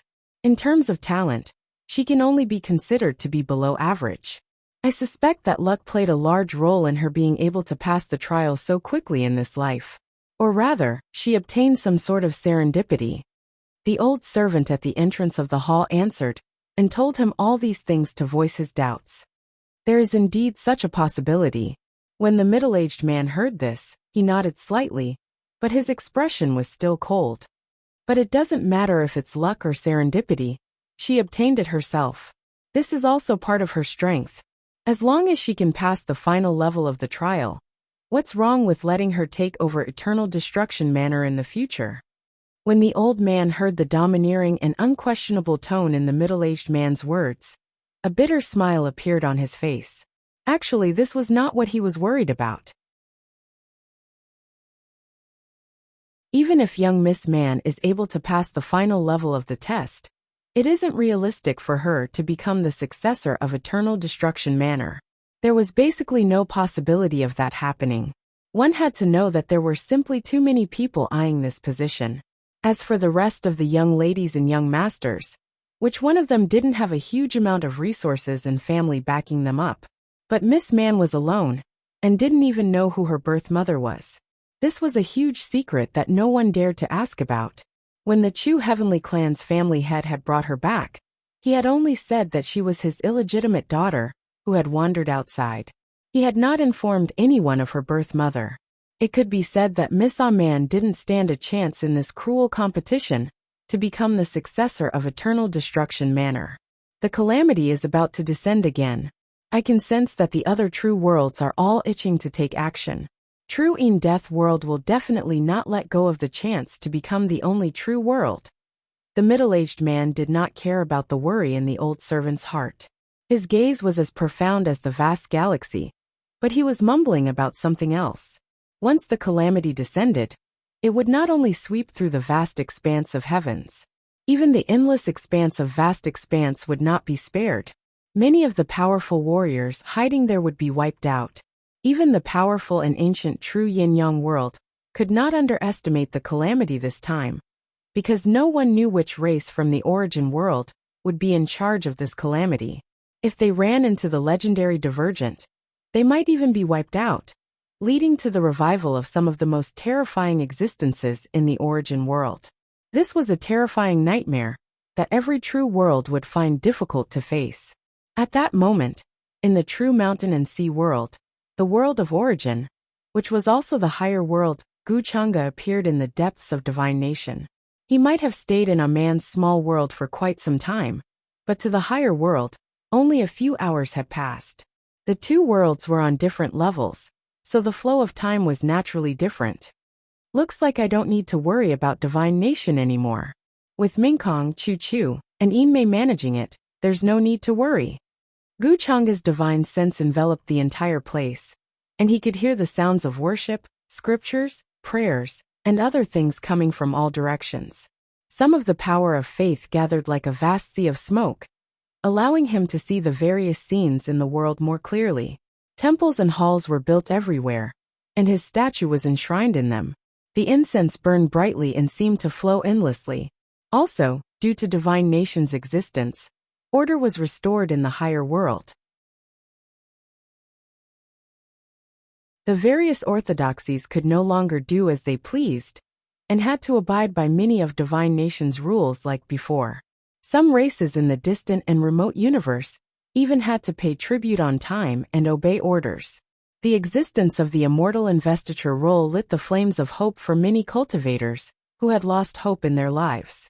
In a way, it also helped to stabilize divine nation. Gu Chang'e planned to completely connect with the immortal region before considering whether to announce the immortal passage.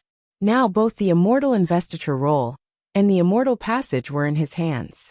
However, this was only beneficial to the development of the higher world. When the immortal region truly connected with this world, the two worlds would collide and merge, and the high-end battle power of this world would naturally increase. At that time, the existence of the immortal path would definitely not be as rare as it was now. This was also inevitable. The situation in the higher world was stable and peaceful for the time being. If there were no accidents, this situation would last for millions of years, or even longer. However, there were still more problems in the immortal region, the foreign world, and the other true worlds. Gu Chang'e felt that there was still a need to find Gu Qingyi.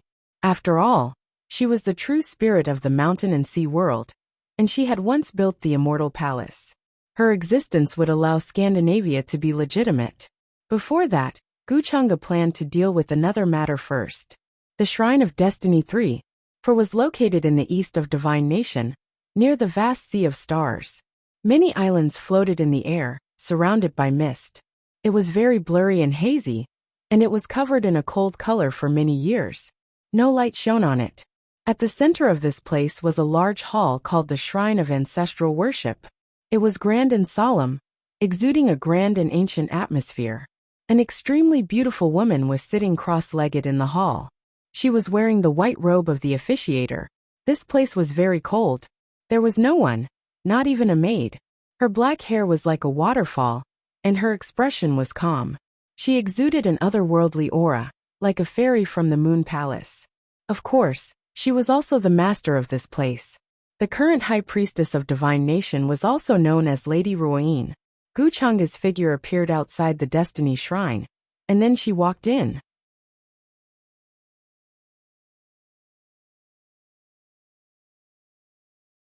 Chapter 856. Xiao Ruoyin was currently comprehending the Tao of Fate.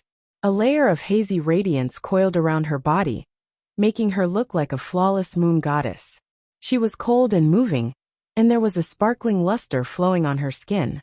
She obviously didn't expect that Gu Chang'e would come at this time. She was shocked and hurriedly got up to greet him. "Greetings, Your Majesty. No need to be so polite." Gu Chang'e looked natural. He waved his hand. He looked around and asked, "Are you the only one in the Fane of Fate now?" However, the interior of the large hall was extremely cold, and there was no sign of life. When he came from afar, he took a few more glances. He didn't expect that there wasn't even a maid here. Furthermore, throughout the year, it was in a kind of cold color, bleak and cold. "Your Majesty, I alone am enough in the Fane of Fate," Xiao Ruoyin replied. Her cold face showed that she didn't care much about this. She was used to being cold. When she was in the Celestial Palace, she was the only one in the Fane of Fate. Only when number 10 presided over the great ceremony would it be lively. Although a person doesn't make a lot of noise, there is always a lack of vitality. Gu Chang'e smiled in front of her. He said, "If you have time, you can talk to Mingkong and the others more often. You can talk about the Fane of Fate or other things. It's better than you guarding this place alone." No matter what, Xiao Ruoyin was his woman.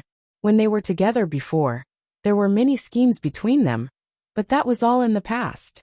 Now it was impossible for Gu Chang'e to still care about those things, or deliberately alienate Xiao Ruoyin, because there was no need for that.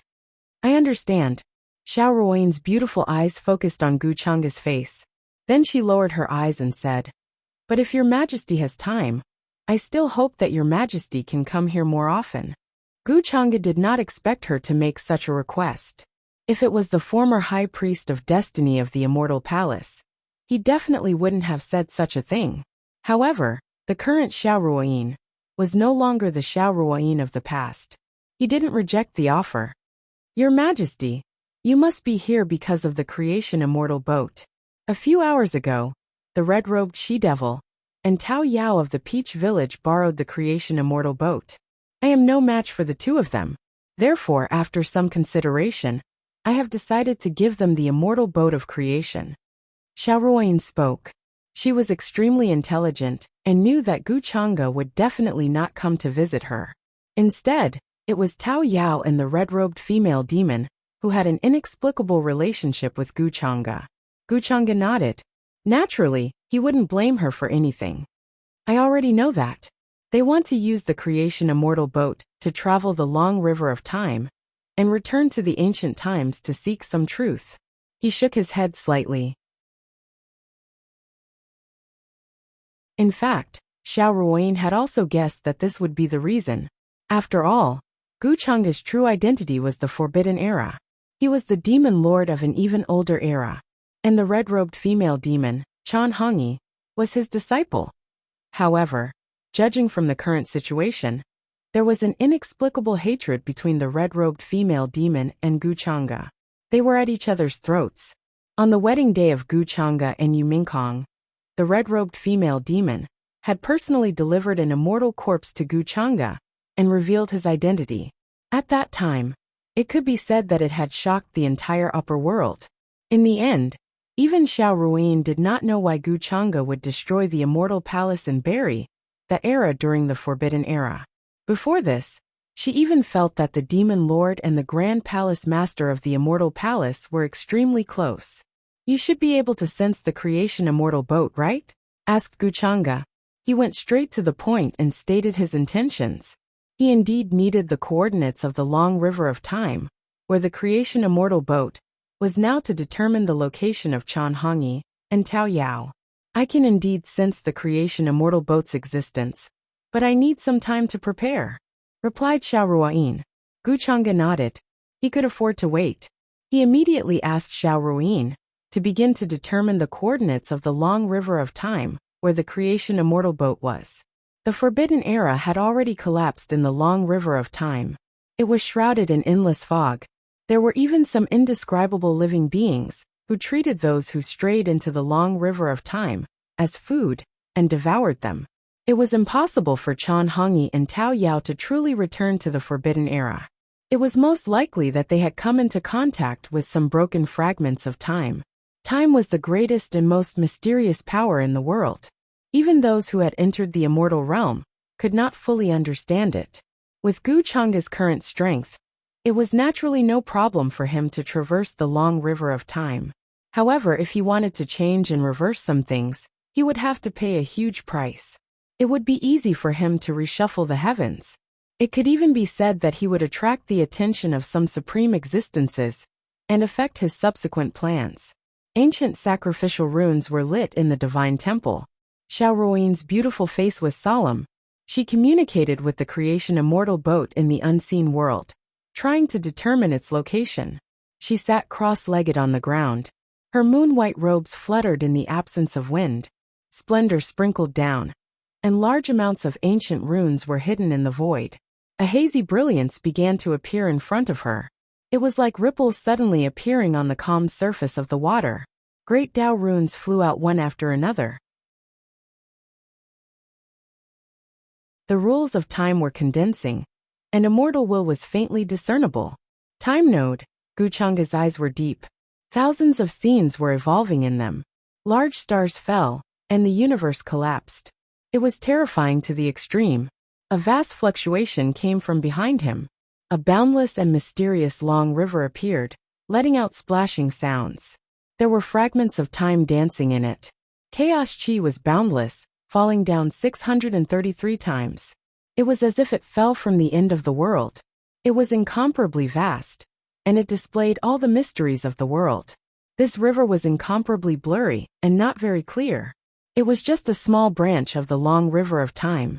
However, to him now, it was enough to determine a node in the long river of time. Because of the creation immortal boat, Guchanga did not need to use his physical body to traverse this long river and bear the unimaginable karma backlash. Soon a mysterious green tablet appeared in his palm. There was a strong sense of time flowing on it. It emitted a hazy light and was incomparably mysterious. The space-time tablet. When the space node is determined, I use it to determine the location so that I won't get lost in the long river of time. Guchanga whispered. Light flowed in his eyes as he stared at the long river of time. He determined the location of some of the nodes and sensed the vast aura coming from those places. This process had to be done carefully. If he determined the wrong node, then the trek would only be a waste of time. Previously, he had used the space-time tablet to set up a trap for the upper realm. Now, the space-time tablet was used by him as a space-time coordinate to determine the end of this trek. I can feel the location of the creation immortal boat. At this time, Xiaoruoyin opened her eyes. She sensed the karma coming from the unseen world and immediately determined a small node in the long river of time. She could feel that the creation immortal boat was now at that time node.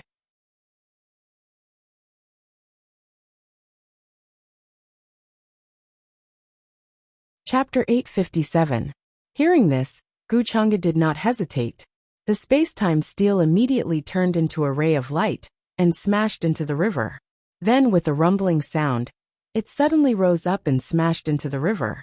The long river in front of him had already collapsed, and a terrifying severed flow appeared. It was difficult to see the other end of the long river. They could only see the boundless river rolling past, and terrifying waves were stirred up one after another. It should be that place. Guchanga was certain. Before the wisp of chi disappeared, he had already used the space-time steel to set the coordinates. Buzz! In the next moment, Guchanga took a step forward and turned into a ray of light that shot toward the long river of time. Boundless fluctuations surged into the heavens before disappearing in the blink of an eye like a meteor. The terrifying illusory image of the long river of time slowly disappeared, as if it had never appeared. In the current upper realm, you can travel the long river of time as you please. Your Majesty's strength is becoming more and more unfathomable. When he saw Guchanga disappear, Xiaoruoyin shook his head gently. There were some complicated emotions in his words. All this time, Guchanga had been doing what she had always done. Nothing had changed. At the beginning of the taboo era, he walked the world as the demon master, attacked the origin world as the heaven destroyer, and now, as the divine master, he unified the upper realms. These were all part of his plan, and the follow-up was also proceeding in an orderly manner. The reorganization of the true mountain and sea world will definitely attract the attention of the other true worlds. Before the current calamity descends, I have enough time to reach that step with this body. The other two true ancestors of the origin might not be like me and have already laid out the plan. The origin world was high and mighty. It was the origin of all the universes and true worlds in the upper realms. As long as the origin world did not dry up, it would not be affected even if the true worlds were destroyed countless times.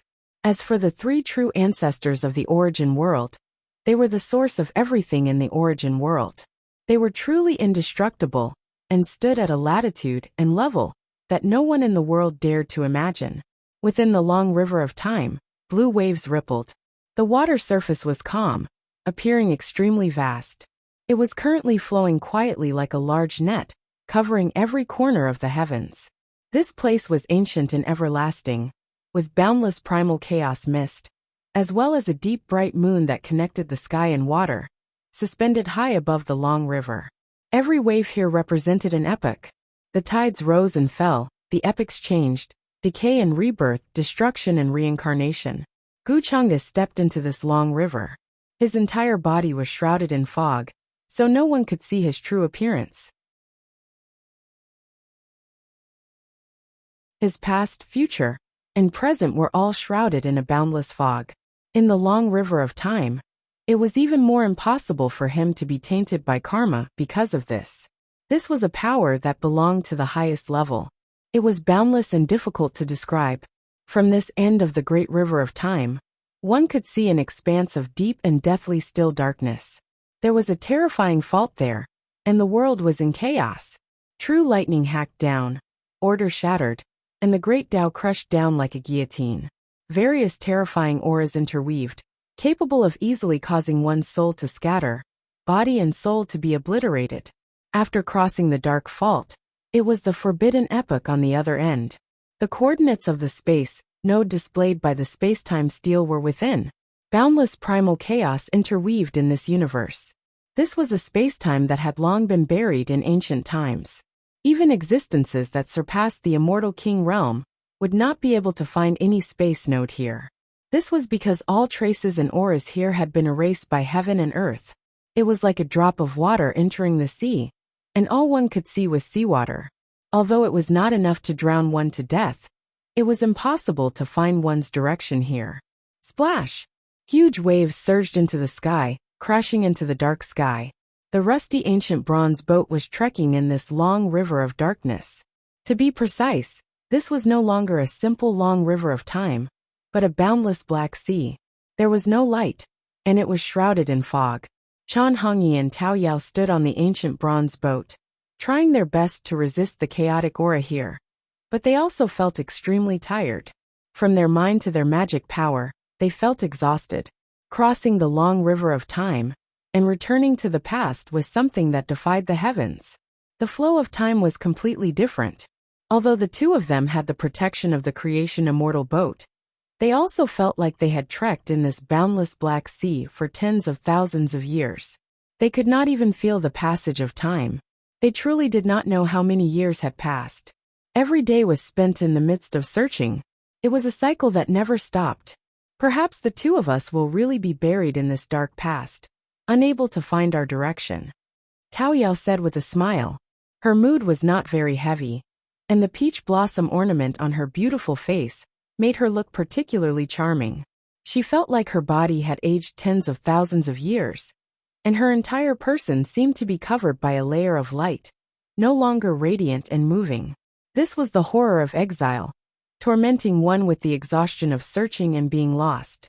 No matter how strong one's state of mind was, it would be worn down. So what if we are buried? I've already come this far and I won't give up.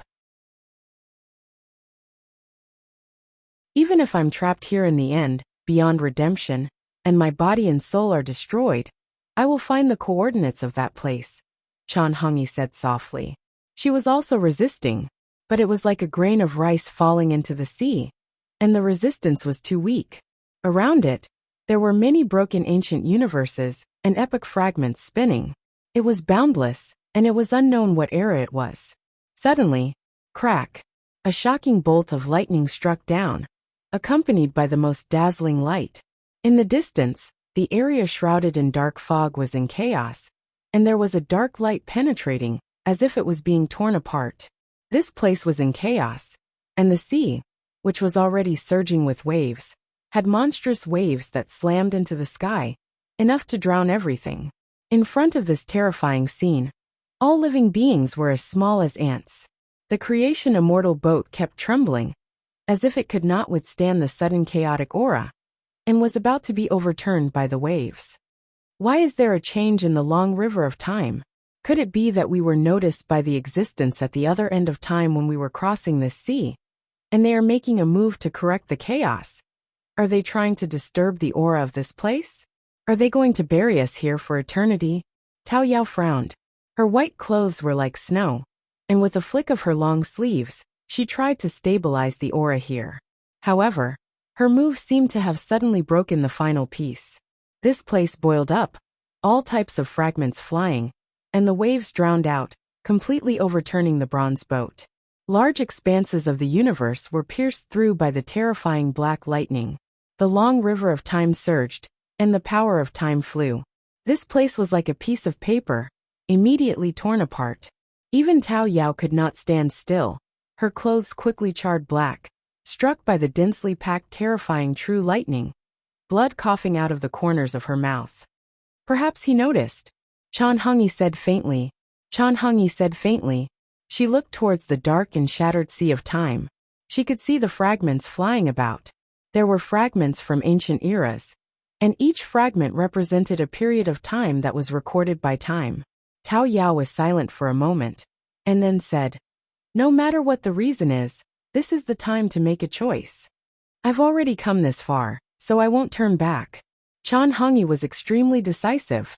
Her figure moved, one step after another, leaving the creation immortal boat, trekking on Wang Yang. True lightning continuously hacked down, and it was like a dark sea of lightning, completely enveloping her. She was searching through the many shattered epic fragments, wishing to sense a familiar aura from them. "It seems like the two of us can only pray for our own good fortune," Tao Yao said. After Chan Hongyi, her figure quickly entered the chaotic black Wang Yang, and she was quickly drowned out.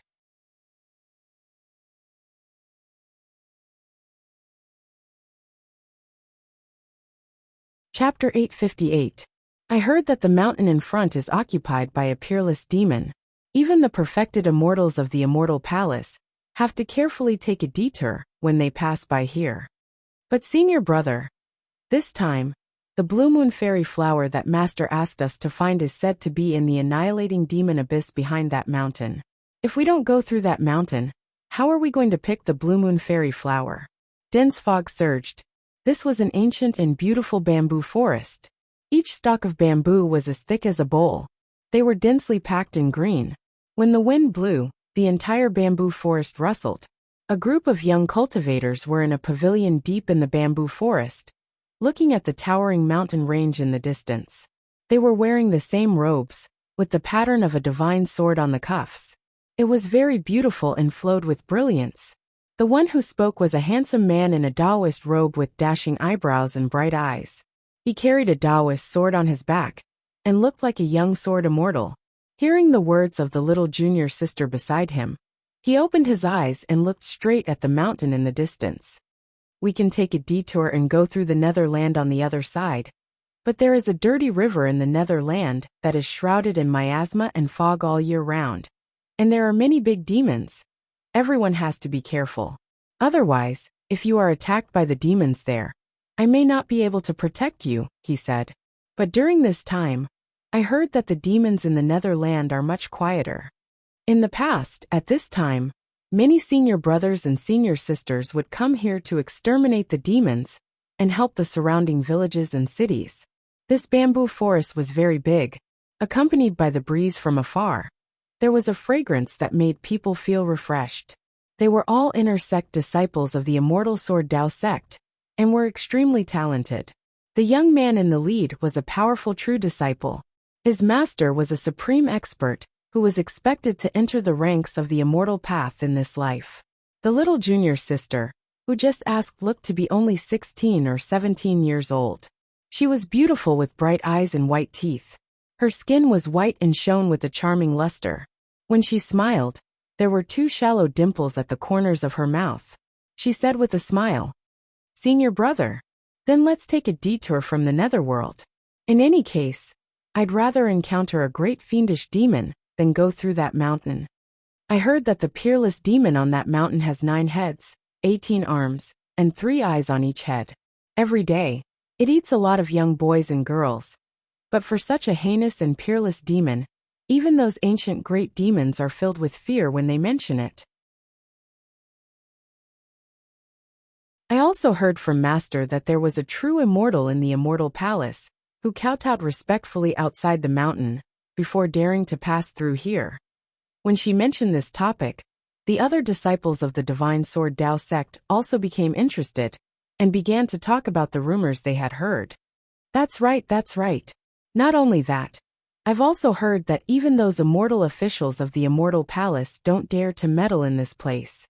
The Netherworld land is connected to the other end of the Netherworld Sea. It seems to be a vast battlefield that has existed since ancient times. Countless experts have died there. It is because of the existence of this mountain that the Netherworld Sea does not dare to cause trouble. Seeing the group of junior brothers and junior sisters begin to discuss, The young man in the lead revealed a trace of helplessness and shook his head. You guys, don't you know how to restrain yourselves? You're just talking about it so openly. This place is very close to that mountain. Aren't you afraid that the peerless demon will hear you and eat you? Hearing the words of the senior brother, the group of junior brothers and junior sisters reacted. The more timid people were so scared that their faces turned pale. They hurriedly shut their mouths and did not dare to speak anymore. Sigh, I really don't know what to do with you guys. You want to go down the mountain alone to train like this? I reckon that any random demon will not be able to deal with you guys. The young man shook his head and looked at the group helplessly. Then his expression changed slightly, and he clasped his fists and bowed to the mountain in front of him. We did not mean to offend you. I hope that senior will not take offense. We will leave now. Seeing that the senior brother was so serious, the group of junior brothers and junior sisters became even more pale. They were terrified and thought of the rumors. Let's go. The young man laughed in his heart. His original intention was to scare the group of junior brothers and junior sisters, so that they would be cautious when they went out. But he did not expect that it would really scare them. Your heart is not sincere, and your words are not respectful. Is your apology useful? However, just as the group of young men and women were planning to take a detour and leave this flourishing bamboo forest, a clear and moving sound like pearls falling on a plate came from the front. A girl in red appeared. Her facial features were very delicate. Her eyebrows were like jade, her nose was like jade, and her lips were red without any stains. Although she was not old, it was obvious that she would be a beauty when she grew up. Her entire person was filled with an indescribable and unexplainable sense of valiance. She stood on a bamboo tree with her sword in her arms and looked coldly at the group of young men and women. The young man in the lead was surprised. He obviously did not expect that there would be other cultivators here. He carefully looked at the girl in red, and a trace of surprise flashed across his eyes. However, his good upbringing made him not reveal it. Instead, he revealed a smile and cupped his hands. I am Song Ming of the Divine Sword Dao sect. Greetings, miss. The other young men and women also curiously looked at the girl in red, as if they did not expect to meet another cultivator in this place.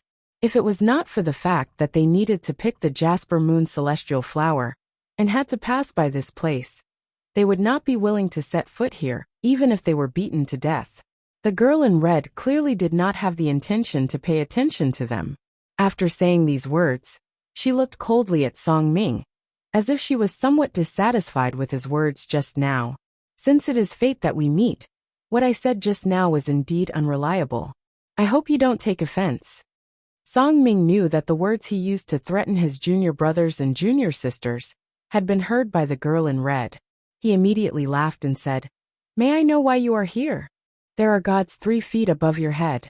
You have disrespect in your heart. Sooner or later, you will pay the price for this. The girl in red saw that Song Ming had no intention of apologizing for his words just now and frowned. However, she didn't want to say anything more and turned around and walked towards another direction. The reason she came down the mountain this time was because of her master's instructions to go to the banks of the netherworld to hunt greater demons and temper her sword technique. However, she never expected that she would hear such a group of young cultivators that were still wet behind the ears talking about her master, and this caused her to be dissatisfied in her heart. Thus, she intentionally stopped to listen to what they were saying. She originally thought that this young man called Song Ming would be slightly afraid, but she never expected that he only used this to threaten the group of junior brothers and junior sisters, and did not take this matter to heart. This caused the girl in red, who had always respected her master, to be dissatisfied, and she had the thought of teaching them a lesson, but she restrained herself.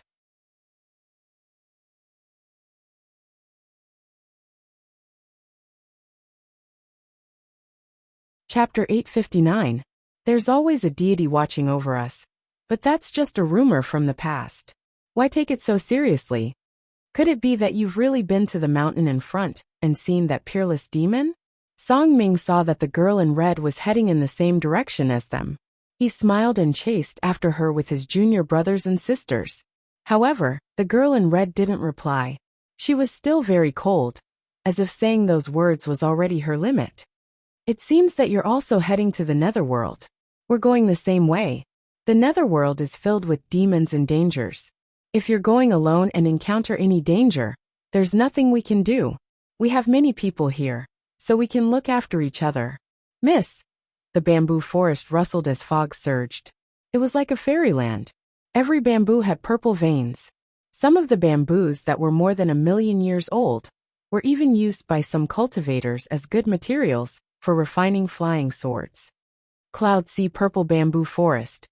A soft murmur rang out in the depths of this vast and spacious bamboo forest. Chan Hongyi stood in the void with a complicated look in her eyes. She was like an otherworldly person who was witnessing everything with her own eyes. Especially in this familiar bamboo forest, there were many traces of her sword practice in many places. The group of young men and women, who were talking about her master, were in the bamboo pavilion that she built herself. However, she could only look at the past like a passerby. She watched the girl in red leave, and watched the young man named Song Ming chase after her with his junior brothers and sisters. The river of time was chaotic. In the Wangyang that was shrouded in endless darkness and fog, she was like a small boat that had been torn apart. Huge waves surged into the sky, slapping against the dome of heaven. She could be overturned at any moment by that extremely terrifying power. She could be submerged at any moment and buried forever. In such a terrifying situation, even an immortal king would have a high chance of being destroyed in body and soul. Her cultivation hadn't recovered to its peak. In some aspects, she wasn't weaker than an immortal king, but she still hadn't reached that level. At that moment, Chan Hongyi thought she was going to die. Her soul mark was destroyed by the Sea of Lightning, and her body and soul were destroyed. She truly disappeared from this world. At that time she did not despair. Instead, her heart was strangely tranquil. She felt a sense of relief, and a faint sense of regret. It was not a bad choice to lose his life on the path of searching for the truth. However, Chan Hongyi never expected that while she was quietly waiting for death, the entire chaotic river of time would suddenly calm down. Even the true thunder crashing down from the heavens disappeared. Her body, which had been immersed in the bottom of the sea, was lifted up by an invisible force. It wasn't an invisible force. Instead, it felt like a pair of warm arms. She couldn't help but recall her childhood. This feeling was very familiar. Chan Hongyi originally thought that this was the final radiance of the setting sun before her death. She tried to open her eyes, but all she could see was darkness. She couldn't see anything. "Master, is that you?" She could only murmur softly. However, there was no voice that answered her. When she opened her eyes again and woke up, she was already in this familiar bamboo forest. She returned to the ancient times, to the era she wanted to return to. She felt that it was inconceivable. Chan Hongyi's emotions were incomparably complex. She thought that it was just a dream, a final radiance of the setting sun before her death. However, she was truly being carried out from that deathly still seabed. Everything was real. It wasn't a dream or an illusion. But why did you save me? Why did you send me back to this era? Chan Hongyi quietly stood in the void, softly murmuring, "The master I love the most, and also the one I hate the most." She didn't understand why Gu Chang'e would do such a thing. The river of time had gone berserk, and everything had returned to chaos. This was clearly because a supreme aura had appeared at the other end of the river of time, causing problems on this end. Therefore, the only possibility was that Gu Chang'e had also stepped into the river of time and attacked her, and Tao Yao from the other end. However, why did he take action and save her later on? "Master, I suddenly realized that I have never truly seen through you." Chan Hongyi's emotions had never been so complicated. These conflicting emotions had tormented her for countless years. When she was sealed in the demon burial abyss, she had been silently counting in her heart. When the light outside the abyss disappeared, it meant that a day had passed in the outside world. This cycle repeated over and over again. She had counted countless years, starting from the Forbidden Era, crossing several great eras in between, and finally escaping. In the middle, she had even gone crazy. She had become a true devil with only evil intentions, with only the thought of slaughtering the heavens. After escaping from the demon burial abyss, she had bathed the upper realm in blood, and killed her way to where Guchanga was. The deeper the love, the deeper the hatred. Chan Hongyi felt that this was not an exaggeration to describe her. However, later on, as her cultivation recovered, her temperament gradually calmed down, and she could control her evil intentions. Although she still became a devil, she wouldn't lose her mind like before, and only have thoughts of killing. What is the truth that I am searching for? Chan Hongyi's figure disappeared. Like a passerby, she followed behind the red-robed girl, and watched her go to the underworld. She watched her warn the disciples of the Divine Sword Dao sect not to follow her. She also watched the young man named Song Ming, trying to get closer to the red-robed girl. However, the red-robed girl was very cold, and didn't even look at him. She had been enduring and couldn't wait to draw her sword and kill him. Chan Hongyi looked at her past self, and couldn't help but show some gentleness on her face. At that time, she just felt that this young man, who was only meeting for the first time, was very annoying and didn't think much of it. Looking at it now, she understood that this young man named Song Ming actually had a good impression of her back then, although it was only the first time they met. At that time, she didn't think much of it. She just felt that this guy was very annoying, but he wasn't a bad person. He even helped her get rid of a few demons at the underworld. When asked about her origin, she said that she came from that mountain. In the end, no one believed her and thought that she was joking. Later on, when she told her master about this matter, it made him a little unhappy, and he told her to have less contact with these sect disciples.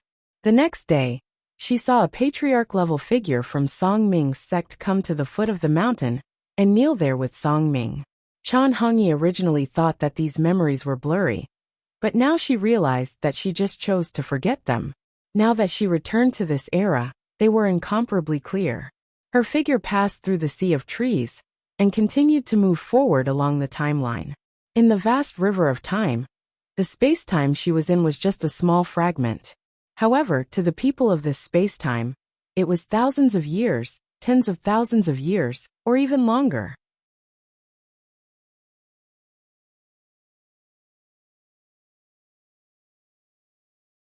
Chapter 860. This was a fragment of time buried in an ancient era. It was surrounded by darkness and drowned in the river of time. If one wanted to find it, they could only rely on luck.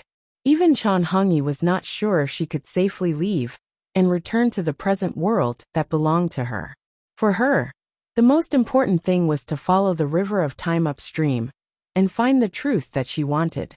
During this process, she did not return to the mountain. She only glanced at it from afar. She was worried that she would be immersed in the beautiful memories of the past and forget her original intentions. In the end, she would drown in the past. Her mind was firm, but she could not guarantee that she would not be affected by the past. Time passed, but it slowed down and then began to reverse. Chan Hongyi walked through the blurry scenes of time like a passerby, experiencing these scenes herself. In the end, she returned to that familiar mountain. At the foot of the mountain, a red-clothed girl timidly pulled on the sleeve of a blurry figure and stood behind him.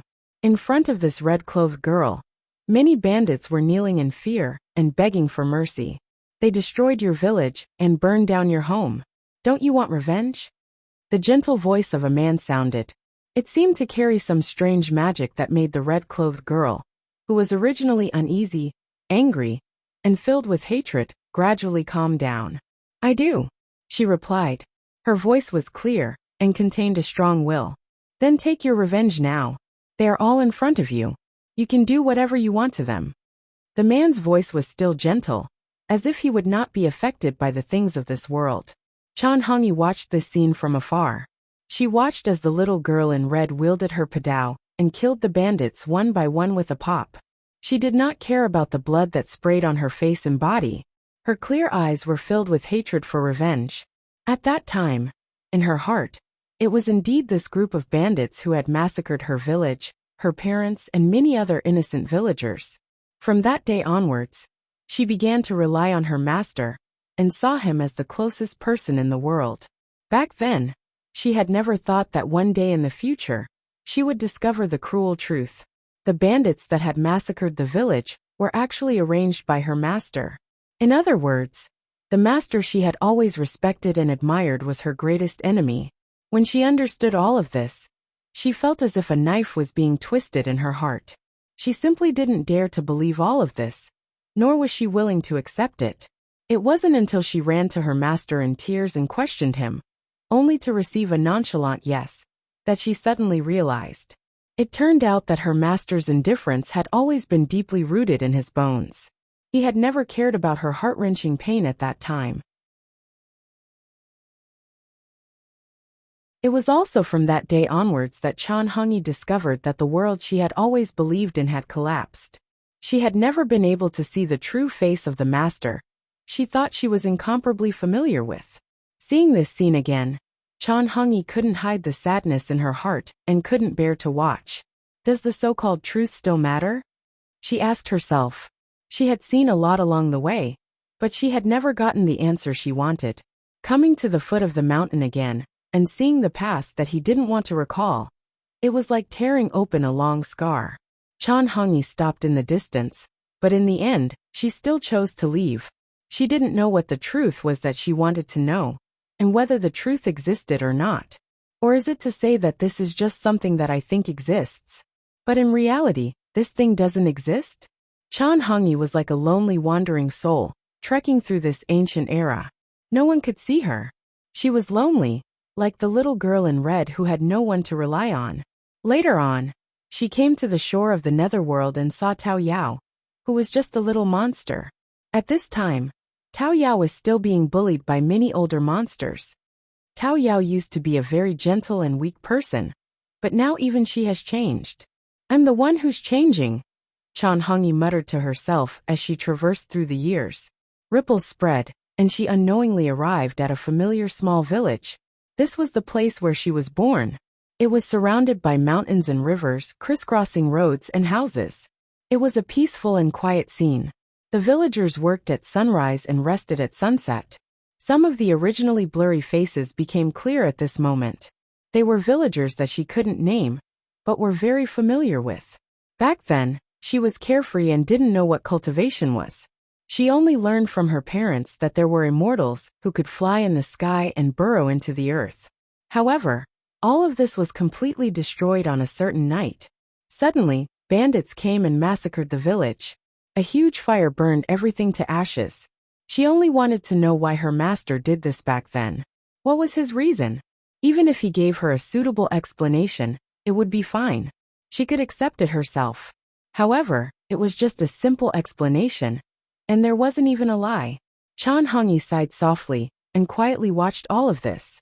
Time moved forward by a few years, and it was the year she was born. However, at this moment Chan Hongyi's eyes suddenly narrowed. Her previous calmness was gone as she stared at the night sky.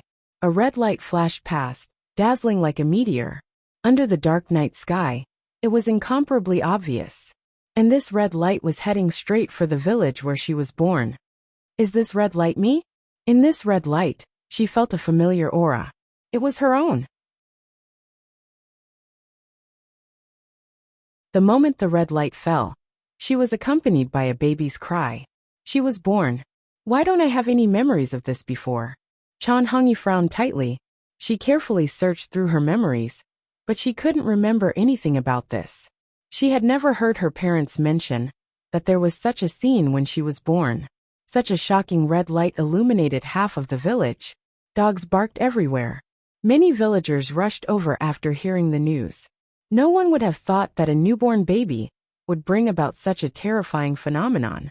Even her birth parents were extremely frightened and wanted to throw her away. Many villagers shouted that they wanted to burn her to death. They thought that such a red light was a bloody light that represented bad luck. In the future, it would bring a great disaster to the village.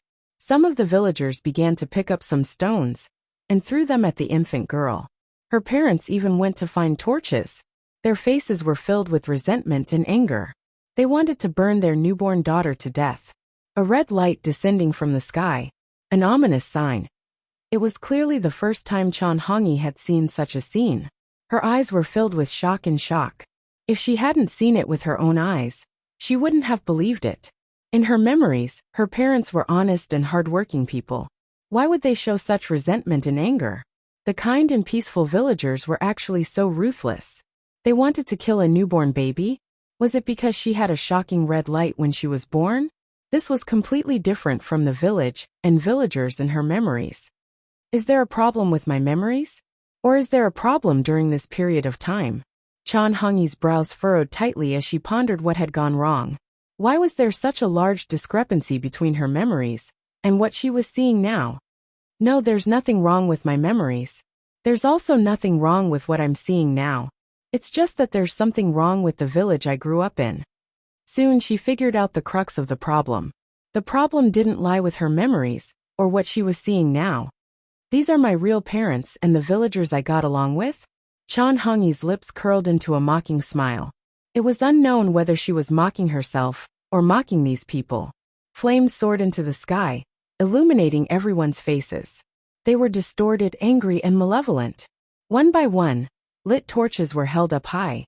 A newborn baby girl, who had yet to open her eyes, was crying there. However, no one went up to help her. Even her biological parents insisted on burning her to death. A baby girl born with an ominous red light not only represented ominous in this era, but also misfortune. It would become an enormous burden. Because she had given birth to a daughter, her mother's expression became resentful. She seemed to be scolding her. Why weren't you a boy? Her father's expression was also incomparably angry and cold. He watched as the surrounding villagers threw stones at the baby girl. He didn't move in the slightest. When Chan Hongyi returned to the past and saw the scene of her birth, she, who should have been furious, was exceptionally calm. There were no ripples in her heart. It was as if she was experiencing all of this from the perspective of an outsider. In fact, she even felt a little more relaxed now. Perhaps this was the truth she had been searching for. What a bunch of fools. Suddenly, a man's emotionless voice rang out in the village where dogs were barking and the sounds of burning people could be heard. Mas mas mas mas. Chan Hongyi's voice trembled slightly. This was the first time she had said those two words since returning to the past. A blurry figure that seemed to be shrouded in fog suddenly appeared in the village. He crouched down. There seemed to be a layer of invisible ripples around him. All the stones that were thrown at him were reduced to dust. He picked up the baby girl on the ground. The baby girl who had been crying suddenly quieted down. Her crying gradually stopped. All the villagers were alarmed. They thought they had seen a monster in the middle of the night and wanted to escape. However, their feet seemed to be filled with lead. They couldn't move at all. Their eyes were filled with fear as they shouted in fear. Poor little girl. If I hadn't happened to pass by, you would have been burned to death and stoned to death tonight. His voice was neither soft nor slow. There was an indescribable emotion in it. Although she couldn't see his face clearly, Chan Hongyi knew from this familiar voice that he was her master. Before this, she didn't know that something like tonight would happen. She also didn't know that her biological parents had wanted to burn her to death from the moment she was born. Master! At this moment, Chan Hongyi looked at him in a daze. Her heart was trembling, and her eyes were filled with all kinds of emotions. It's a pity that I don't know how to take care of children. Otherwise, I could have brought you back to the mountain. You were born from the condensation of blood. You must have been an extraordinary person in your previous life. As he spoke, a layer of misty light fell on the baby girl's body. The places that were injured by the stones quickly healed. During the entire process, all the villagers seemed to be frozen in place. Their eyes were wide open as they watched everything in horror. Ignorance is never an excuse. Even a vicious tiger wouldn't eat its own cubs, let alone humans. Chan Hongyi looked at Gu Chang'e as he calmly said these words. He seemed to want to wave his hand and wipe out the lives of these people, but he stopped himself. At this moment, another figure that she had never expected to appear had also appeared. This was a figure in green clothes. It was very blurry, but it was difficult to conceal her peerless beauty. Her black hair was like black fluttering in the wind. Her eyes were calm and clear, like warm jade, but also like the bright and flawless moon. The Grand Palace Master of the Immortal Palace, Chan Hongyi naturally recognized her. She only knew that Gu Chang'e called her Qingyi. The two of them seemed to be close friends and had a deep relationship. She even asked Gu Chang'e what their relationship was. However, he always replied that they were just good friends. Chan Hongyi had never imagined that she would see this familiar figure in her past, and that he would appear on the day of her birth. Even a vicious tiger wouldn't eat its own cubs, but humans are different. When the Grand Palace Master heard this, she nodded in agreement. Her gaze fell on the baby girl, and her voice was as beautiful as the sounds of nature. Actually, I can bring her back to the Immortal Palace. This little girl was born from the condensation of blood. She has an excellent foundation, and her future is limitless. The Immortal Palace only knows how to teach people, but it doesn't necessarily know how to bring people back. Gu Chang'e shook his head and said calmly, she should have a stable and worry-free childhood here.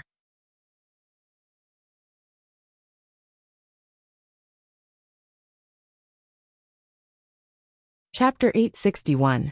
The fire was brightly lit, and the dogs were barking. All the villagers were unable to move, as if they had been struck by a paralysis talisman. They could only stare in horror at the two people who had suddenly appeared.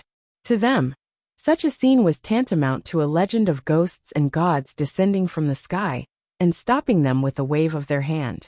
It seems that you are very interested in this little baby girl. The Grand Palace Master of the Immortal Palace, dressed in green, seemed to be sculpted from the flawless moonlight. She was so beautiful that it was almost unreal. She spoke softly, and her voice was like the sound of nature. Her gaze fell on the baby girl in Gu Chang'e's arms. I just feel that she is destined to be with me. What a poor little girl. Gu Chang'e just shook his head gently. He raised his hand, and a hazy light sprinkled in front of him. All the villagers who were frozen in place felt as if something was erased from their minds. Their originally frightened and uneasy expressions became sluggish. Then, like walking corpses, they returned to their respective houses. The baby girl's parents also seemed to have forgotten what had just happened. Their expressions were very sluggish as they turned and walked back to their houses. Even if you erase their memories, you are only treating the symptoms and not the root cause. Ignorance is rooted in their hearts and will break out again one day, the Grand Palace Master said. If such a day really comes, it is up to her to judge and decide whether she is ignorant or not. Gu Chang'e just shook his head when he heard that. His tone was light and breezy. Let's go. After saying that, he put the baby girl back into the house and turned to leave with the Grand Palace Master. The two figures disappeared into the horizon. All of the villagers' memories of this night were erased, including the baby girl's parents, who also forgot about it. The so-called bloody disaster and ominous omen disappeared from the minds of all the villagers. Master, whether she is ignorant or not, it is up to me to judge? Chan Hongyi looked at all this in a daze and muttered to herself. She somewhat understood Gu Chang'e's meaning. That was to say, he wanted her to make a judgment one day, after she understood all this. She stood there in silence for a long time. Then, she composed herself and walked into the house again, to look at the sleeping baby girl. The baby girl was sleeping very quietly. Her skin, which had been bruised by the stone earlier, was already completely healed. It even had a lustrous glow to it, as if it was carved from jade. If it wasn't for Gu Chang'e appearing tonight and saving her, she wouldn't have been able to escape. Perhaps her parents and the villagers had long regarded her as a bad omen, and she had been burned to death or stoned to death. He had already died here. It was even more impossible to say what would happen in the future. However, Gu Chang'e had never mentioned any of this to her. It was as if none of this had ever happened. Why didn't you ever tell me this, master? Not even a word of explanation? What are you trying to do? Chan Hongyi asked. She knew that with Gu Chang'e's personality, everything he did had a purpose. He would rather be misunderstood by her than tell her the truth. Master, why did you hide all this from me? Chan Hongyi's heart trembled. Her eyes sparkled as she suddenly thought of what Tao Yao had said to her. After Gu Chang'e turned against the Immortal Palace and destroyed the heavens, if he really wanted to kill her, why did he only seal her and throw her into the demon burial abyss. Given Guchanga's strength, if he wanted to kill her, she really couldn't even withstand one palm strike. All this time, Chan Hongyi had felt that Guchanga might have been soft-hearted and couldn't bear to kill her. That was what she had been telling herself all this time. However, after seeing all this, Chan Hongyi suddenly realized that she seemed to have misunderstood him all this time. Many things were preconceived from the perspective of the enemy, but because of this, many details were overlooked. After reincarnating, it was he who personally released her from the demon burial abyss in this life. Even during the encirclement battle in the Divine City, he didn't do anything to her. Instead, he schemed to attract many experts for her to devour to recover her chi and blood origin. When she fell into the Boundary Monument Sea, she pretended to be unconscious and forgot many things of the past in an attempt to poison Guchanga. But he still enjoyed it. Even though he knew that it was highly poisonous, he didn't refuse to swallow it. Too many things came crashing down on Chan Hongyi like a tidal wave, leaving her rooted to the ground. Only now did she realize that she had been taking revenge on Guchanga all this time. Even though he had unified the heavens of the upper world and recovered his unimaginable and terrifying strength, he had never done anything to her. I've been taking revenge on him all this time. On the contrary, he has helped me many times in secret. He didn't complain about being misunderstood by me, and silently accepted all this. And I've been trying to cause trouble for him, Chan Hongyi muttered. Her eyes were sparkling, and her hair fluttered in the wind as she stood in the vast void. This fragment of the long river of time became even more unstable and was about to collapse. She figured out a lot of things at once. Why did the long river of time rebel? It was probably because Guchanga sensed that she and Tao Yao risked their lives to step into it and might be buried here forever.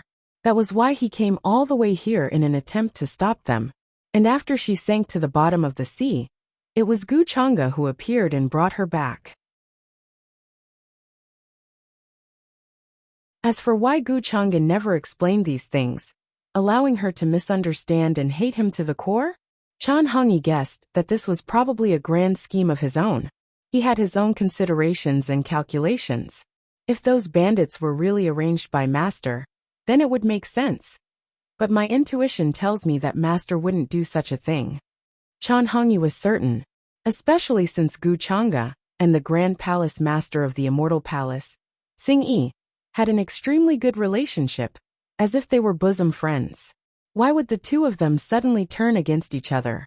It even led to the destruction of the Immortal Palace and the eternal heavens being buried together. The entire epic fell into darkness and became a taboo. This in itself was like a fallacy, and it was very difficult to explain. Chan Hongyi felt that it was somewhat inconceivable. There must be some unknown secret hidden within, or just like today, the truth that she did not know. The flow of time before her eyes became blurry. This time, she did not reverse time, but followed the timeline like a bystander, witnessing many things that happened in this world in the past few decades. Because Guchanga's strength was unfathomable and unpredictable, even in this timeline, she could only vaguely see some shadows. His entire body was shrouded in fog, making it impossible to see his true appearance. However, Chan Hongyi was extremely familiar with him and could naturally determine who he was. If another terrifying existence was fortunate enough to traverse the long river of time and come to this period of time, it would be impossible for them to know who Guchanga was. Fortunately, Chan Hongyi had such a special relationship with him, which allowed her to sort out many things. From afar, she watched the baby girl gradually grow up and experience everything in her memory. Then, she became Guchanga's disciple and followed him in cultivation. But gradually, Chan Hongyi felt that something was wrong. Because of her existence, there would be some unpleasant disputes between the Immortal Palace's Grand Palace Master Qing Yi and Guchanga. At first, it would be some teasing, but later on, she could feel that the Grand Palace Master Qing Yi was somewhat displeased with her existence. And every time, Guchanga would appear to be very casual and indifferent towards these problems, as if he did not take them to heart. Could it be because of this? She could not believe it, and her eyes widened. Moreover, Chan Hongyi could not help but think of another matter. Could it be that the bandits that destroyed her village were arranged by the Grand Palace Master Qingyi? Was the purpose just to sow discord between her and her master? Was the conflict between the two also because of this? However, Chan Hongyi still did not believe it. She felt that this was different from the Grand Palace Master Qingyi that she knew. Grand Palace Master Qingyi is so transcendent.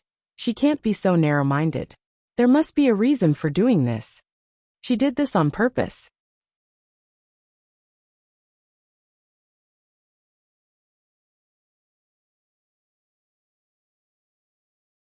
Chapter 862. The long river of time overflowed. Many waves rushed over, and then they silently disappeared, returning to calmness. Guchang's real body sat on the other end of the river of time. His gaze was deep as fog surrounded him, concealing everything. His gaze pierced through the passage of time. Understanding this truth might be the best choice for all of you, he said softly. Two fragments of the river of time danced in front of him, reflecting the different stages of time that Chan Hongyi and Tao Yao were in. The two of them saw different scenes, but they could be condensed into one timeline. Guchanga did not continue to interfere. Whether it was what Chan Hongyi or Tao Yao saw, it was the truth of that period of time. However, this layer of truth was not entirely the truth. There were many things that were deliberately revealed like this. Guchanga had said before that the various things that happened in the past were all part of a show. Due to his interference, the second cataclysm of Armageddon arrived before the Forbidden Era. The true mountain and sea world would not be able to withstand it, and would be destroyed. There was nothing that could be done about this. As the true spirit of the true mountain and sea world, Qingyi discussed this with him. The two of them planned to deceive the heavens, and act out a scene of them turning against each other. As the demon master, he destroyed the true mountain and sea world, causing it to collapse and reincarnate to return to seclusion. It was also because of this that the true mountain and sea world's destiny declined, allowing them to avoid the second cataclysm of Armageddon. In this show, the reason why he and Qingyi turned against each other was because of Chan Hongyi. In order to not leave any loopholes, this show had started before Chan Hongyi was born. In other words, from the start, Chan Hongyi was a chess piece destined to be in this game of chess. Birth, apprenticeship, cultivation, leaving the mountain. All of this was destined before she was born. It was just that she did not know about it. Then as her master, as he interacted with his disciple day and night, he gradually developed feelings for her. The relationship between Qingyi and him was that of a Taoist couple and a close friend. Naturally, she was dissatisfied with him and secretly envied him. Later on, he disguised himself as Guchanga and sent bandits to massacre the village where Chan Hongyi was born and her parents. It was not easy for Guchanga to deal with this kind of situation. No matter which side he favored, it was not appropriate. As such, he chose to hide the truth from Chan Hongyi and cut off all contact with Qingyi. Qingyi was dissatisfied with his choice and wanted to kill Chan Hongyi. The two of them fell out and became enemies. Later on, it led to the destruction of the immortal palace, the collapse of the heavens, and the end of the epic.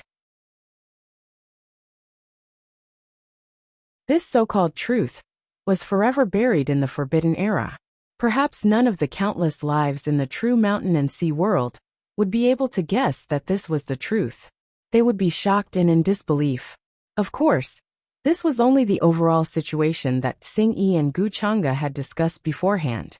It was to ensure that the battle of calamity was logical and not leave behind any flaws or variables. Even the existences who stood at the peak of origin realm would find it difficult to find any abnormalities in the situation through deductions. This was also the only way Qingyi could think of for the true mountain and sea world, to avoid the second calamity and leave behind a more stable and peaceful era for the later generations. The price for this was that the true mountain and sea world's kismet would be depleted, and they would no longer be at their peak. They would need a long time to recover. During this process, they would also need to be wary of the other true worlds devouring and merging with them, as well as various other hidden dangers. After all, during the peak of the true mountain and sea world, There were several heaven destroyers who attacked the origin world together. All of this might seem to have been arranged a long time ago. But even you, Qingyi, don't know that you are just in the middle of the act? Gu Chang's eyes were deep, but there was not a hint of emotion in them. He sighed softly. In Qingyi's eyes, he was a heaven destroyer from the endless universe. He had participated in the battle to attack the origin world, and saved her life when she was in danger. That was why Qingyi had never doubted him. As for Chan Hongyi, once she saw the truth in the fragment of the long river of time, she would no longer doubt him. Instead, she would feel guilty because of all these things. Boom! Gu Chang's eyes were calm. He swung his arm, and the long river of time before him surged with monstrous waves once again. A vast fog surged forward and covered the quiet region of the sea, sealing off Chan Hongyi and Tao Yao's path back to the main world. But for the sake of the follow-up plan, I can't let you return. Gu Chang said softly. Waves rose and fell, and the immortal ship of destiny appeared under his feet, carrying him out of the long river of time. An indistinct shadow of a long river appeared in the temple of destiny, and soon after, Gu Chang'e walked out of it. He cast a glance at Xiao Ruoyin, who was waiting for him, and asked, "How long has it been?" "Your Majesty, a full half a month has passed," Xiao Ruoyin replied. She took the immortal ship of destiny from Gu Chang'e with some surprise. She didn't know why, but she could see a trace of fatigue between his brows. She found it hard to believe that such an expression would appear on Gu Chang'e's face. In her impression, Gu Chang'e was always calm and confident, as if everything was under his control.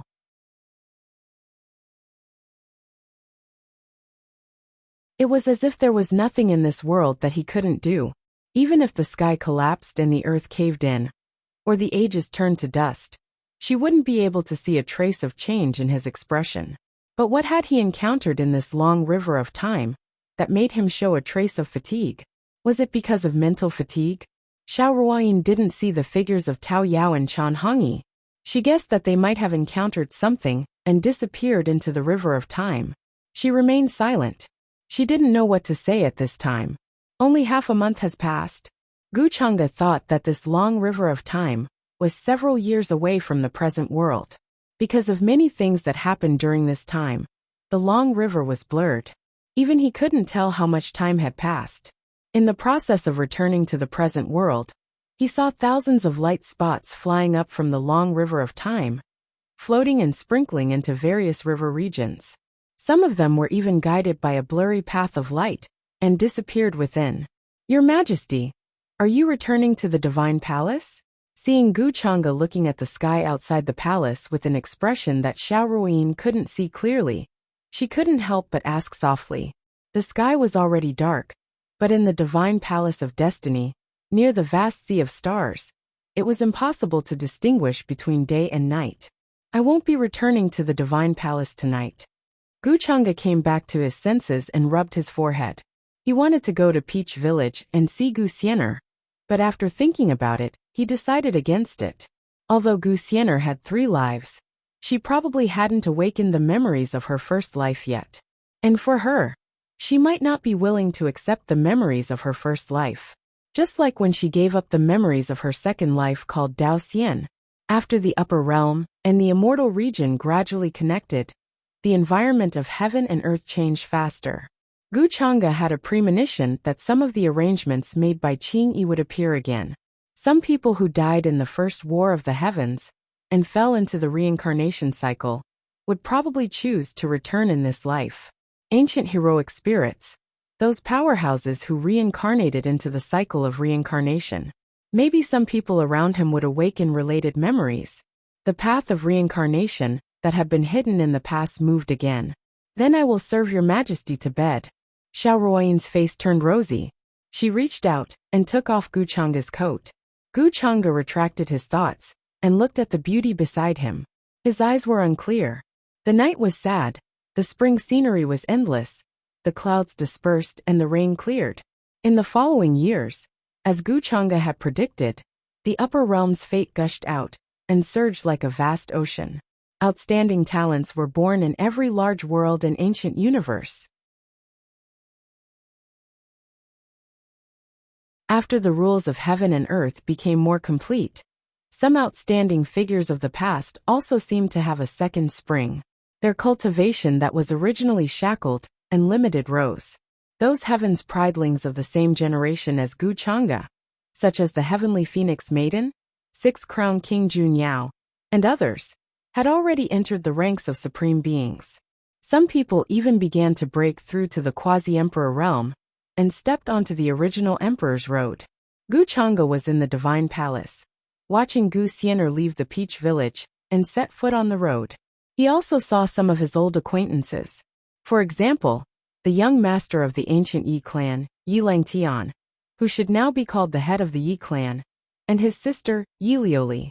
The ancient Yi clan had already submitted to the divine nation and had a high status in the imperial court. Yi Langtian stepped onto the road this time to seek an opportunity to achieve the Tao. Although the divine nation had a shortcut like the immortal investiture roll, it could help many cultivators to reach the heavens in a single step and directly become immortals worshipped by the divine nation. However, many heaven's pridelings were proud and did not want to be shackled and bound by the shackles. They relied on external objects to achieve their Tao. That was tantamount to rootless duckweed. Once the divine nation collapsed, it also meant that their Tao would disappear overnight. In fact, there were many people like Yi Langtian. There were even self-proclaimed heaven's pridelings who lived in the same era as Gu Chang'e. However, because of his existence, they were once again sealed. Now, they broke through the seal and set foot on the emperor's road. In the divine nation, Gu Chang'e saw many familiar faces walking on the road. Yanji, He Yanyu, and others who had followed him before. Even the master of the demon realm, Empress Shi Yao, who had been conferred the title of demon concubine, was also on the road, trying to seize the opportunity to achieve the Tao. This road was long and extremely dangerous. Some people died halfway, but there were also people who experienced many dangers, and their cultivation improved even further.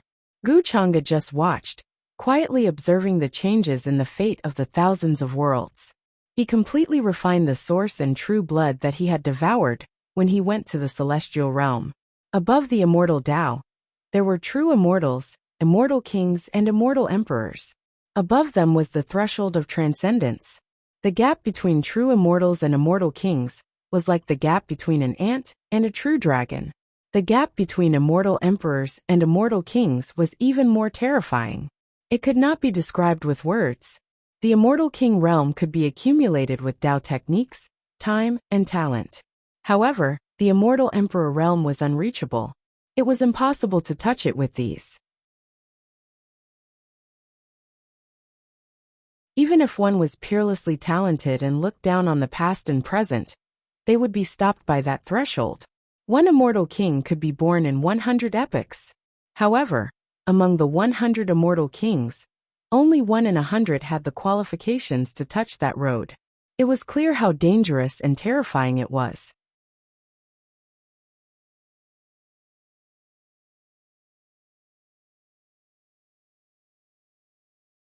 Chapter 863. Gu Chang'e sat cross-legged in the depths of the divine nation like an eternal god. A vast fog enveloped his body, and the blurry river of time appeared before disappearing behind him. Waves surged, nourished by the qi of the immortal path. The great Tao vase appeared and floated in it. 3 flowers of the great Tao bloomed, and there was a blurry figure sitting cross-legged in each flower, chanting the words of the great Tao. Gu Chang'e condensed the one true blood left behind by the demon lord at the bottom of the demon burial abyss. It was red, like a flawless blood diamond, and contained the greatest secrets of the world. This was the item left behind by the demon lord and Qing Yi when they destroyed the true mountain and sea world. It contained the demon lord's creation at that time. Besides Gu Chang'e, no one else knew about this drop of one true blood. It was an extremely important part of his plan.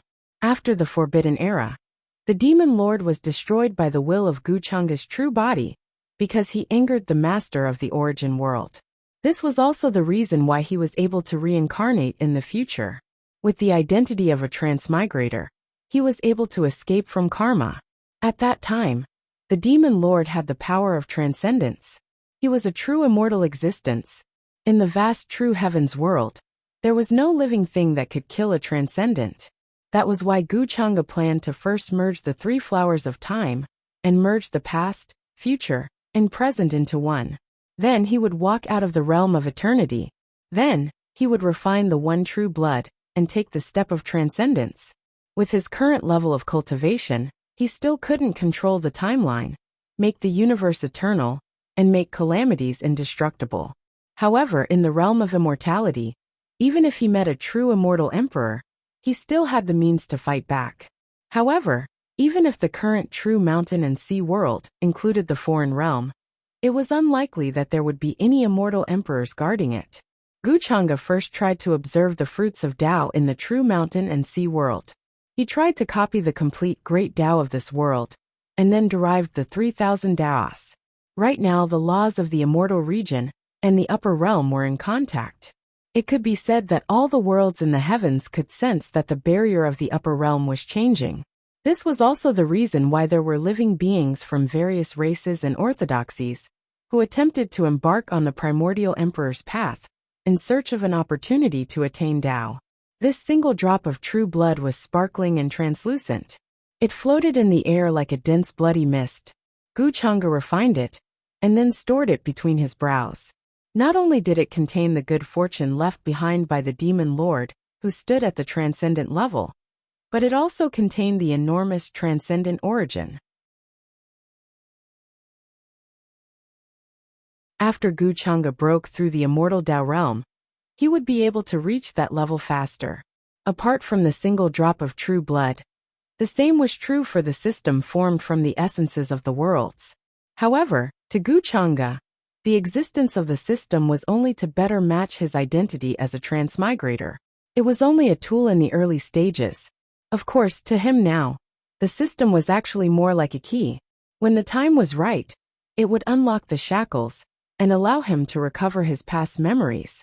Before entering the transcendence realm, he already had the transcendence bone. Guchanga looked inside his body and saw that there were a total of 206 bones all over his body. There were mysterious traces intertwining, faintly suppressing the great Tao. They were thick and majestic, indescribable and boundless.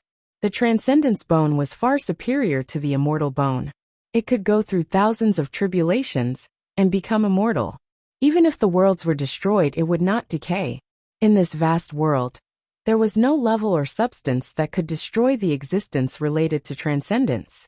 Transcendence itself meant that it had transcended all space-time, all existences, all powers, all karma, all laws and all fate.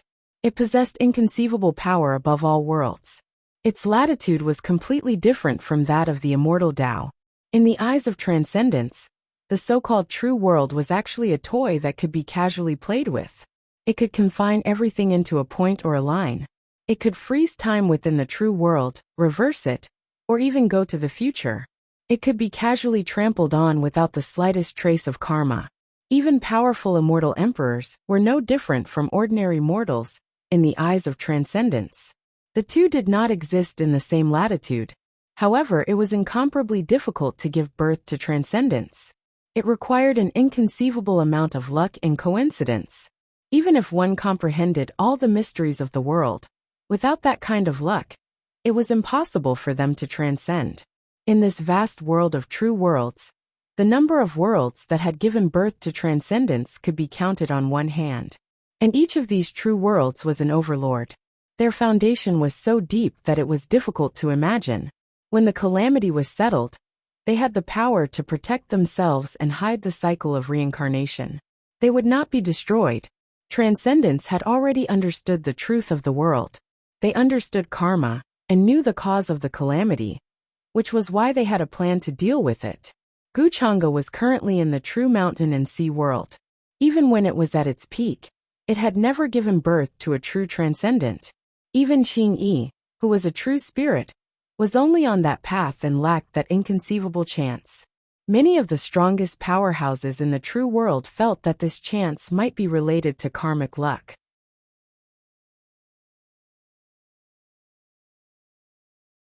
This mysterious power was illusory, and it was very difficult to determine its origin. However, It could bestow upon a person a completely different and terrifying fate. As Gu Chang'e observed the upper realm, he could feel the surging changes in karmic luck. Every time chaos arrives, geniuses are bound to appear. These prodigies not only have astonishing constitutions, but their comprehension is also astonishing. If they are given enough time, this world will become even more brilliant. There were many places where the older generation exclaimed in admiration and deeply felt that this was a golden age. Under the rule of the divine nation, the upper realm had swept away its previous decline.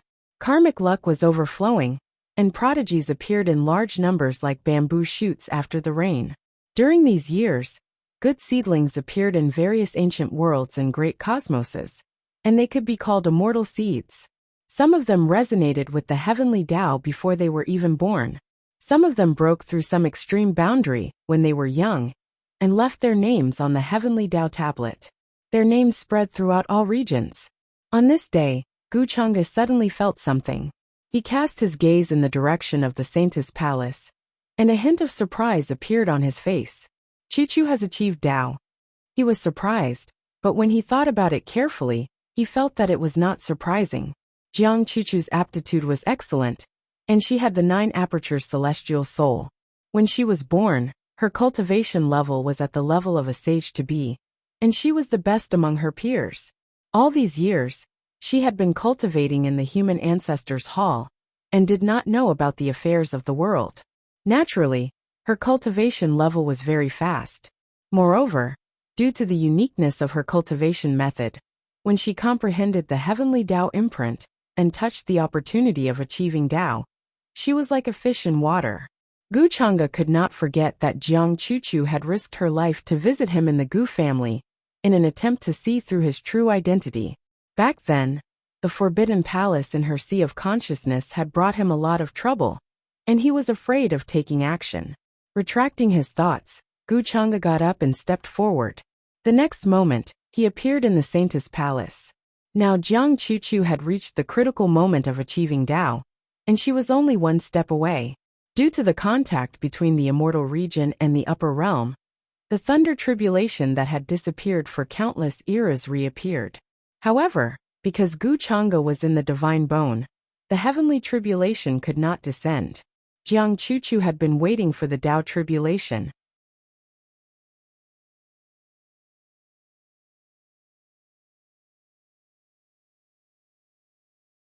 Chapter 864.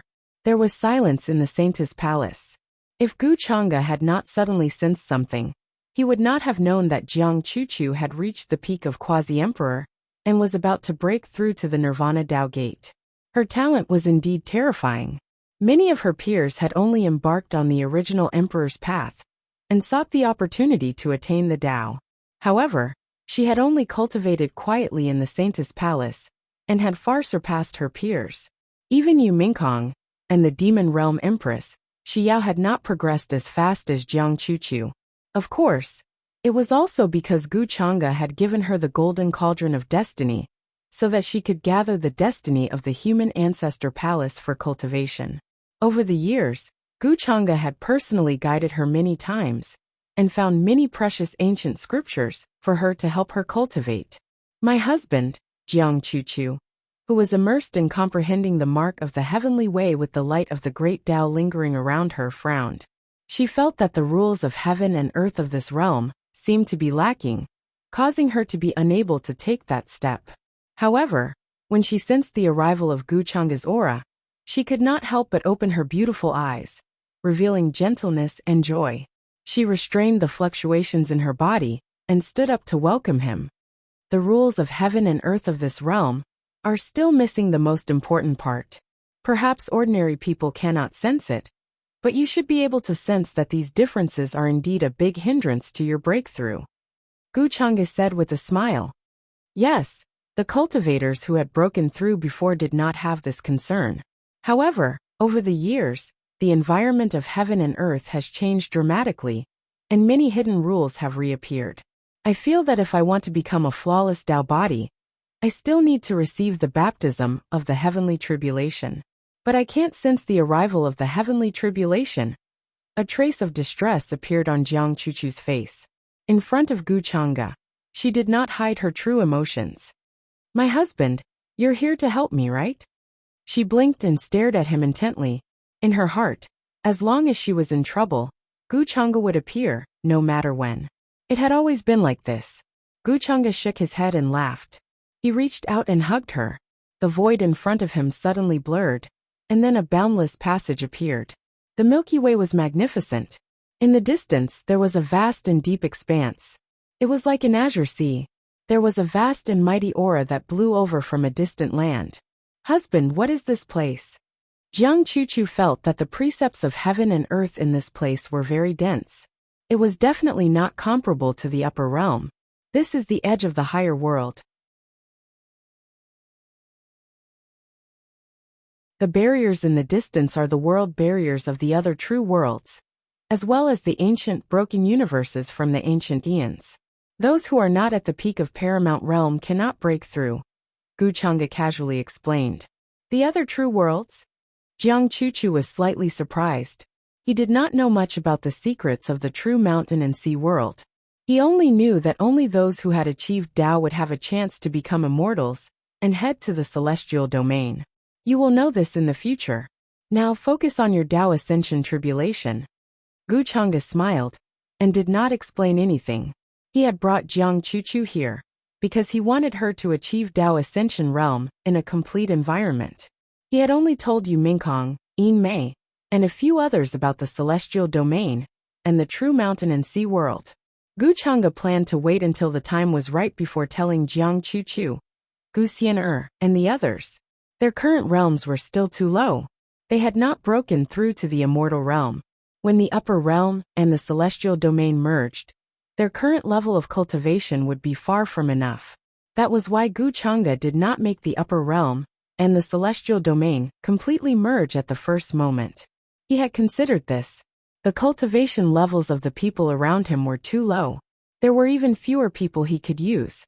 Although the existence of the dark heavenly court had gathered countless believers and many children of destiny from the various realms, they lacked the time to grow and had not truly matured.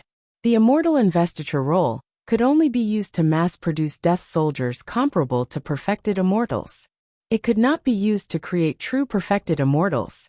Gu Chang'e had never regarded the immortal investiture role as important. In the next period of time, I still have to gather a group of immortal realm cultivators.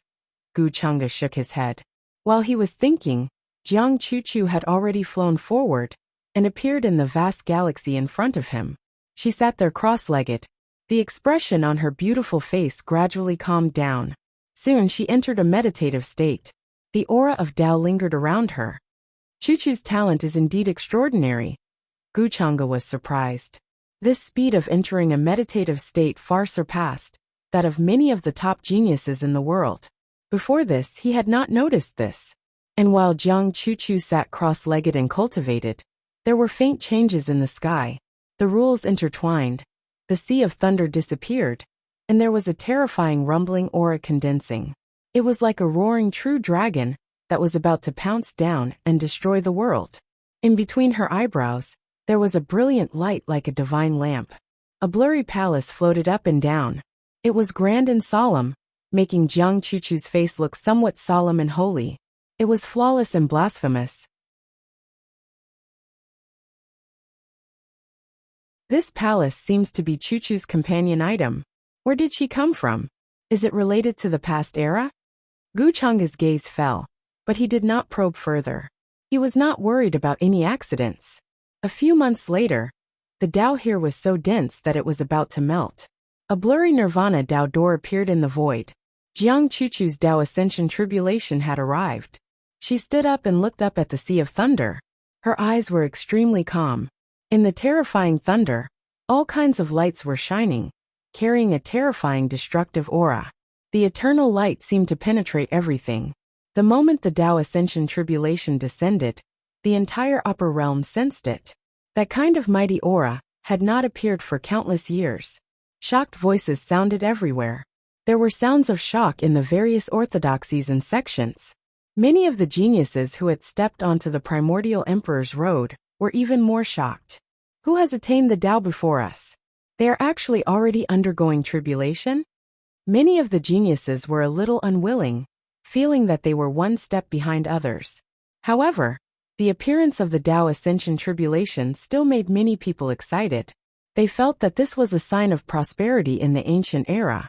The Emperor's road was brilliant, and in the future, they could enter the Supreme Realm. With Guchanga here, Jiang Chuchu did not need to worry about being disturbed by outsiders. Therefore, she faced her Tao Ascension tribulation with all her strength. At this moment, her white clothes fluttered, ethereal and otherworldly. Her fine black hair danced in the wind, like a matchless female immortal emperor.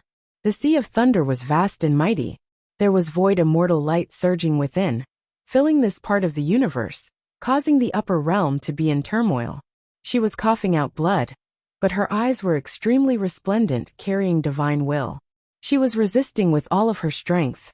Jiang Chuchu's Tao Ascension tribulation was extremely terrifying. Void lightning radiance appeared, endless streaks of divine splendor erupting, resplendent and dazzling. There was a strange power that could erase everything.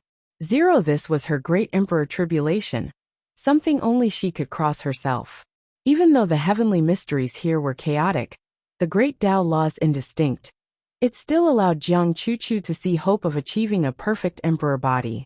This emperor tribulation continued for several months. All types of terrifying lightning appeared, to the extent where there were powerful figures condensed from the ancient era. They held all types of divine weapons, slaughtering their way towards Jiang Chuchu. However, she was extremely powerful. The space between her brows shone, and that indistinct palace seemed like it was going to appear in the sky, blocking all types of lightning tribulation. Honglong. Following the final streak of heaven overflowing lightning radiance, a Tao sound shook the heavens throughout eternity, tearing apart 10,000 Tao, directly piercing into the heavens. At this moment, that streak of light became the only thing here. Many creatures trembled in fear, their bodies shaking. It pierced through the heart of the heavens, as if it was higher than the heavens themselves. A new type of Tao was being born, powerful and mysterious, filled with the vast power of Tao attainment. Jiang Chuchu safely crossed the Tao attainment tribulation, becoming the second person in this era, after Guchanga, to cross the Tao attainment tribulation and become a monarch. If it wasn't for the boundary of the world, she wouldn't have had such an opportunity to attract the Tao attainment tribulation. Because the upper realm's 10,000 Tao were overshadowed by Guchanga's Tao, no one in the divine nation could attract the Tao attainment tribulation, unless they were powerful enough to break through Guchanga's suppression. Jiang Chuchu's slender figure was dressed in white. She sat there cross-legged, absorbing the divine chains of rules nearby. Silver-white starlight gathered, and the essence of heaven and earth covered the sky and earth, surging and being absorbed by her. Her aura continued to strengthen, and the powerful pressure of a great emperor spread. In the next few years, the upper realm will give birth to many Tao attainments. Different from the reactions of the living beings in the upper realm, Guchanga saw the future of the upper realm from the surging luck. A brilliant era had descended, and Tao attainment was no longer a threshold that limited all living beings. Perhaps this was also part of Qing Yi's consideration? Guchanga couldn't help but ponder, deciding on his next plan. The upper realm seemed to be peaceful, but in reality it wasn't. The surging luck would definitely attract the attention of the other true worlds.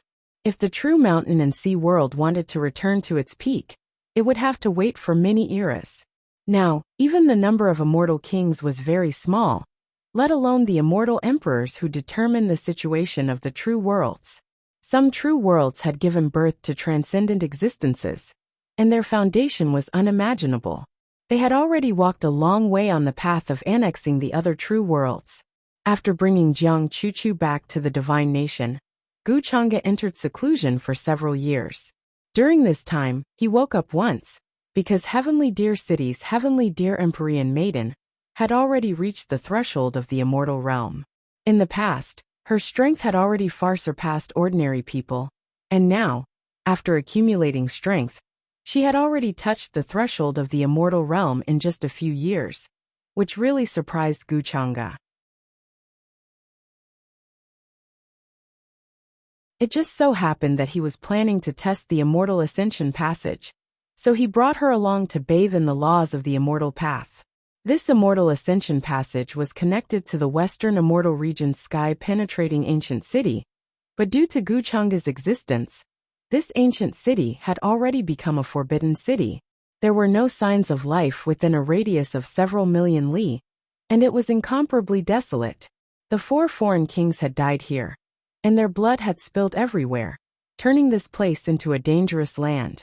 Even true immortals didn't dare to enter, let alone other living beings.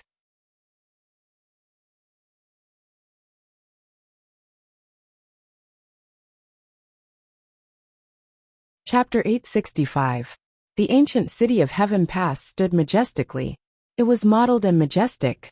Some places were very dilapidated, with traces of swords, spears, and halberds.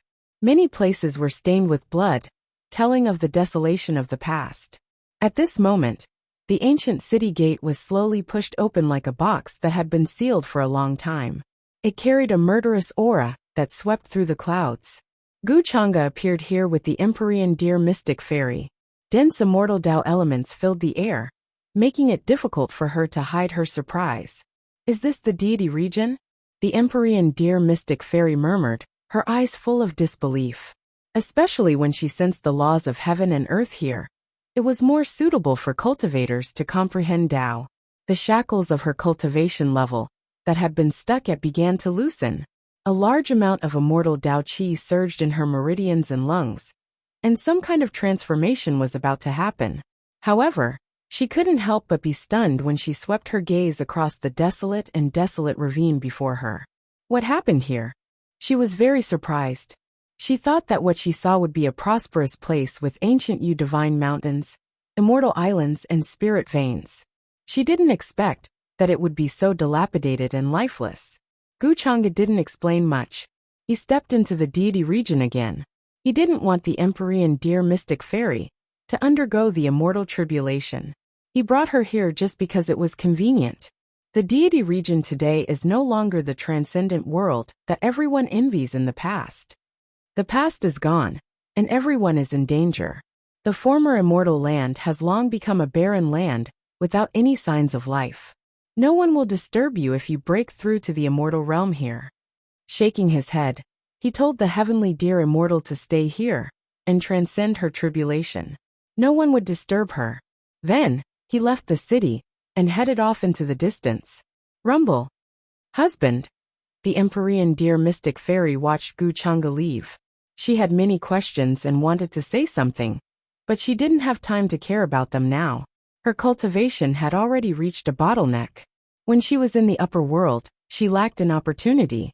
Now that she had come to the immortal realm through the immortal passage that Guchanga mentioned, she was like a fish on the beach that suddenly fell into the water. Every pore on her body was greedily absorbing the immortal Tao energy. Above the vault of heaven, there were muffled thunders. Terrifying lightning gathered, and quickly turned into a sea of lightning. Immortal Tao energy swept through the world. Many creatures in the distance sensed it. However, when they sensed that this fluctuation came from Western immortal domain, their expressions all changed.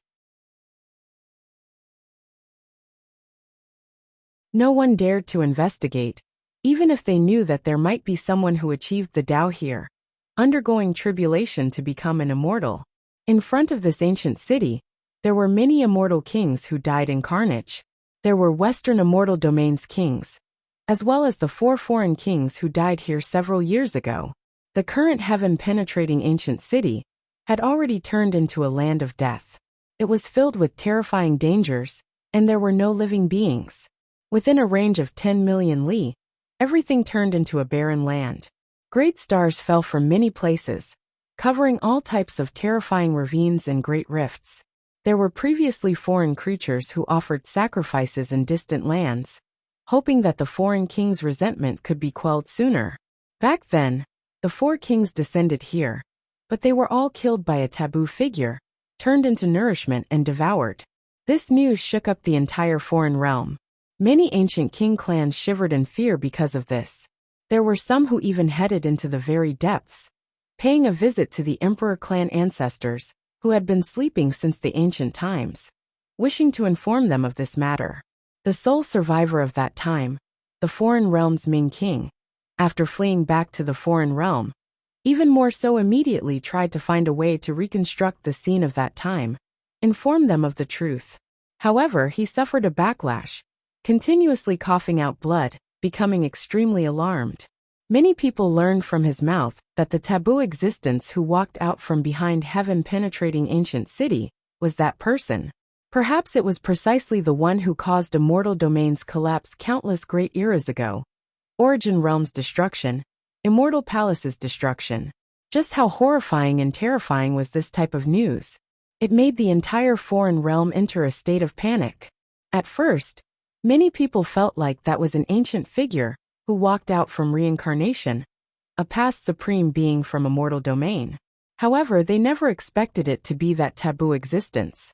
After countless years passed, he appeared in this world again. What did this mean? Disaster, calamity, doomsday? Endless panic spread through the foreign realm's boundless land. The various great clans and powers all entered a state of trembling. It was because they deeply understood how terrifying that battle was, even more so able to feel that type of fear. No one could remain calm after hearing this type of news. Even the foreign realm's kings were no exception, simply unable to eat or sleep in peace.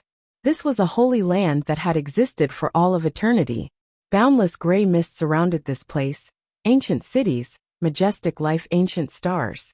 Above the heavens, there were even more so many pavilions and palaces. Countless people and cultivators resided and multiplied in this holy land. There were statues towering everywhere, many believers kneeling below, pious worship continuously kowtowing. The Ming King Manor floated high up in the void, surrounded by primal chaos mist, grand and majestic. After fleeing back from Western Immortal Domain, the Ming King had been hiding in the manor, cultivating. Only a few younger generations who were favored by him, or other Immortal King good friends, could obtain an audience with him. This aura. However, now, the Ming King who was seated on the Pantuan suddenly opened his eyes, his expression carrying a bit of bewilderment, to the extent where there was even alarm. Impossible, how is this possible? His emotions rose and fell, undergoing intense changes. In that instant, in the skies above this boundless territory, the nebula began to change, many great stars surging like a sea. When they collided, they even more so immediately exploded into pieces. Countless people and cultivators knelt down in fear, continuously kowtowing, not knowing what was happening. What happened to Ming King old ancestor? Several ancient true immortals opened their eyes, expressions full of shock. They all left the caves, appearing in the skies above the outside world. He came again. He stepped into immortal domain again. There is definitely no mistake. Inside the manor, the Ming King reacted, his voice a bit trembling. At the same time, the space between his brows was in pain, his cheekbones shining, as if that place was going to explode. His primordial spirit was infected with a type of aura, originally extremely dim, but now, it was shining brilliantly. He understood why he was able to escape alive back then. It wasn't because of luck. Instead, it was because Gu Chang'e did it on purpose, leaving behind a certain set of coordinates on his body, able to confirm his location, and then descend into the foreign realm. Back then, when he returned, he even specially paid a visit to an emperor clan ancestor, asking him to examine his body to see if there were any abnormalities. In the end, he was safe and sound, overthinking things. This made the Ming King release a breath of relief. Moreover, after returning to the territory, he immediately flipped through the ancient texts of the past, wishing to understand more about Gu Chang'e. However, regardless of which type of records he obtained, the final conclusion made him feel fear, tremble in fear. It was to the extent that for a period of time, as long as he closed his eyes, the terrifying scene in front of heaven-reaching ancient city would appear in his mind. That already quickly became his nightmare and inner demon. Who would have thought that 2 would come to immortal domain again? What is his objective this time? The Ming King clenched his teeth, forcing himself to calm down, his heart as still as water. As an immortal king existence, His fear only lasted for an instant just now, but he quickly calmed himself down. He knew that the more fear he felt now, the more uneasy he would feel. In the past, his emotions wouldn't fluctuate in the slightest for tens of thousands of years, unshakable like a boulder. However, after learning about Guchanga's existence, only then did he understand that in the eyes of this type of existence, he was actually no different from an ant, just like how mortals were in his eyes. Ming King Old Ancestor. At this time, a report sounded from outside the manor. Many ancient true immortals and Ming King family's younger generation all descended because of the disturbance just now, waiting outside, wishing to know what happened. The Ming King was the Ming clan's undying pillar, allowing the Ming clan to become a king clan in the foreign realm. That was why his emotions would decide the future of a clan.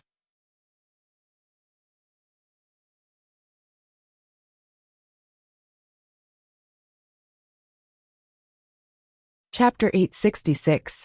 Just now, there was a terrifying phenomenon outside the Bright King Manor. Many nebulas exploded, causing many cultivators and creatures to kneel in fear, not knowing what happened. Many ancient true immortals appeared outside the manor, as well as many younger Ming clansmen. Among them were a few of the Bright King's most favored descendants. They were all geniuses of this generation, with hopes of entering higher realms in the future. Ever since the Bright King Old Ancestor escaped from the immortal region last time, the situation in our world changed greatly. Many clans are paying close attention to our clan.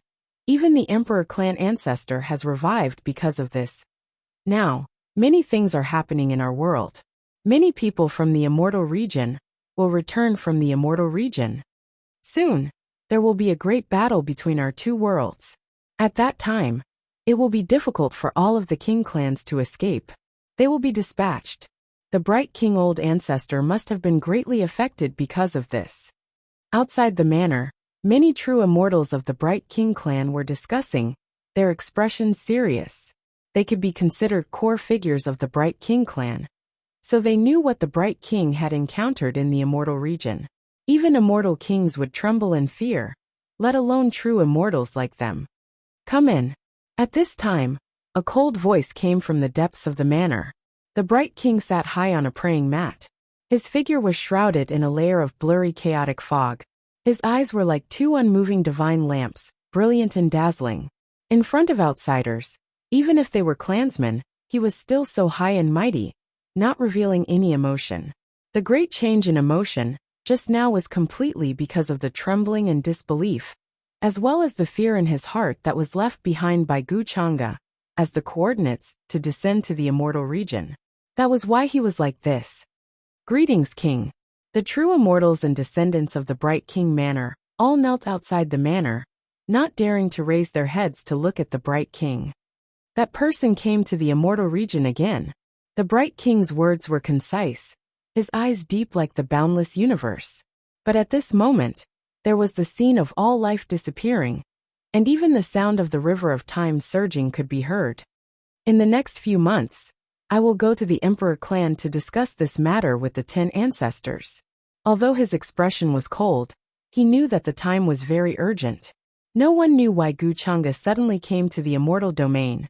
Meanwhile, the Ming King was even more worried that Guchanga would directly arrive at the other side through this imprint, using him as a bridge to appear here.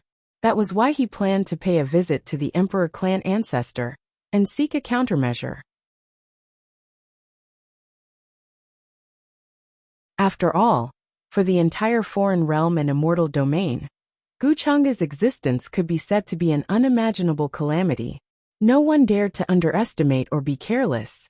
Moreover, judging from the scene in front of the heaven-connecting ancient city in the western celestial realm, it was clear that Guchanga was treating celestial kings as prey. In front of him, he devoured the source energies of the 4 celestial kings, using them as nourishment.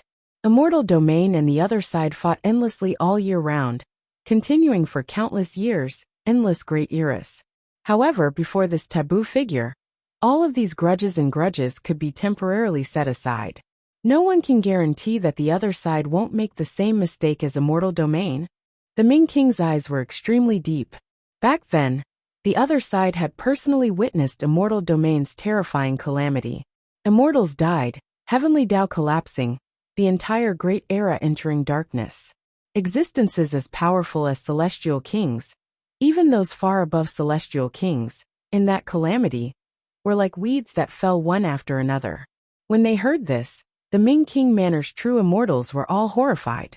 They knew who the person the Ming King was talking about was. The 4 kings who died in the Western Celestial Realm could all be said to have come from that person's hands. In this current era, a single person killed 4 kings. Even though they didn't know his identity, they knew just how terrifying he was. Meanwhile, at this moment, the Ming King reached out his large hand and drew several traces in the air, turning into a decree that descended. It was suffused with a thick aura of primal chaos, and every single word flickered with divine light, as if they were heaven-splitting divine characters. Ming-Yi, bring this decree to the central celestial realm, hand it over to him. The Ming King's eyes were cold and indifferent, landing on a younger generation descendant below. This was a tall woman with a head of long silver-white hair.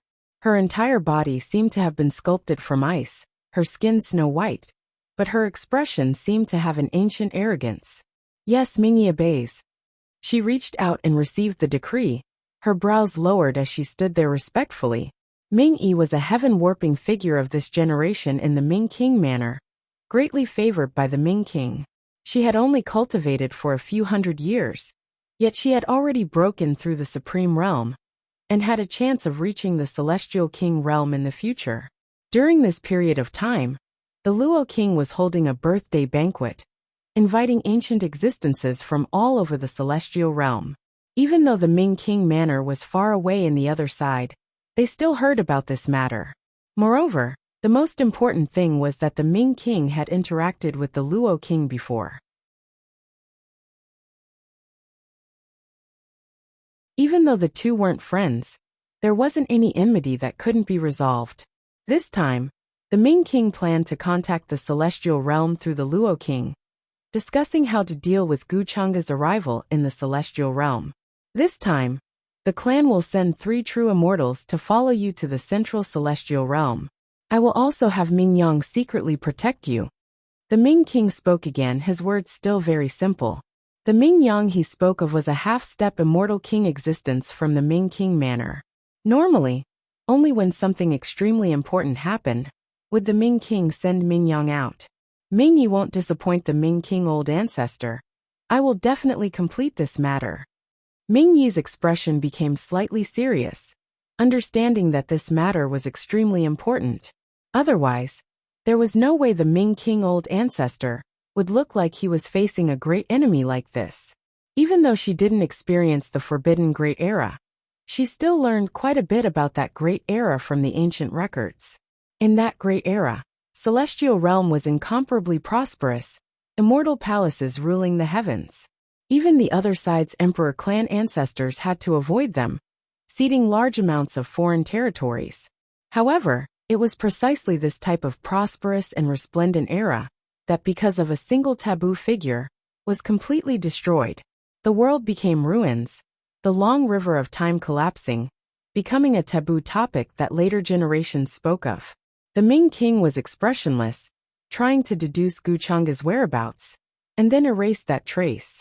He sat cross-legged on the praying mat, chaotic energy rising and falling like Wang Yang, drowning the immortal king manor, making the starry sky within millions and millions of li tremble slightly.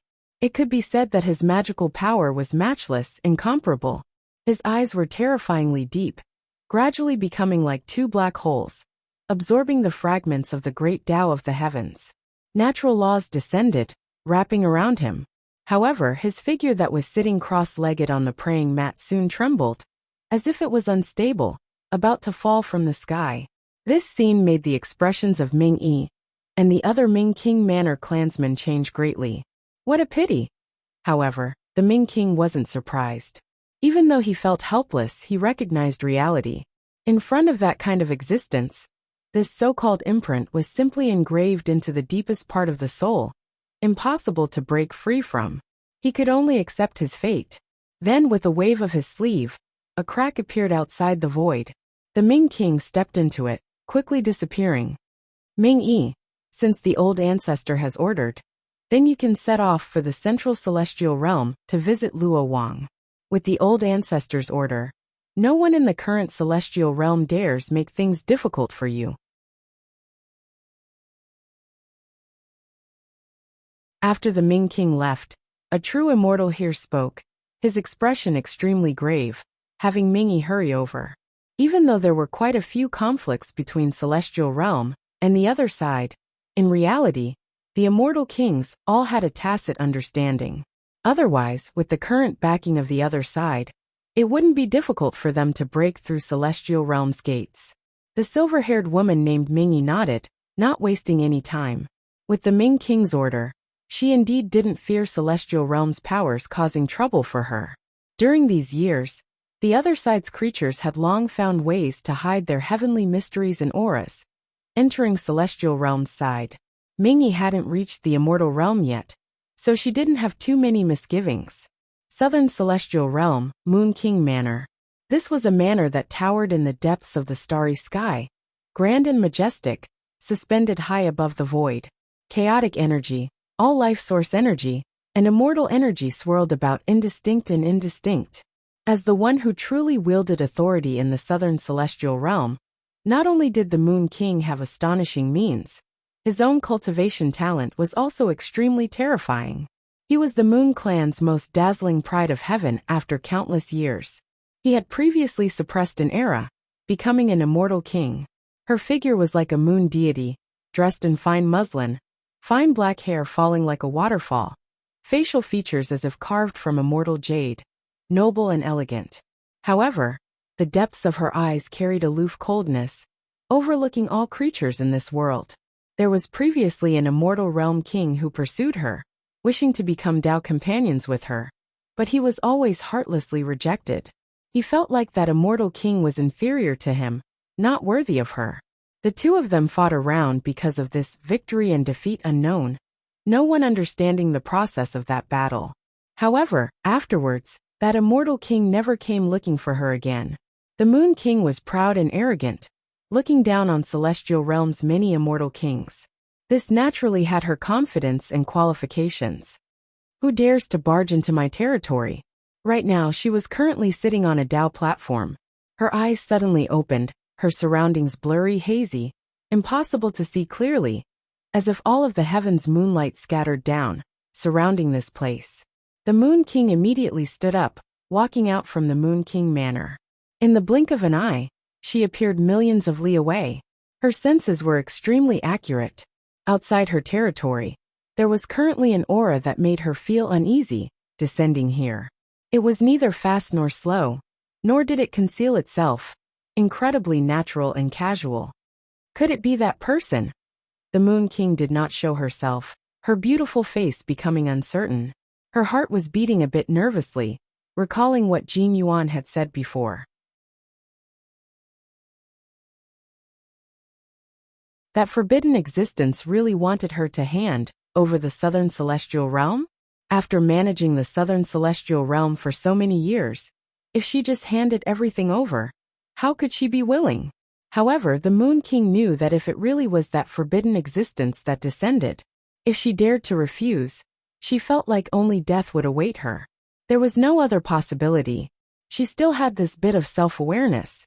Even the 4 foreign kings had died miserably at his hands. So how could she possibly be his match? Why would he set his eyes on me? The Moon King was actually incredibly regretful. Why did she send Jin Yuan to interfere back then? In the end, she was dragged into this mess. However, she had already come here, so even if her heart was pounding, she did not dare take a step back. Thump, thump, thump. At the end of this heaven, clear footsteps rang out, as if reverberating through the universe. The stars in a radius of several million kilometers all trembled slightly.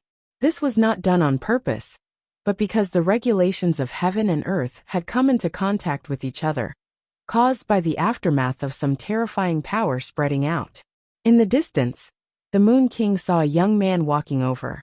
He was tall and slender, and his clothes were whiter than snow.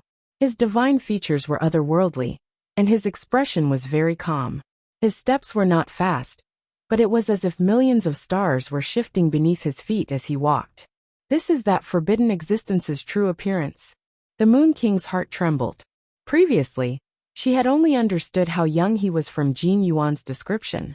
Now this was the first time she truly saw his true appearance. Ordinary people could not deduce and reconstruct this kind of existence's appearance at all. Even a shadow recording stone would crumble into dust. It was even possible that after seeing it for the first time, they would forget what he looked like with a second glance. Greetings, Lord 310. The Moon King's expression did not reveal the slightest abnormality, waiting here for Gu Chang'e's arrival. Gu Chang'e's expression was calm. He glanced at her and asked, "You're the current ruler of the Southern Celestial Domain?" In terms of seniority, this woman before him could be considered the ancestor of Yu Mingkong's lineage. She was shockingly old, but it was impossible for the two of them to be related by blood. Of course, Gu Chang'e did not come to the Celestial Domain for the Moon King. He only wanted to send a signal to the current Celestial Domain. He had reappeared in this world. Perhaps he wanted to settle the score in this world. Or perhaps he wanted to reshuffle the Celestial Domain. My lord, I'm one of the two remaining Celestial Kings in the Southern Celestial Domain. I can't be considered a true ruler. I've already arranged the various territories under the Moon King Manor's jurisdiction, according to your previous instructions. I can hand them over to you at any time. The Moon King's expression was very respectful. She did not show any disrespect just because she was a Celestial King. Although she was usually arrogant and looked down on other Celestial Kings, it did not mean that she was ignorant. Before this person before her, what were Celestial Kings? They were probably as insignificant as mortal ants. Gu Chang'e nodded and did not say anything else. After all, they had lived for countless years. These Celestial Kings were not fools. Their eyelashes were all empty. It was impossible for them to go against him when they knew that there was no hope. At the very least, the Moon King would not dare to do so. Moreover, Gu Chang'e was not very interested in the so-called Southern Celestial Domain. He only wanted to use it as a temporary foothold, so that the higher realm would not be disturbed when it was connected to the Celestial Domain.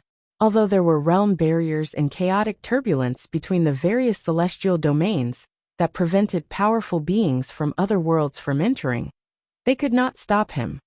Am I some kind of scourge? Why do you have to be so afraid of me like the rumors say? Gu Chang'e glanced at the Moon King. He knew that she was wary and uneasy, so he spoke casually. The Moon King was actually quite uneasy. Although she was the king of the Southern Celestial Domain, she always felt uneasy in front of Gu Chang'e. It was as if she had become a mortal who had lost her cultivation. She could not help but link him to the many ancient books she had read during this period of time. According to those ancient books, Gu Chang'e, the supreme demon master, was a ferocious monster with many heads and countless arms. He fed on immortals, and even celestial kings were merely his rations. Although she knew that these ancient books were not accurate, it was still hard for her to imagine that the person who made the heavens tremble in fear was this flawless young man. Half a month later, I want all the celestial kings in the current celestial domain to come and see me here. Can you do that? Gu Chang'e ignored the Moon King's many emotions and thoughts. He continued speaking casually.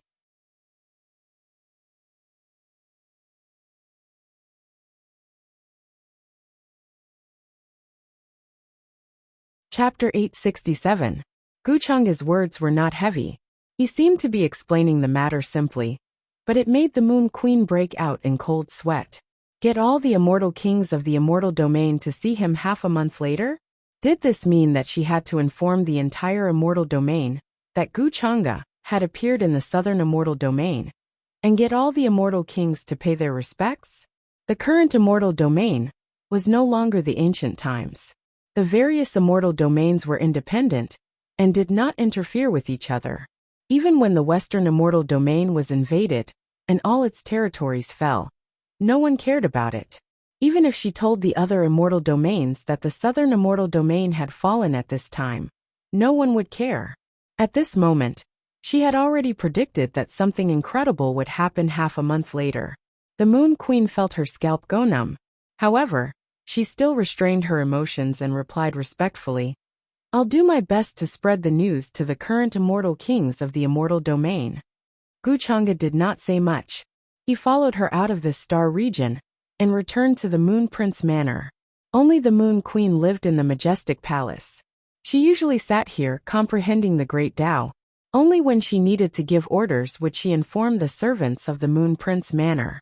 However, Wuxia's arrival had directly occupied the Moon Prince Manor. No living beings or cultivators were left within 100 million miles. Even the Moon Queen's trusted subordinates were ordered to leave the star region around the Moon Prince Manor. The Moon Queen dared not delay. Then, she wrote down many orders according to Wuxia's instructions. She got her subordinates to send these orders to the other immortal domains. Apart from the Moon Queen, no one in the southern immortal domain knew about Wuxia's arrival. Although her subordinates did not understand the Moon Queen's actions, they still quickly sent these orders over. Wuxia appeared in the Moon Prince Manor, but he did not ask for anything. It was as if he was really waiting for something. However, the Moon Queen was in a dilemma. She was not at peace every day. She could not figure out Wuxia's intentions. She was extremely worried. Who would have thought that the dignified Moon Queen, the absolute ruler of the southern celestial region, would one day be like a mortal woman who trembled in fear, afraid that she would do something wrong and bring the calamity of death upon herself? "Don't you have any tea in this huge Moon Prince Manor to entertain a guest like me?" Wuxia sat in the courtyard very naturally. Even the outer walls were made from all kinds of immortal jade. The pond was filled with boundless immortal water, planted with all kinds of primordial oddities. It was dazzling and dazzling. "My apologies, I've made a fool of myself." The Moon Prince was stunned when he heard that.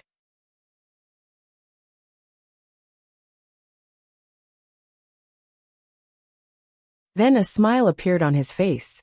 He raised his hand and took out a jade tea set. Then he began to brew tea.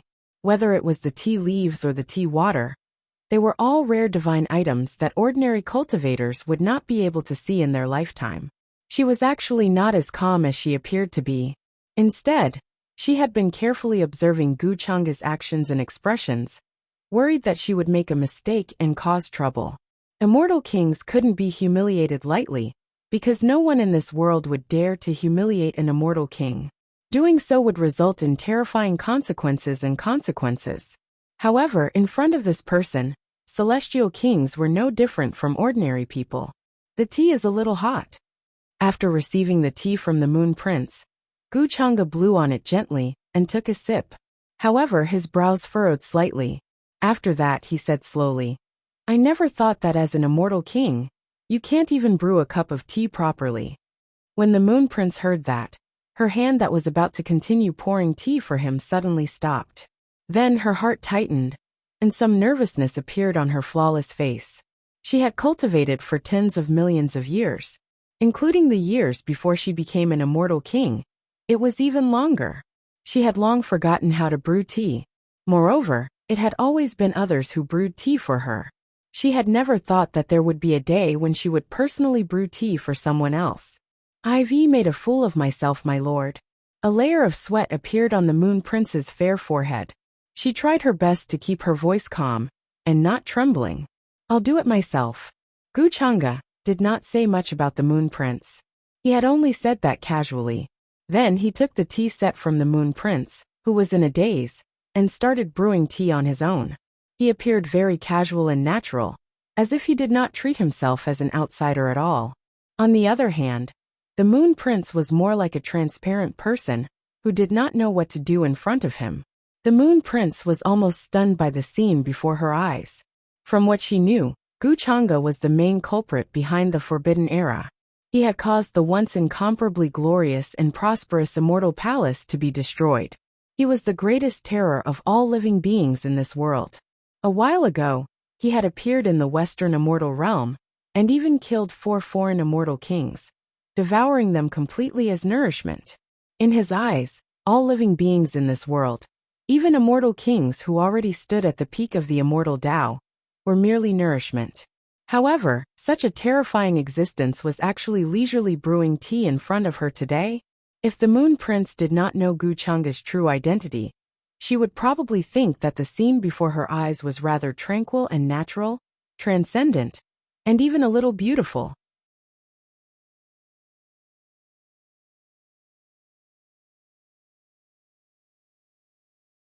However, it only made her feel colder, and the fear in her heart thickened. It was precisely this kind of indifference that was true indifference and carefreeness towards all living beings in the world. He directly treated an immortal king before him as an ant. What happened? Why did the Moon Prince give the order that no one is to approach the Moon Prince manor? The star region around it has been cleared. At this moment, the star region at the border of the southern immortal realm rumbled and trembled. Troops after troops rushed over from afar, riding on immortal light and clouds. They were the Moon Prince city's personal guards. They rode immortal beasts, had powerful auras, and wore immortal armor. Every single one of them had shocking strength. They wielded heavenly blades, battle spears, and other immortal weapons. Now that they had received the Moon Prince's orders, they were hurrying to the other immortal realms to deliver the orders. Since it's the Moon Prince's orders, we'll just do as you say. Why ask so many questions? Among the immortal guards, a very handsome man spoke. His expression was cold, as if he did not have much emotion. He wore silver immortal armor, surrounded by immortal chi. He was like a legendary immortal general. Hearing this, the immortal guards' expressions changed slightly. Clearly, they were very fearful of this handsome man. His name was Bai Chuan, and he was the commander of the Moon Prince's personal guards. He was already half a step into the immortal king realm, and could be called a pseudo-immortal king. His strength was far above that of a half-step immortal king, and he was the person closest to becoming an immortal king. Such a person was born for the Tao. He had only cultivated for a few million years, and he had already reached such a level. In the future, he might even become an immortal king within 10 million years. In the current immortal realm, he was an extremely terrifying figure. He was even faster than the cultivation records of many veteran immortal kings. Immortal kings from the other immortal realms had once tried to recruit Bai Chuan, offering him many benefits. However, they were all heartlessly rejected by him. He chose to continue staying in the southern immortal realm and be the Moon Prince's personal guard. It could be said that Bai Chuan contributed greatly to the Moon Prince Manor's current position as the #1 faction in the southern immortal realm. Of course, Bai Chuan had once said that this was to repay the Moon Prince's kindness in teaching him. He did not want to let her down. However, only he knew whether it was true or not. The group of immortal guards were still rather fearful of Bai Chuan.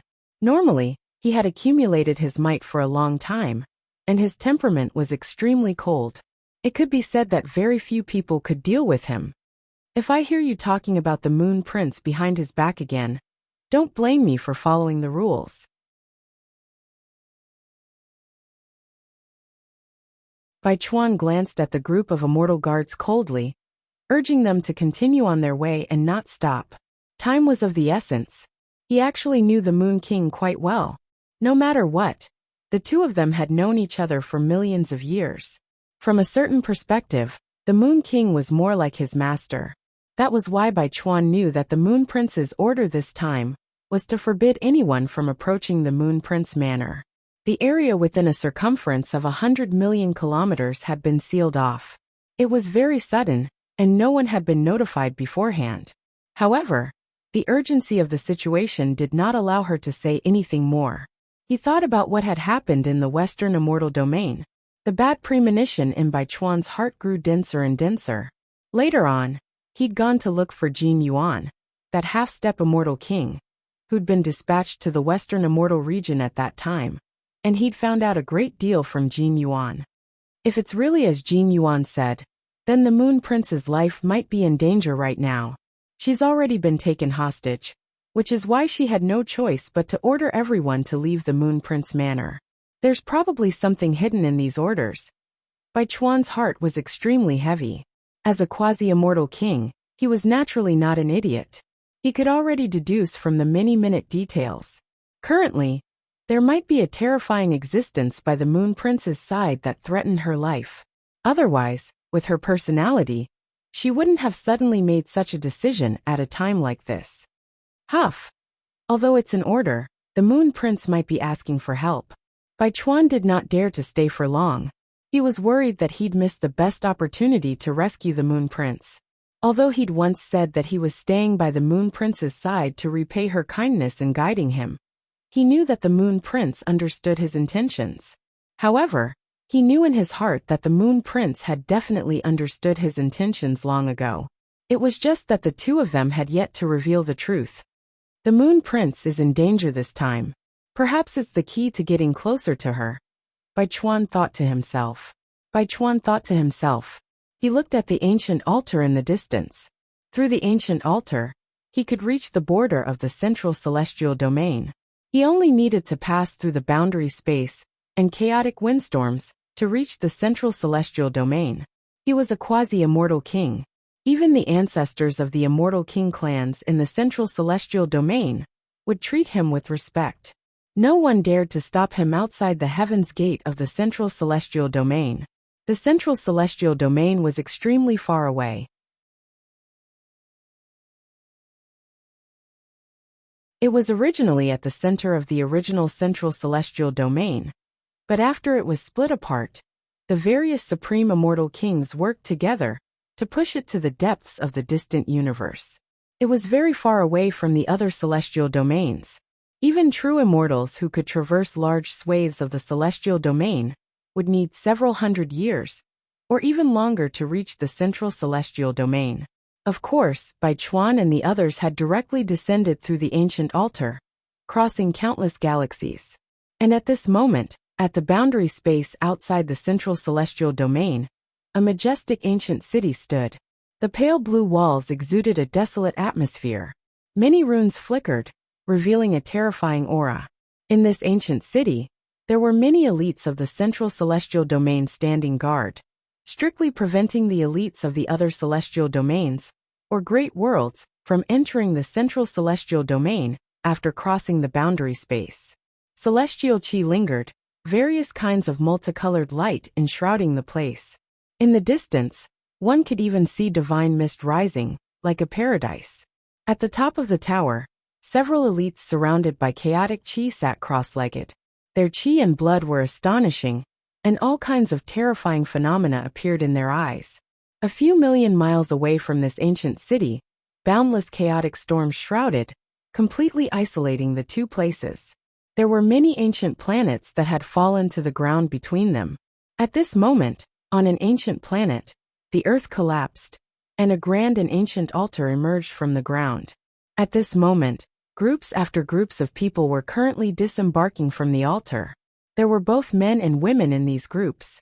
The leader was a tall woman with silver hair. Her skin was very fair, but her eyes were exceptionally cold. This place is really unbearable. The great Tao is so oppressive that it's suffocating. This damned world. Beside her, an almost devilishly handsome man in black covered his mouth and nose. He was extremely disgusted, and with a look of disgust he walked down from the altar. The current environment of the celestial domain is like this. It has a suppressive effect on us. Beside the black-clothed man, an old man spoke. Obviously, they were the people of the wise king manor, who came to the celestial domain on the orders of the wise king. The woman in the lead was Ming Yi.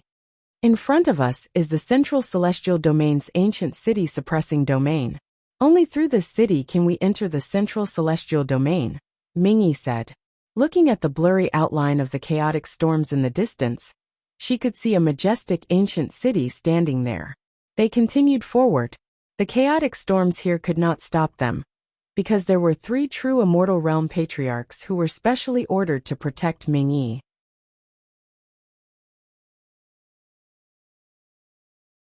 These chaotic storms in front of them were quickly separated by the use of rare treasures, clearing a path. Meanwhile, while they were moving forward, on the city walls of the ancient city-suppressing domain, an expert suddenly opened his eyes. Dazzling light erupted, as if they were sharp swords, wishing to pierce through the distant void. Someone is rushing through the chaotic storms, wishing to cross over. This expert spoke. He stood up from his cross-legged position, his voice cold. His voice woke up many experts in this ancient city. Many people turned into divine rainbows, appearing outside the city, frowning as they gazed into the chaotic storms in the distance that enveloped the entire sky dome. However, from the distance, they saw a voice sound from that place. We came from the other side. Under the orders of my clan's wise king, we came to pay the Luo king a visit, have important matters to discuss. An ancient true immortal from the wise king manor appeared at the limits of heaven and earth, crossing the chaotic storms, quickly coming into contact with the ancient city suppressing domain. You're tuning in to the Li Mei's Wuxia Whispers YouTube channel. We're so grateful for your support, and don't forget to subscribe to join us on this incredible journey through captivating stories. Your generosity through donations truly makes a world of difference, as it's the primary source of revenue that allows me to expand and enhance this channel for you. Thank you from the bottom of my heart for being a part of this adventure.